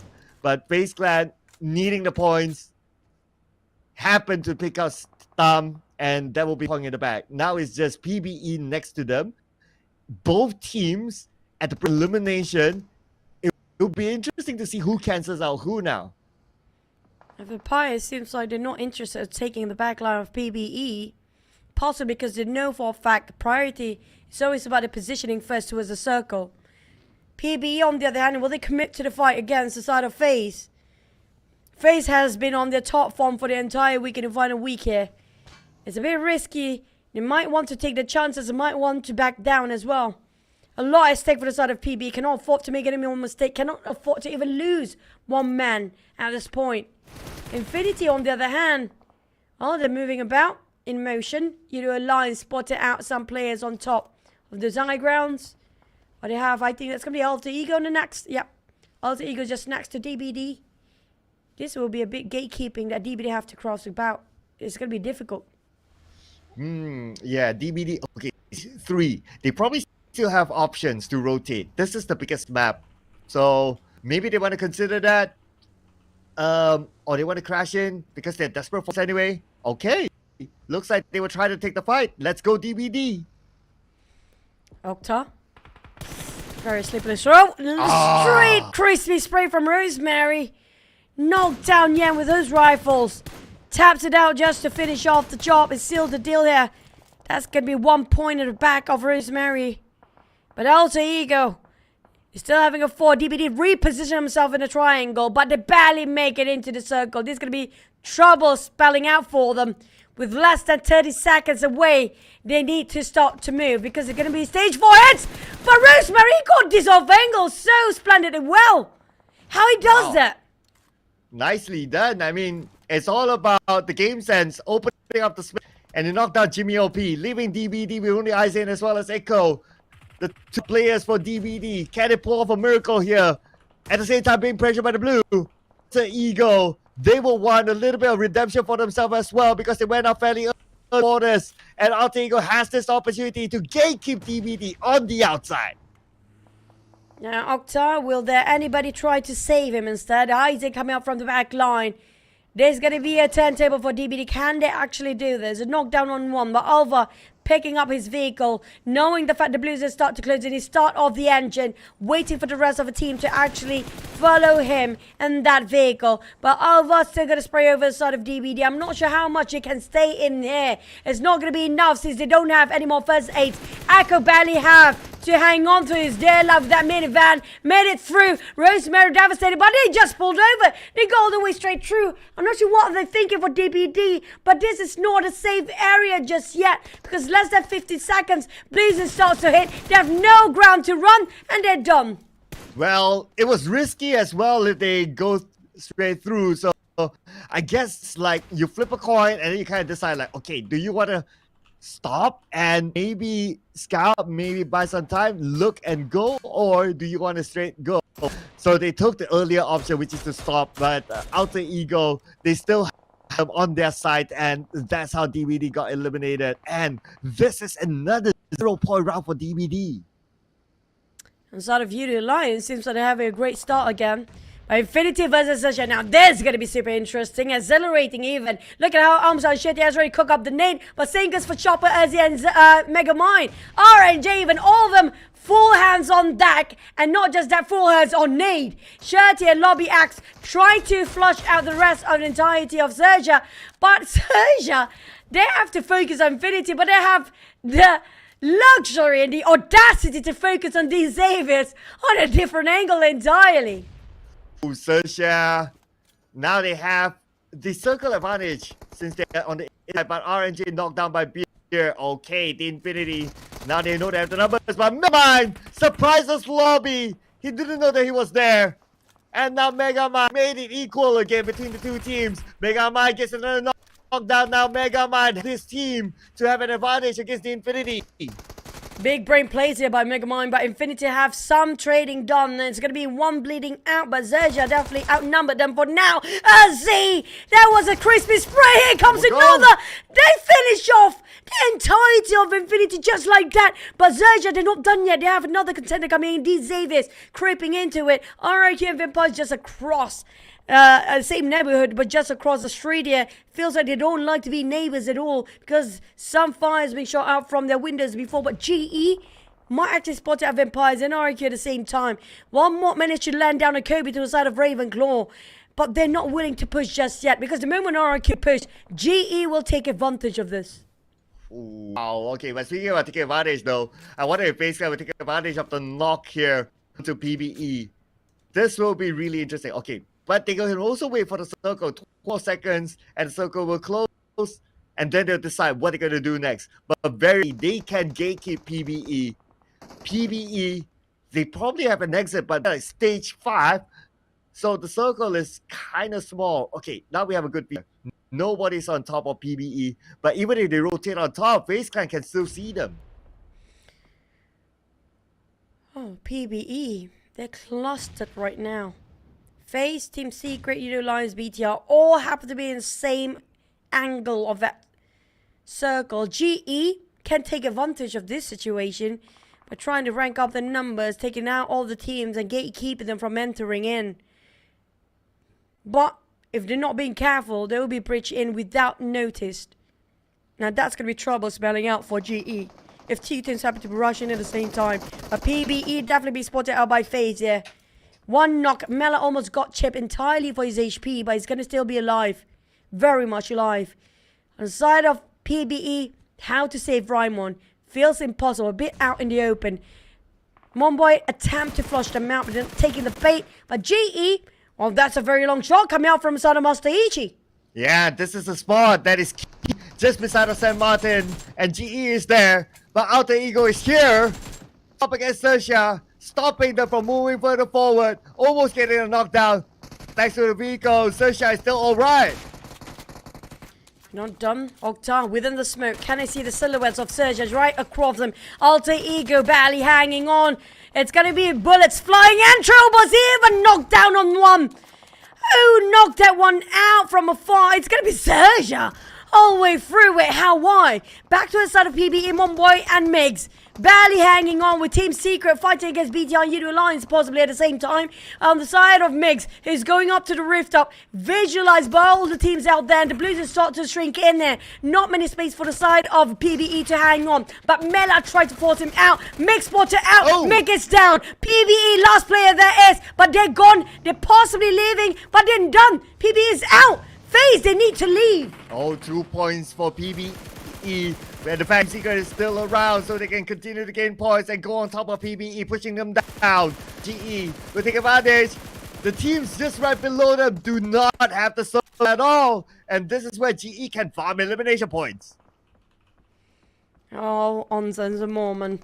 They need to push up here. Advance forward. There's only one direction for them. It's going to be forward. But Team Secret will try to stop them from pushing. And they're done. They're done with the help of the Blues. Now they need to leave as well. But the ones on top will start to shoot them. REGUM spot them out. 1 knock. 2 knock. GE taking advantage from the sideline. Can he steal away from Master Smile? He's definitely smiling right now. Spots it out. Putrazel and Halton, who's taking their immersive, submissive towards the Blues. And right now, it's just too much painful on that side, but they don't have a choice. The wall will block them and they have to climb up, and that gives so much opportunities for the other teams to steal away and take all the points out of Team Secret. Ooh, the blue burning Team Secret might deny the point.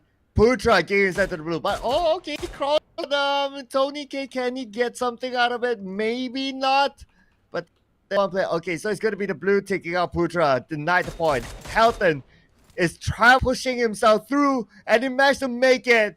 But sad for Helton, the circle got away. Now back to the side of Xavier's. Definitely capitalize over the northern side of a circle. Team Secret with Helton left.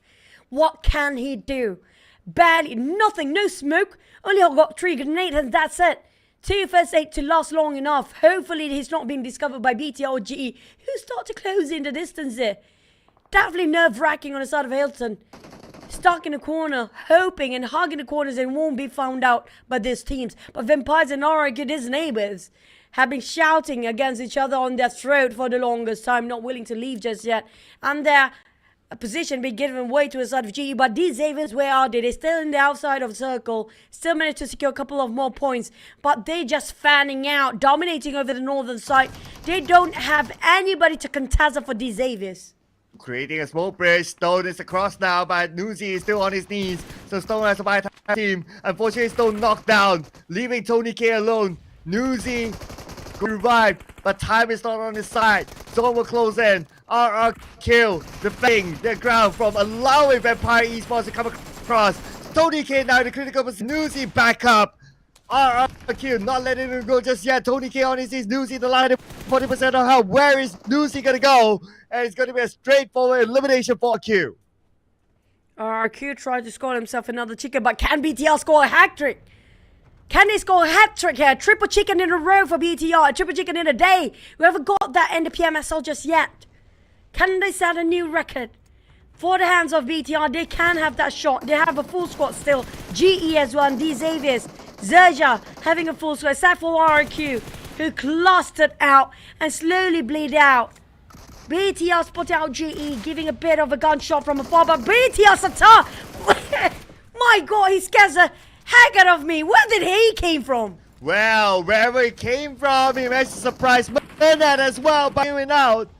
And Satar now with the DPS. Okay, he's reviving his teammate. Fine. She knocked down by La Paz. So it looks like BTR, they're waiting to fight against GE.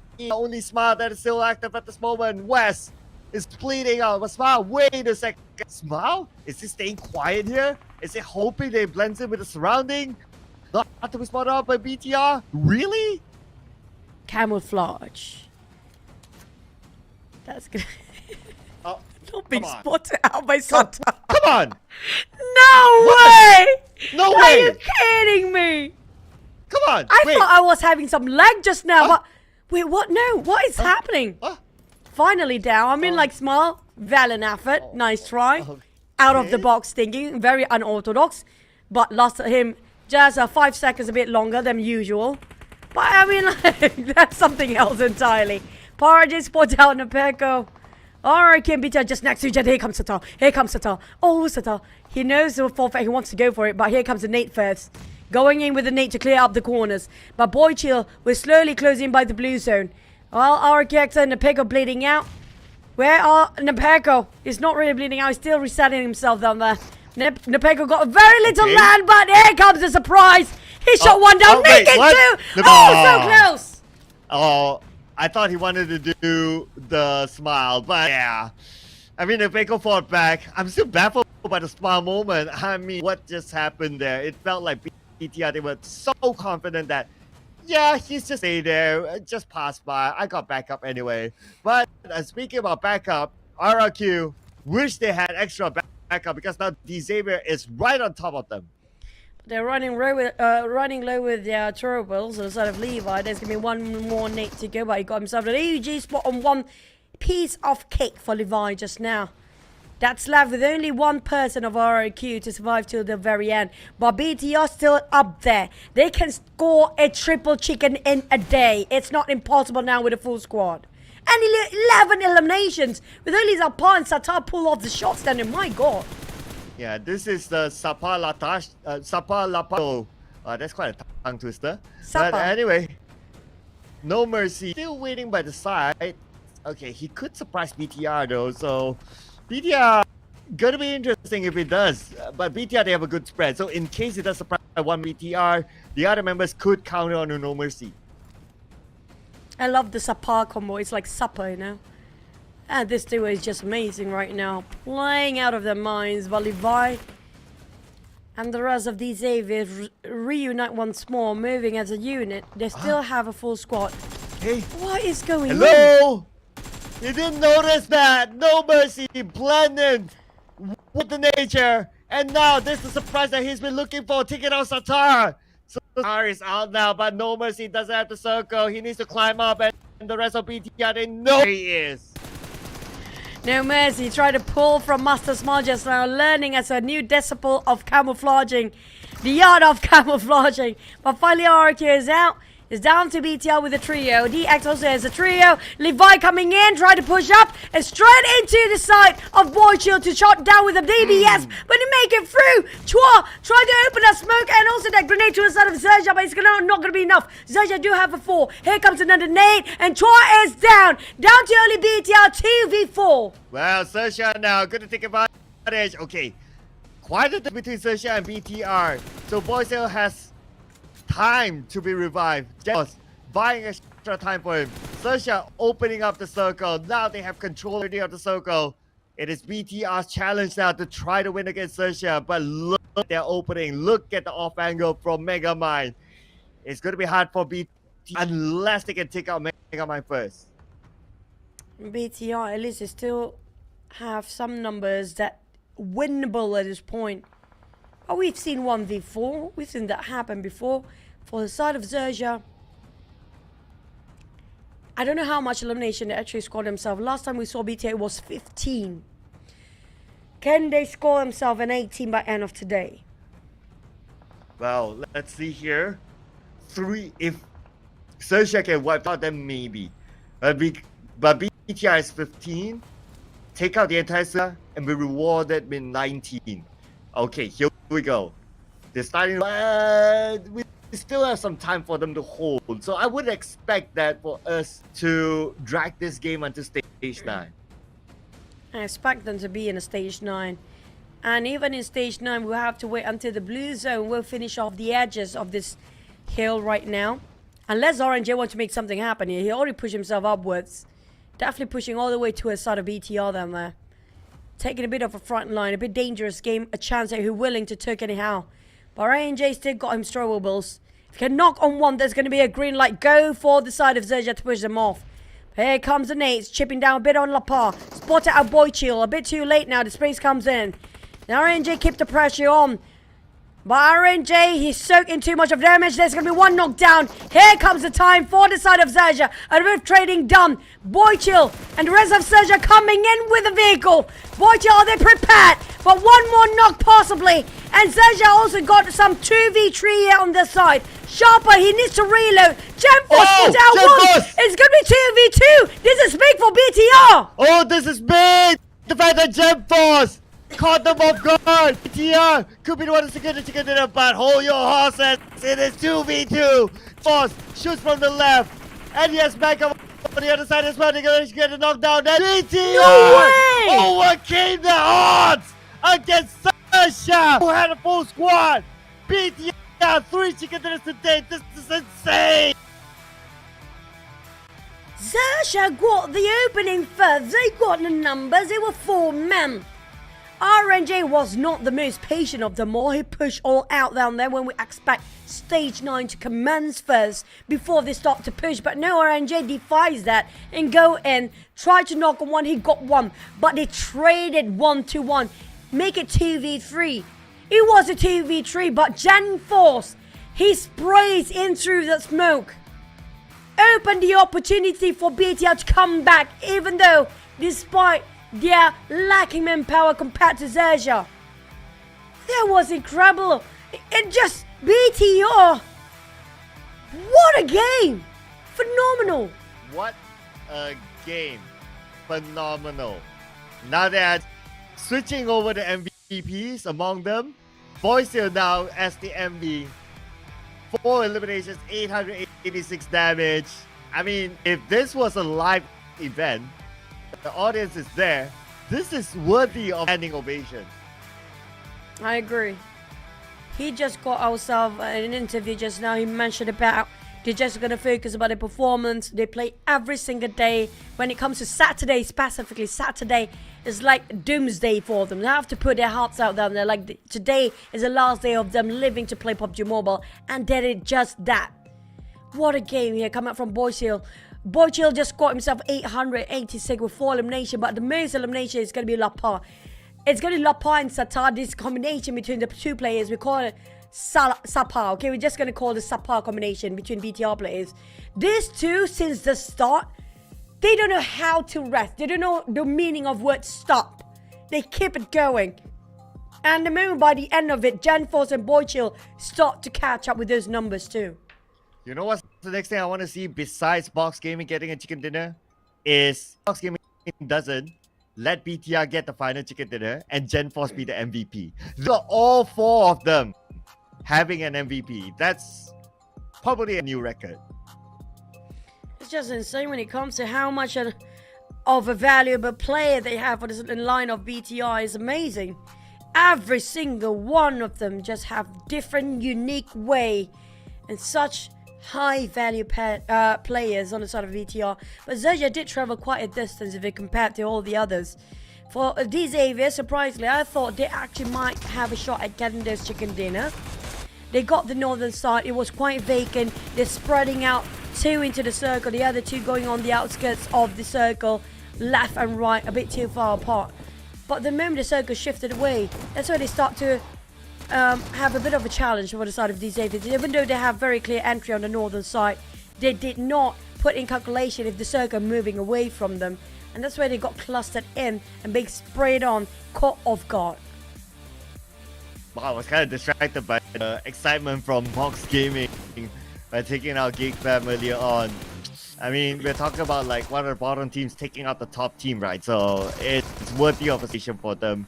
But there was also a lot of fights like from the set in entry just because of how the circle shift. GE had a good advantage of securing a couple of eliminations from there. But it was also an exciting fight here. We saw like FaZe Clan, PE, Team Secret, like a good number of teams rotated from that area just to be later caught up by GE. But BTR is just doing the odd things today. They are monsters. They are different beasts entirely. BTR, not just they secured double digit, a whooping amount of double digit at that. 29 points. It's been a while since week 1. We can see something that has big number like this. 29 points and a triple chicken in a day. And all their chickens scored themselves a high volume kills out there. It's not a passive chicken dinner, that sort of a game coming up from BTR today. And I'm worried for grand finals for the other teams because they did mention in an interview before they are not showing off their secret weapon yet.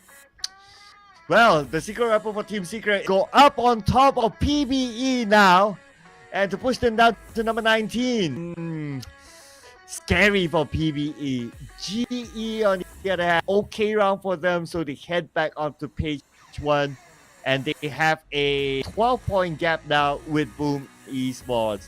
But again, if PBE and GE is stuck down there, then both Boom and GE will go through. I mean, what a plot twist that we could be looking at tomorrow. I don't know about GE, are they safe enough? They definitely want to solidify their positioning by getting a top 5. That's the best case scenario for them. But head to head, we do have between Boychill and Shop. I mean, like, Boychill is a rare occasion for us to actually see him on stage, and always, you know, somebody else who got himself the MVP. But at his time, this is his era too, and I love to see him pushing more forward. But today, what a day for BTR, and Nation flags just flying all across the board here. Yeah, BTR. If we don't get box, my wish list is BTR to get the chicken dinner again and give the MVP to Gen 4. That's it. I'm done for the day. Well, obviously because it's the last game after this. Man, that also means that there's only one more game for Box Gaming to that chicken dinner and not be the only team in the PMSL to not get anything. But speaking about getting something, I know you were going there. It is the PMSL Southeast Asia Limited Skin Series. Yep, and maybe this skin will help you with how GE managed to camouflage himself among the buggy just now. Maybe you can pull that off wearing this suit. Who knows, right? Yeah, I mean, well, if you were to ever go explode, at least you go out in style, right? And if you notice the name, it's called Sweet Buggy. What sexier name can it be? I don't think it's sexy at all. But definitely I love this one. It's gonna be my Morizak suit, and the glide effect is just incredible. I love this one, but at the same time it's a bit obvious for the people actually trying to pin you down in Battle Royale game. But back to a sort of GE. I mean, like, that was out of the box thinking, trying to hide in a buggy just now. I don't know what happened to Satar, but definitely it took him quite a bit of a time to spot that one out. Yeah, he's so used to frontal fight, show yourself, prone or something like that. He's so not used to somebody just sitting in the buggy. You know, this is what we call reverse psychology, you know. So you don't go all fronter. You reverse psychology, you stay there, and they don't know you're there. But what we do know is this team here. One game. That one game. Box. That one game. Come fulfill our dreams. Come on. I don't have hopes anymore, man. You know, like, you used to know that unicorns supposed to be existing when you were 5 years old, and then notice that when you grew older, it's all just a fairy tale. Feels like a very, very, very sad fairy tale for Box Gaming to score himself that chicken here. It's going to be one last shot, one last game, and one last map for teams playing for Group D today. Sam9, Vampire, XERXIA, and Box. Now, Vampires and XERXIA definitely want to stretch the gap here, and XERXIA standing at number 1. But will be enough for them to close up their day while we're waiting for Box to get those chicken. Oof. Box. Okay. I mean, after today, we won't be talking about Box anymore, alright? I know. By now, you guys must be thinking, like, can we stop talking about Box? Yeah, don't worry. By after this round, we're done with Box. Tomorrow, they won't be playing, and we will focus on to the others instead to try to get the chicken dinner. But, I'm still mind blown like that PTR got that chicken dinner. I mean, that was okay. Out of all the chicken dinners today, right? If we were to rate the chicken dinner by PTR, that is the best so far. I don't know. It will be a bit too early for us to say it's just going to be the end for the chicken. What if they score the 4th one? That never happened before. I want to see if they can pull that off. You mean this team? This team never happened before getting a chicken dinner in this season's PMSL. It's either we got Box Gaming chicken or BTR scored a 4th chicken in a day. Yeah, that's a team that's desperate. This is another team that's desperate for points. PBE here. I don't see 4th row. Oh, okay, 4th row is at the end. Okay, so he's still with his team. He's not like tantrum and it's like, okay, you guys are on your own now. He's still there with his team, the coach of PBE, because they still have tomorrow. Okay, whatever it is, he's there tomorrow. Unlike Box, who has this last game after this. They literally have to play their heart out. They should have the mindset that how BTR teams have from their coaches. Like, play today is like there's no tomorrow. Well, it assumed tomorrow is going to be Doomsday. Okay? And you love PUBG Mobile so much. You want to play your best and remember as your best memory before Doomsday hits you. They should play it like that for Box Gaming. But right now, I don't feel any heat coming up from Box Gaming when it comes to the final week. As said for earlier today and yesterday, we do see some fight from them. But it's just a fight that, you know, you can see a spark, but not a big fire yet. Yeah, turning off your air condition and you definitely feel the heat. But whether it's a good heat or a bad heat from Box Gaming, that's going to be the last game after this. Man, I'm almost done with Box. It's like, just get the chicken today. You know, that sort of feeling right now. It's like, come on, Box. Okay. Yeah. Other than Box Gaming, if we talk about like Alter Ego even, practically Alter Ego isn't like super duper hot. Like today is like, fairly underwhelming for the, although we'll definitely see them in the grand finals, but Alter Ego Performance, who is the previous PMSL champion, we don't get to see them today. I personally don't feel like they're overwhelming today, specifically today, because based on how much they score themselves in the previous map and the entire team of Alter Ego when it comes to the week, we do have some spotlights of plays coming from MORPH specifically. And it's just that I feel like they're not showing off their best yet and waiting for the grand finals here. But speaking of the last for the map in Group D, can they finally finish off their PMSL League this week, a final week here with a bang, before we get to know tomorrow who will advance to the grand finals? But do we have some issues there? Feels like it's a bit of a hole down there when it comes to the next and final map. But yes, it's going to be Group D. Final map we go. But at the same time, we're talking about Group D. All of them are safe to get into the grand finals, except for Box. We're going to go down that route again. Oh, no. No, the Box Gaming story. No. One more game, Box. One more game. But I also noticed something else as well, that today is a rare option that GEEK is not playing Sniper. Oh yeah, I have a new fun fact. I just thought during the break. You wanna hear it? Yeah, sure. Okay, so we always talk about the fun fact of the players and all that, right? Now I'm gonna give a fun fact about a caster. So the caster's name is Choo Choo. So the fun fact about Choo Choo. Should I worry now?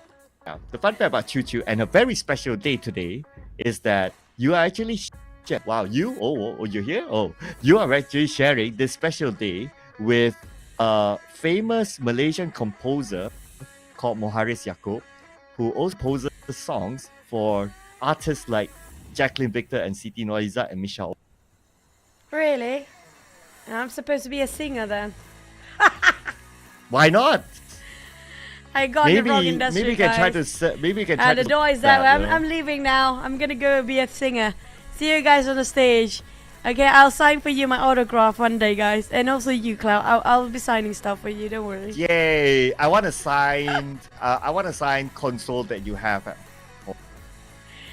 Now, why? Yeah, because that's nice to have it. I don't know. Just say it. I thought you have a console at your place. I don't have your console. Your console is more updated than mine. So no, why? I wouldn't mind that. Why do you love to take my stuff, man? Well, especially if it's side, might as well. I mean, I could take something else, but I'm happy with that. You know, saying. And also, if you guys happen to be, especially the viewers that's pretty close to us, I mean, you guys know who you are. You happen to be in Malaysia. If you want us to hang out, and if you happen to be in the grand finals on ground, and you want us to be with you, and even want to visit my place, I wouldn't mind. So just, you know, text me and my associate accounts, even Cloud associate accounts. We can hang out with you guys, not during the grand finals, of course, because we will be casting, maybe after or before. Speaking of which, a lot of other casters that I know of, including like my close friend Bro Pasta, is flying over to Malaysia. And there are some other region casters that might actually flying over this side as well. I think they're more towards making content instead of casting, because I do know for a fact the other regions possibly will be casting online, because we don't have that much space on the venue for casters as well. So that might be something that should, you know, if you guys want to meet some casters, mostly it's going to be Malaysian casters on site or on ground. Yep, and it's going to happen next weekend. Friday on Tuesday. Okay, I recently happened to check like the accommodation around, right? And a lot of it is fully booked. So just saying. So there's still some, yes, but it's running fast. So if you're on arrangements, you got to do it quick because accommodation is running low. It does signal, you know, people are coming in, like some of the people that you just mentioned, and I'm sure, well, like their own supporters, like direct supporters of these teams, they will come in as well. So they're taking up part of the accommodation. So for you guys out there, who are fans of the show, fans of PMSL, book your tickets quick, book accommodation quick, because I just checked this like, what, 2 days ago or something, and some of the hot ones are already out. And if you guys don't have accommodation in Malaysia, don't forget, just tag SirCloud and he'll be offering you his place. Wow. So you guys can sleep at SirCloud's house. Yay. Which I don't think is that too far from the venue, right? Your place is nearer to the venue than mine, right?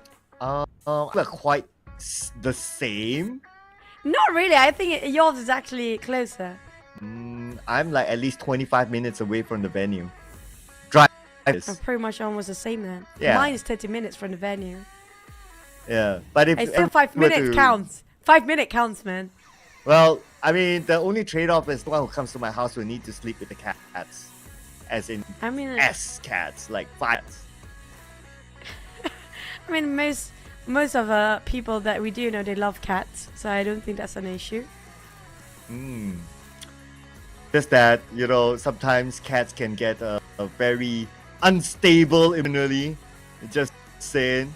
You know, I recently saw a video that type of cat colors have different kind of emotional status. Yeah, you guys can check that video out wherever it is on social media. But we'll check out the final game here. I believe we're gonna fly into Miramar.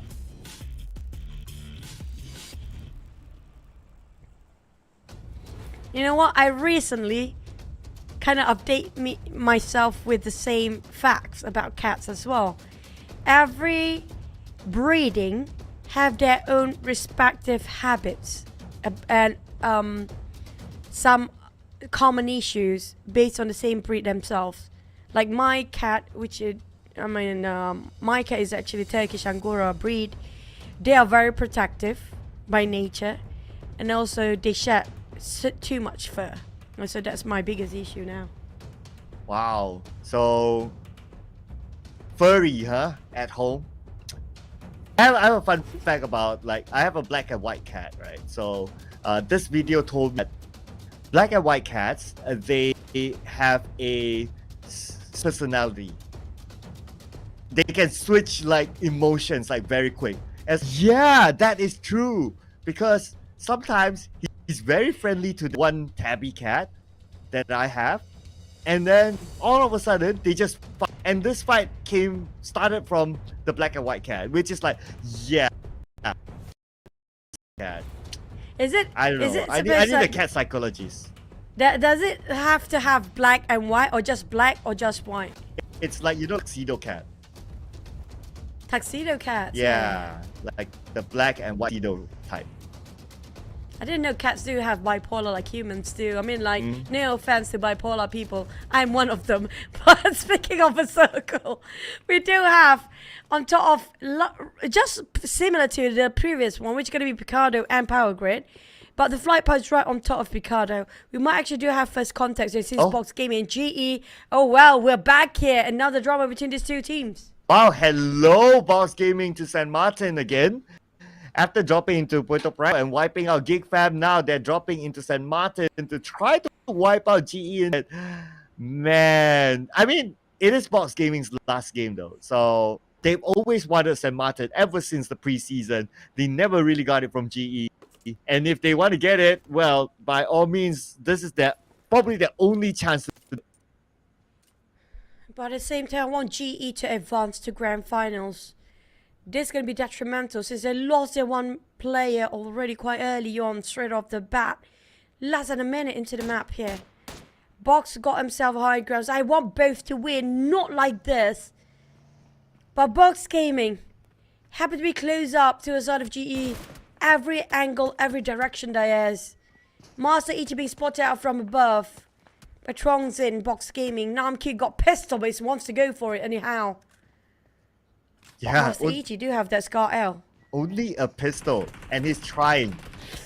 Okay, Namkid really banking on the trade here.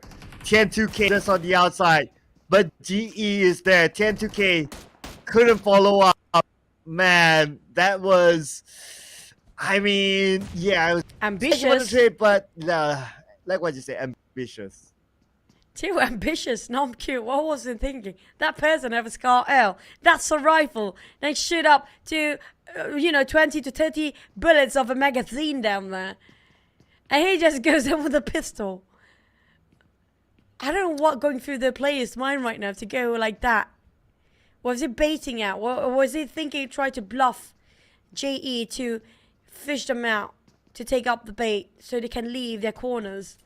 This is really what happened on the side of Manet. I think he's the one to knock down FaZe.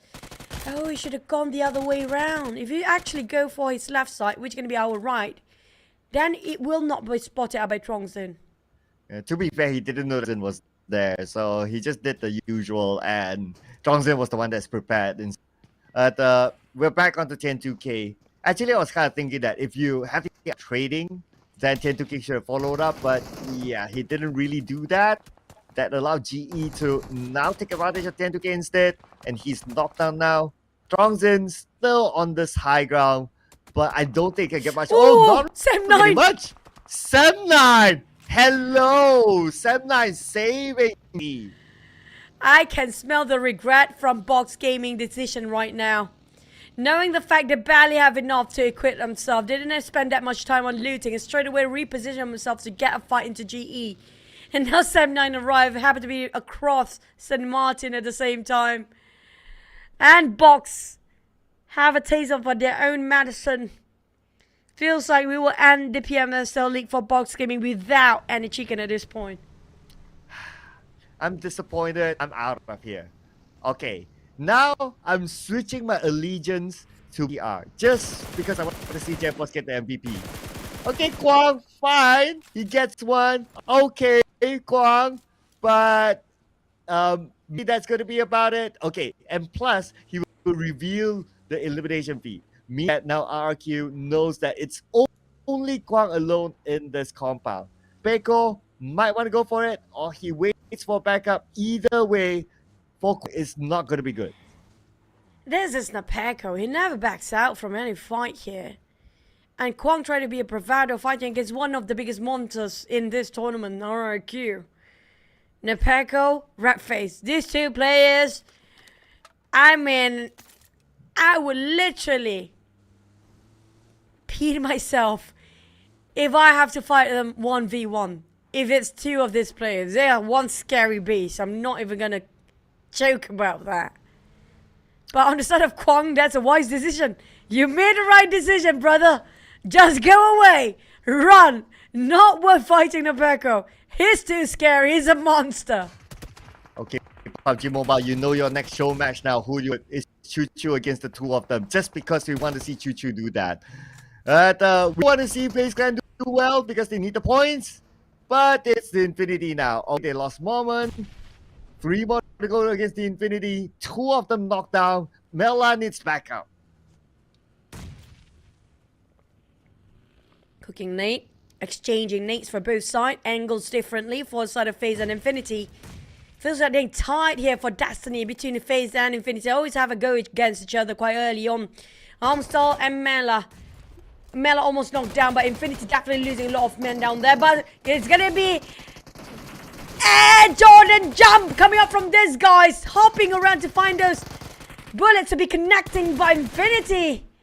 This is going down the drain. As Ons and the rest of FaZe is winning over them.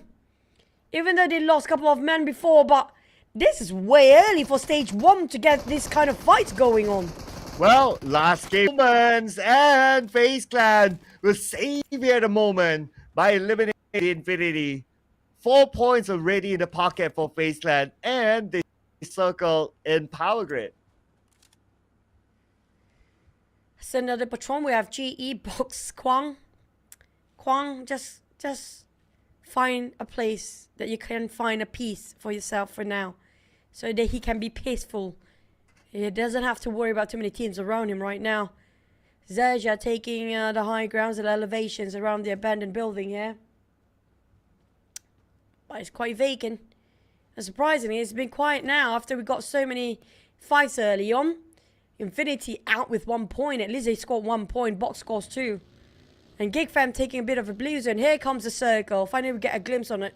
But St. Martin Power Grid against once more. It's going to be the center of a circle, just like how we did before. But it moved up all the way. Water treatment. Team Secret got this by themselves. Nobody on the northern side even. Yeah, they're glad they're there. And Boom isn't playing, so north side is a little bit Boom and MORPH GPS, because they both like to drop way up north, just next to each other. So there's a little bit more space up there. Team Secret happen to get the middle of the circle. Wait for them. And here's the bad news for PB and DVD. If Secret does well here, assuming that they get a chicken dinner, like it's the best case scenario, right? They will further leave PB and DVD down there. Oh, PBE, DBD. It rhymes though, that name. I know, right? So next time choose a team name that kind of rhymes with the one with the best in the world. Maybe you can actually have a bit of that vibe down there. But not like this on the side of PBE and DBD. Vampires on the other hand. Oh, they have a very good run today. Despite their quietness and being silent for week 2 and the first half of the final week. But definitely to show what they're made of. I cannot wait to see what they have to offer to us. What they can actually perform in the finals and the grand finals itself. It will be an absolutely a big banger, explosive game. And speaking about team names, why not choose a team name that is creative and memorable, right? Like the Guys of Asia, for example. Come on, guys. You don't get creative. Those guys. Yeah, I miss that name too. It's like the best. The second best might be Harame Bros. But the Guys of Asia, that name, yeah, chef's kiss. But 7-9, here comes Vampires. Try to visit them warmly, greeted with grenades. Close the door when you have visitors and guests coming in. You're just gonna close the doors. That's what we learned from PUBG Mobile. But back on the side of Alter Ego, Zral, Team Secret, they're spreading out. Rosemary tried to blend himself with the bushes. Is one with the nature for now. It's a very nature-like person. But Healthin might spot out Fnatic. It might be shot down. 1 tick of health away. Was so close. Here comes Alva next. Alva got stuck. He made a bit of U-turn.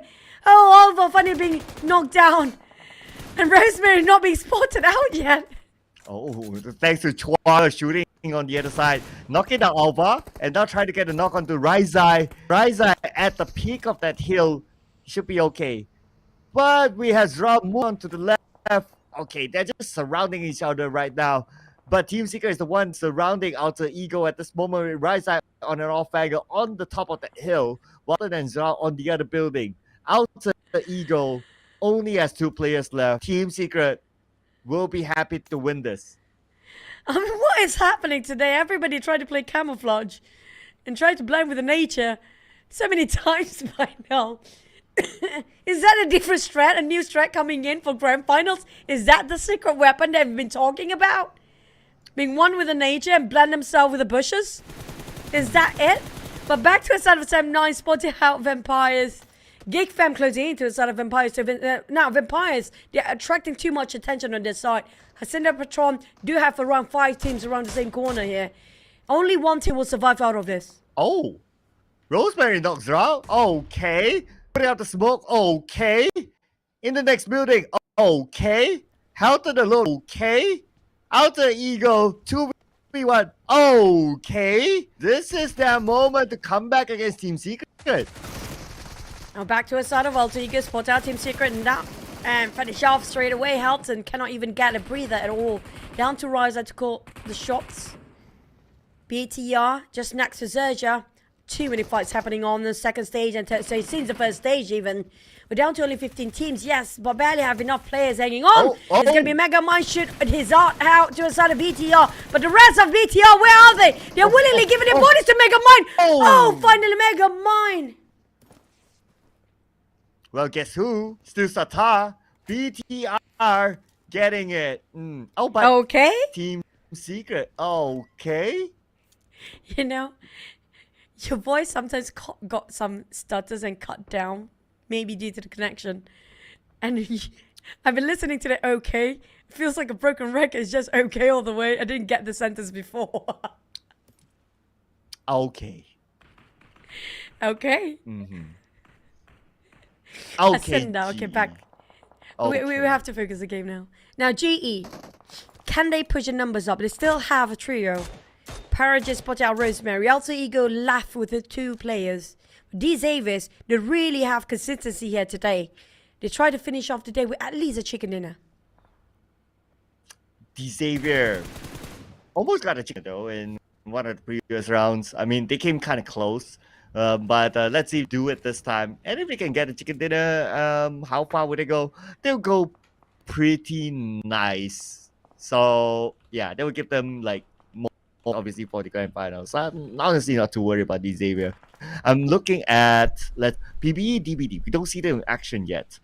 So that is a key point. And we saw them in action, so they got 4 points now. And with that 4 points, they come a little bit closer to Vampire Sports, who is not playing tomorrow. And looking at the current situation, we talked about FaZe Clan. FaZe Clan, with that 4 eliminations, probably get the circle. Good shift. If they got it, it's going to be nice because it's like the high ground. On the left side of San Martin, on the Hacienda, that is a good spot to farm elimination points. That is a spot that GE took earlier on, and they got a good amount of elimination points. So FaZe Clan is going to take the same spot, and they can potentially do the same thing. FaZe Clan, good spot right now to farm eliminations. And if they can do well, potentially go up against, on top of that, potentially even GEEK. Hey, potentially even BTR. I mean, BTR is still in this, so they can continue to collect points, right? So, yeah, they gotta hope that they get eliminated as well. Anyway, FaZe Clan, they are still playing tomorrow. Well, we're going to have to wait and see if they can actually score those. If everybody have the same mindset to take Hacienda de Patron to want to take those eliminations, now they will have to fight each other first, don't they? And they might actually get distracted from the teams that are passing by, even if they got themselves the Hacienda de Patron. It happens so many times here today. But speaking of Yoodo Alliance, they take a bit of a longer rotation up north, going on the left side entirely, which is going to be crossing, not even crossing St. Martin. They just go around St. Martin instead. But I'm not sure about the other teams though. Since they are in the center, including FaZe. But Yoodo Alliance treading it like on thin ice right now. Spot out 1 player. That's going to be DBD. Izing, quite obvious. His head's been peeking out.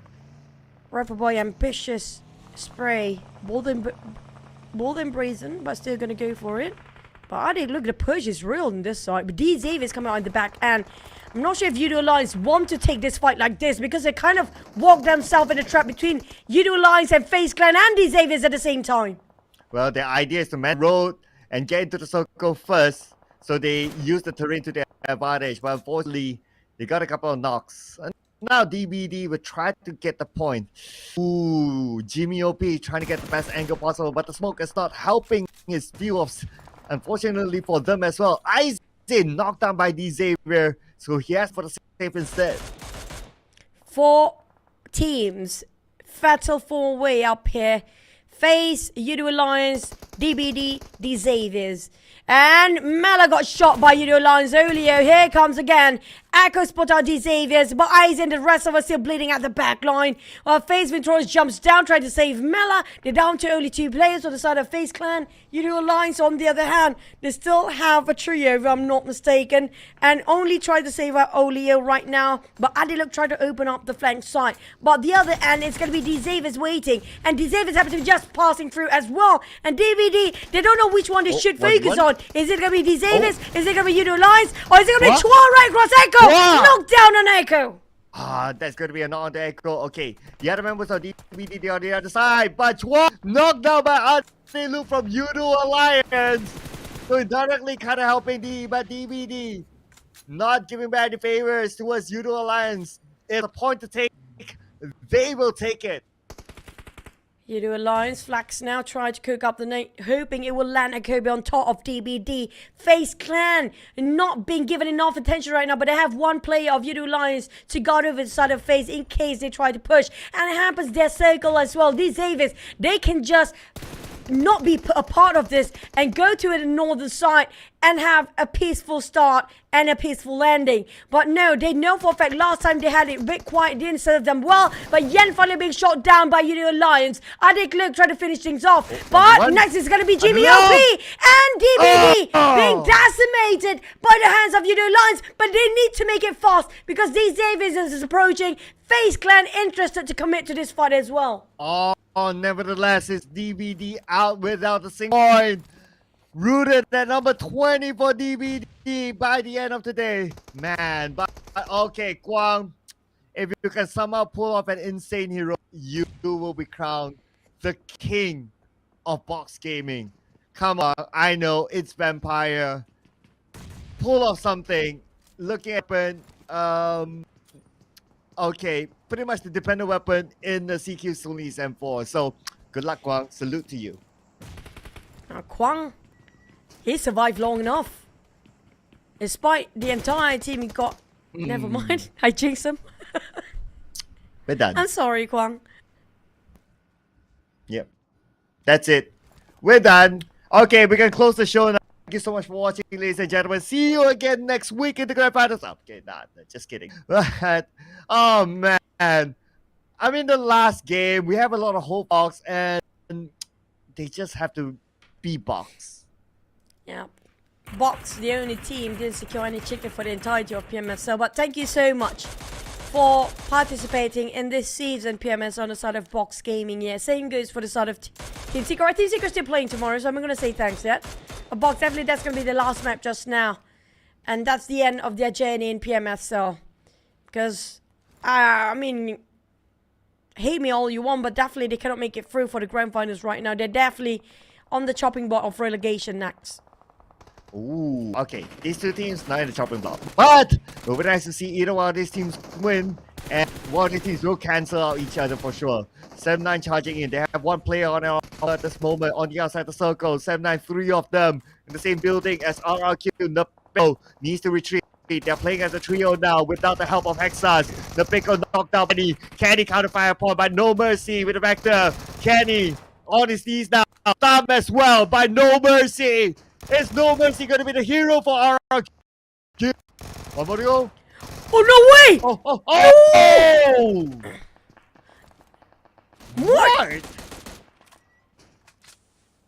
What is 7-9 doing? Willingly giving their bodies to taken over by the side of RRQ one by one, while they can actually move as a unit. That was everything in vain coming up from the side of Sam 9 and being eliminated entirely. Alter Ego next. We do have GE still well and alive as a trio, but here comes GEEK Fam to the side of RIQ. They won the fight just now, but at a great cost. There's 3 knockdowns before. I just hope time still on their side to pick themselves up, but the circle will have to shift now. Vampires BTR will not be in the circle. Same goes for the side of GEEK Fam and RRQ. These Xaviers, on the other hand, split it again amongst themselves, 2-2 formation so far apart, but the side of RRQ, can they hold their ground for one more fight?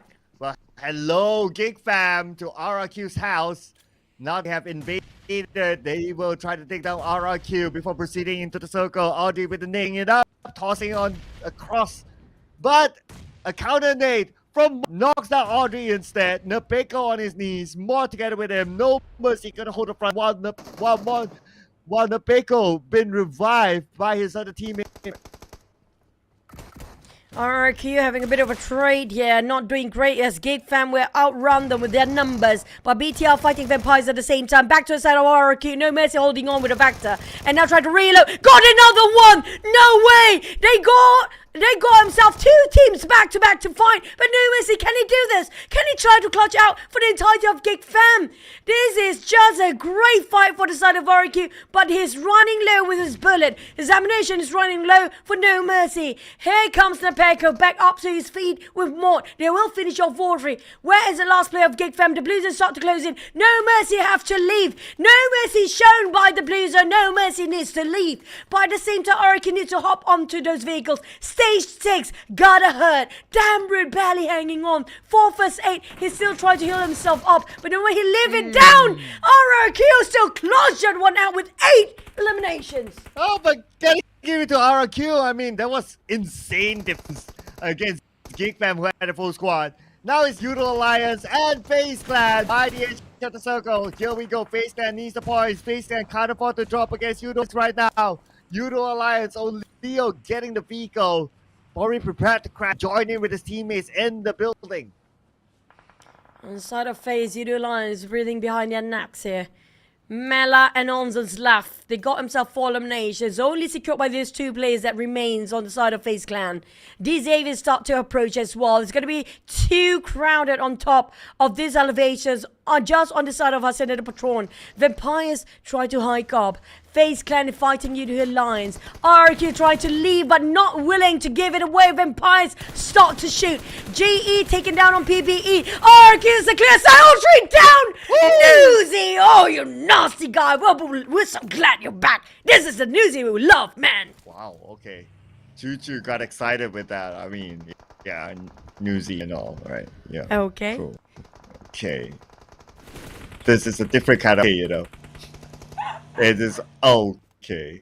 But wait for Vampire Esports. 5 points to the bag. Thanks to that. Thanks to Newsy. Well, I'm actually glad that to see Newsy perform like this. I do miss Newsy from the days. Okay. Ravenclaw. And Vampires. I have a feeling, a bad feeling for the southern side. Were they favored by the circle? Not really. Mela got at least the circle. Newsy and Stone plays himself in the 2-2 formation with Vampires, Tony K and Ravenclaw at the back. They have their eyes on towards Yoodo Alliance, who's moving as a unit, synchronizing their movement towards the northern side. But Lamborghini opened up the flank here. These Avis were not willing to let an entry point on the northern side towards Yoodo Alliance. Now that's going to be tough. A lot of gatekeepers. And Yoodo Alliance barely hanging on, barely getting in. FaZe have their eyes onto Yoodo Alliance. Vampires have their vision on Yoodo Alliance. Even the Xaviers have a bit of interest on Yoodo Alliance. Everybody wants Yoodo Alliance. Well, you know what? This is the part where I'm worried for PBE. Because they don't have the circle at all. The one that has the circle is GE. They have a call, need to cross the road. It's actually the same location that Vampire Esports tried to cross the road against RRQ in the previous round and they failed. So it was that difficult. PB is going to try it. Okay, this time, the difference is that they have a vehicle. They get it across. But these Xavier! What are they doing there? And also coming up, it's going to be PBE trying to rush into the side of GE. But hold on, FaZe! Taking on Yoodo Alliance. The GE taking out PBE. And also with the help of the Xaviers up from above. Well, we're down to 5 here. FaZe taking a fight against Yoodo Alliance. They are reaching and they are breaching into where FaZe Clan has been stand for the longest time. Yoodo Alliance, they can have the push now since Mela being knocked down. But Olio going around the corners. Olio slowly approaching. And FaZe Clan down to only Onsens. And it looks spot him on.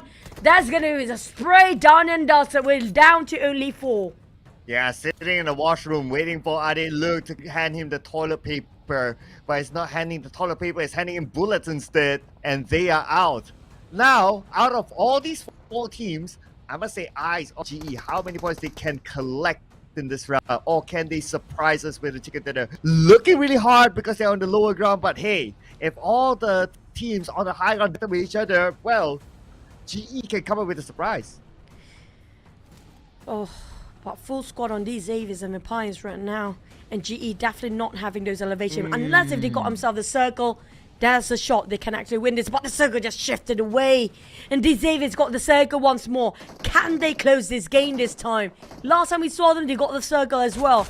But didn't manage to get their forms right. But Vampires will try to pin down the side of GE. GE, they need this map. They need this game to work. Oh man, but it's not favoring GE as well. Circle, but Vampire Esports not letting them go. Ichi is knees now, thanks to Tony K with a mini 14. 2 more to go. On his way to pick up his teammate. Smart not able to move. Oh man, this could be the end for GE. I really want GE to make it work, at least top 2 here. But Stone, like a rock, standing and staring and just locked down to GE. Not even give them any space to pick out. But here comes the Sony, here comes the taps. Tony K got punished instead. But DX won GE as well. DX, and also coming up from Vampires, all eyes down to GE. And GE have to say goodbye for now. But they're still going to be here tomorrow on the side of Empires and knock on 1. These Xaviers, can they close the game this time? Or could it be Yoodo Alliance surprising these 2 teams now? All of them in the circle. We don't have the next circle. It's going to close entirely. It's going to be stage 9 next. Okay, Yoodo Alliance staying out of it. They see the smoke, so they know Vampire coming from the angle. They do have the information where the Xavier is at. So for Yoodo Alliance, the best for them is just to hold their ground and hope for these 2 teams clash onto each other and Yoodo Alliance to come in later. I don't know how much later they can come in, because we do know in less than 5 seconds now, the Blues will possibly closing up on their end first, and they have a wall in between, and that's a bad sign if you try to cut across, because the wall will try to put you in the corner against the blue zone. The Xavier start the opening to a side of Empires with that nade coming up from Levi. Trying to spot out Yoodo Alliance players. That smoke will give away the position here. And all focus on the side of Yoodo Alliance. Both DX and Vampires scouting out towards Yoodo Alliance. Oh man, this is not great. But Vampires versus DX is going to be fun. It's going to be full squad versus full squad. Here comes Levi again. Yep, here comes Levi with a nade. Will he be able to get a knockdown? Should be able to. Yes, he will. On to Newsy. This could be the opportunity for these Xavier. They know they have the knockdown. They have to forward because the zone is on their behind. Vampire Esports needs to move as well with Newsy have to be picked up. Newsy, yes, he's up now. But Tony K is low as well. Knock back the Levi's. Levi's nading out Tony K. Vampire Esports, they need to be prepared. Yoodo Alliance will come out and compound soon. Levi's needs to heal up with a medkit. PUBG buys time as he secure another elimination point. Knocking down at the same time, managing 2 teams. Olio barely hanging on, leaving only himself, but Vampires being eliminated first. This gave opportunity for Yoodo Alliance, but you have to clutch out. It's going to be DX finally closing out the game after the entire day. Even the last Mirama, he got himself second and finally got himself the chicken they've been waiting for. They dominated and capitalized over the northern side of the circle of Mirama multiple times for chicken. They couldn't break the record of Box Gaming. The team without any chicken, still being a vegetarian. But other than that, these Xaviers, what a game. Oh, Mambo. Come on. Okay.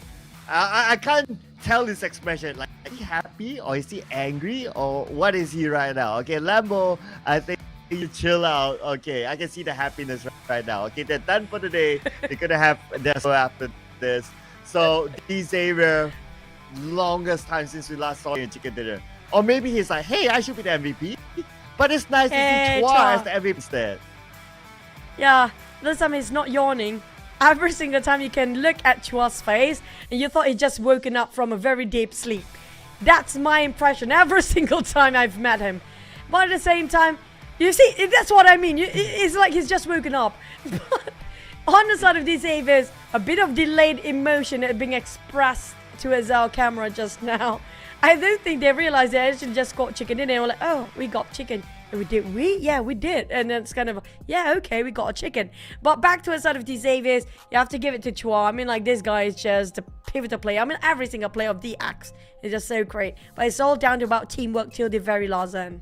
Yeah, wake me up when we get chicken dinner. And Chua is up after they got the chicken dinner. How many did they got? 10, 11 points for these areas. So that's 20 points in this round. And based on the teams to watch, Yoodo Alliance overtook Vampire Esports in terms of the points collected. But we've got FaZe Clan up there. So with FaZe Clan up there still performing, having games again tomorrow, bam! Great escape in the making. Possibly true. But you know, the moment you say, wake me up if I got a chicken, then I'm sorry, Box, I don't mean it. I know it's harsh, but then Box never wake up. Do you mean by that? Well, looks like that's the case.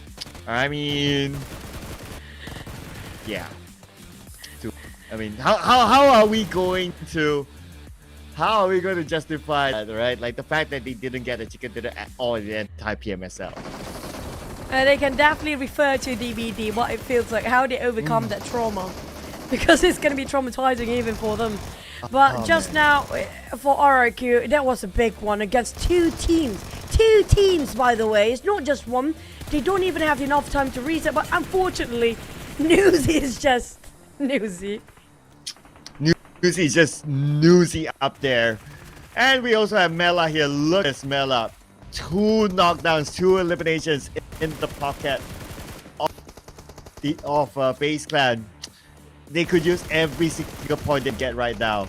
But at the end of the day, it's just Xavier just wrapping things up. Did they eliminate Vampire first? Yes, they did. And then it's Yoodo Alliance. So Yoodo Alliance second place with the eliminations. So they came up with a second place among points collected. Now, 10-10 is going to be 20 points in total on the side of these Xaviers. With Yoodo Alliance of Empires actually do score the same number of eliminations. It's going to be 1 point different because of their placement. 2 teams going zeros down there, GEEK Fam and DBD. Well, GEEK Fam, they definitely have the luxury to, you know, casually just leave it be because they're going to play tomorrow. But for the side of DBD, I mean, DBD, they need the points. Same goes for the side of PBE. I don't know how this will actually fair for them when it comes to the overall standings, and by tomorrow, if things did not progress and things happen to be stagnant on the side of DBD and PBE, that's gonna be trouble. Yep, and despite PBE doing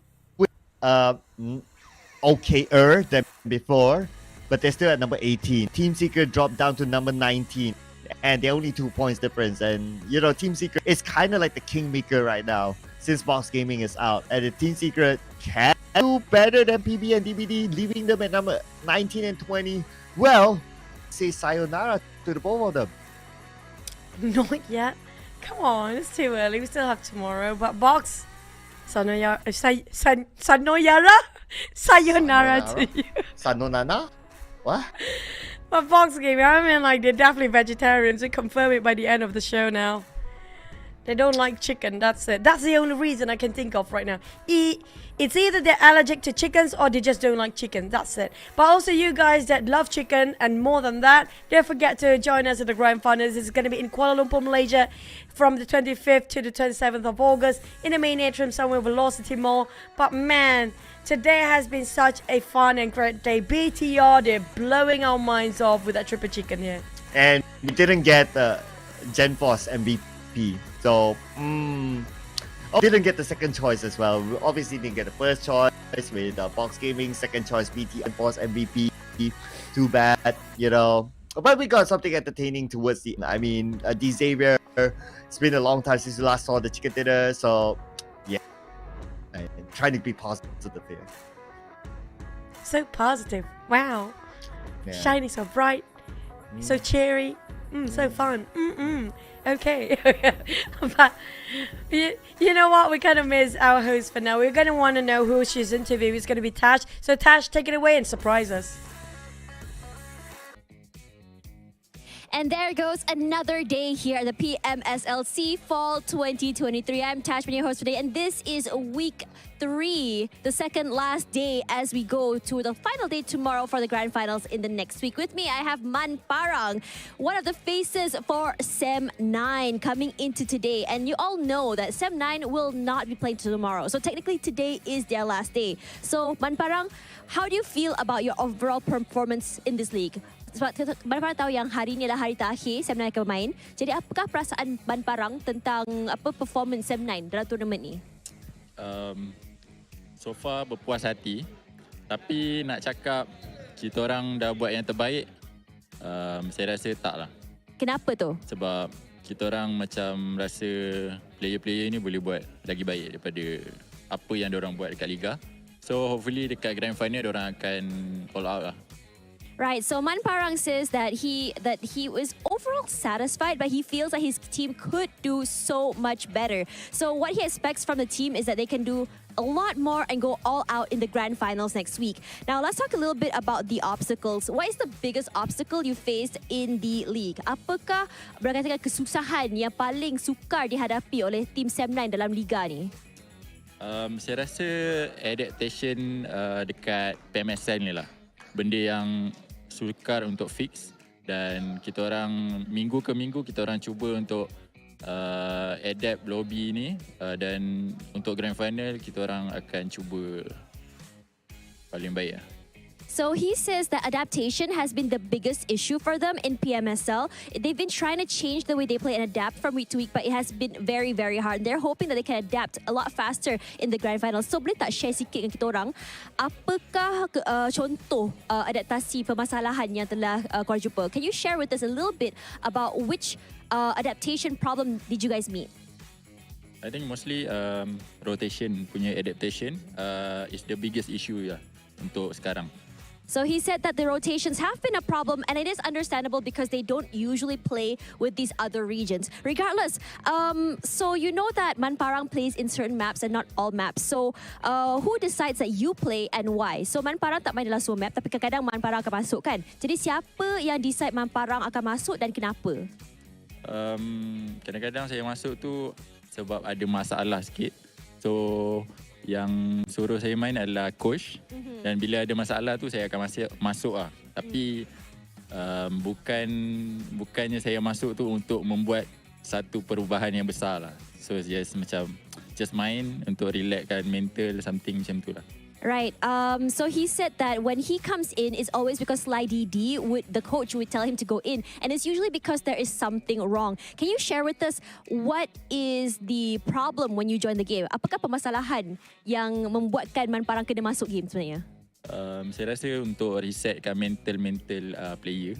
So saya masuk, saya akan macam happy kan teammate sikit, so then macam okay lah. So let's go next day, macam tu lah. So basically, he's saying that he joins the games to kind of reset the players' mentals, because he's sort of like the team's cheerleader, and he helps the team sort of like reset and just have fun and just relax and prepare them for the next day. Now, out of all the players in Sem 9 in Malaysia, you are the only player who has won a SEA championship back in season 1. Do you think Sem 9 will be able to achieve this with you? So dalam semua tim daripada Malaysia, Man Parang seorang saja yang pernah menang SEA championship. Itu pun waktu dalam season pertama dulu. So rasanya Man Parang mampu tak untuk membawa dan bersama dengan Sem 9 untuk mendapatkan championship untuk PMSL ni?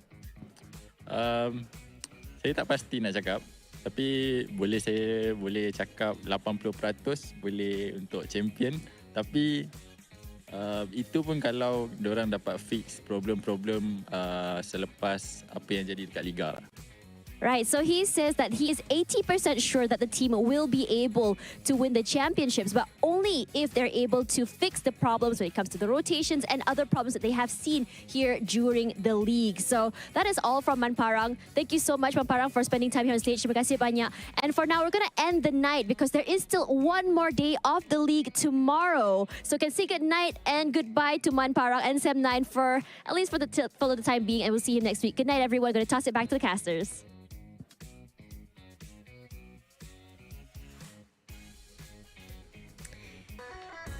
I have another idea now for the teams, right? Since Manparang, I feel like he's a therapist for the team.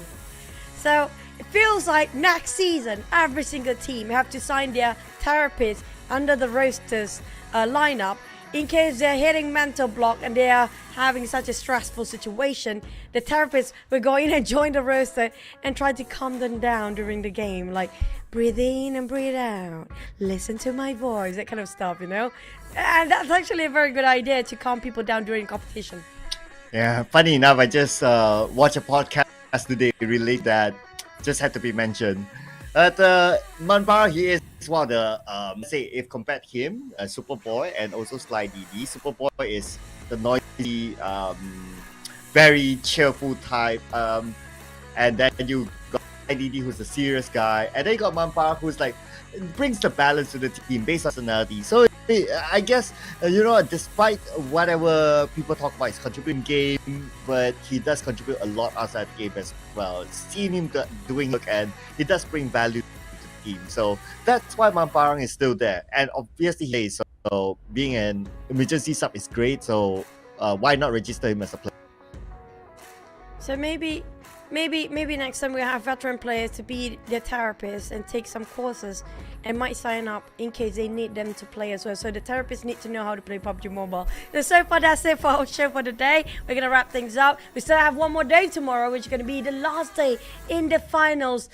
In the final week of PMSL South Asia Fall 2023. We're going to sign off for today. I'm going to be Choo Choo, and that's going to be the funky as per usual, Sir Cloud. See you guys tomorrow, same time, same place. Good night. Have a nice evening. Bye.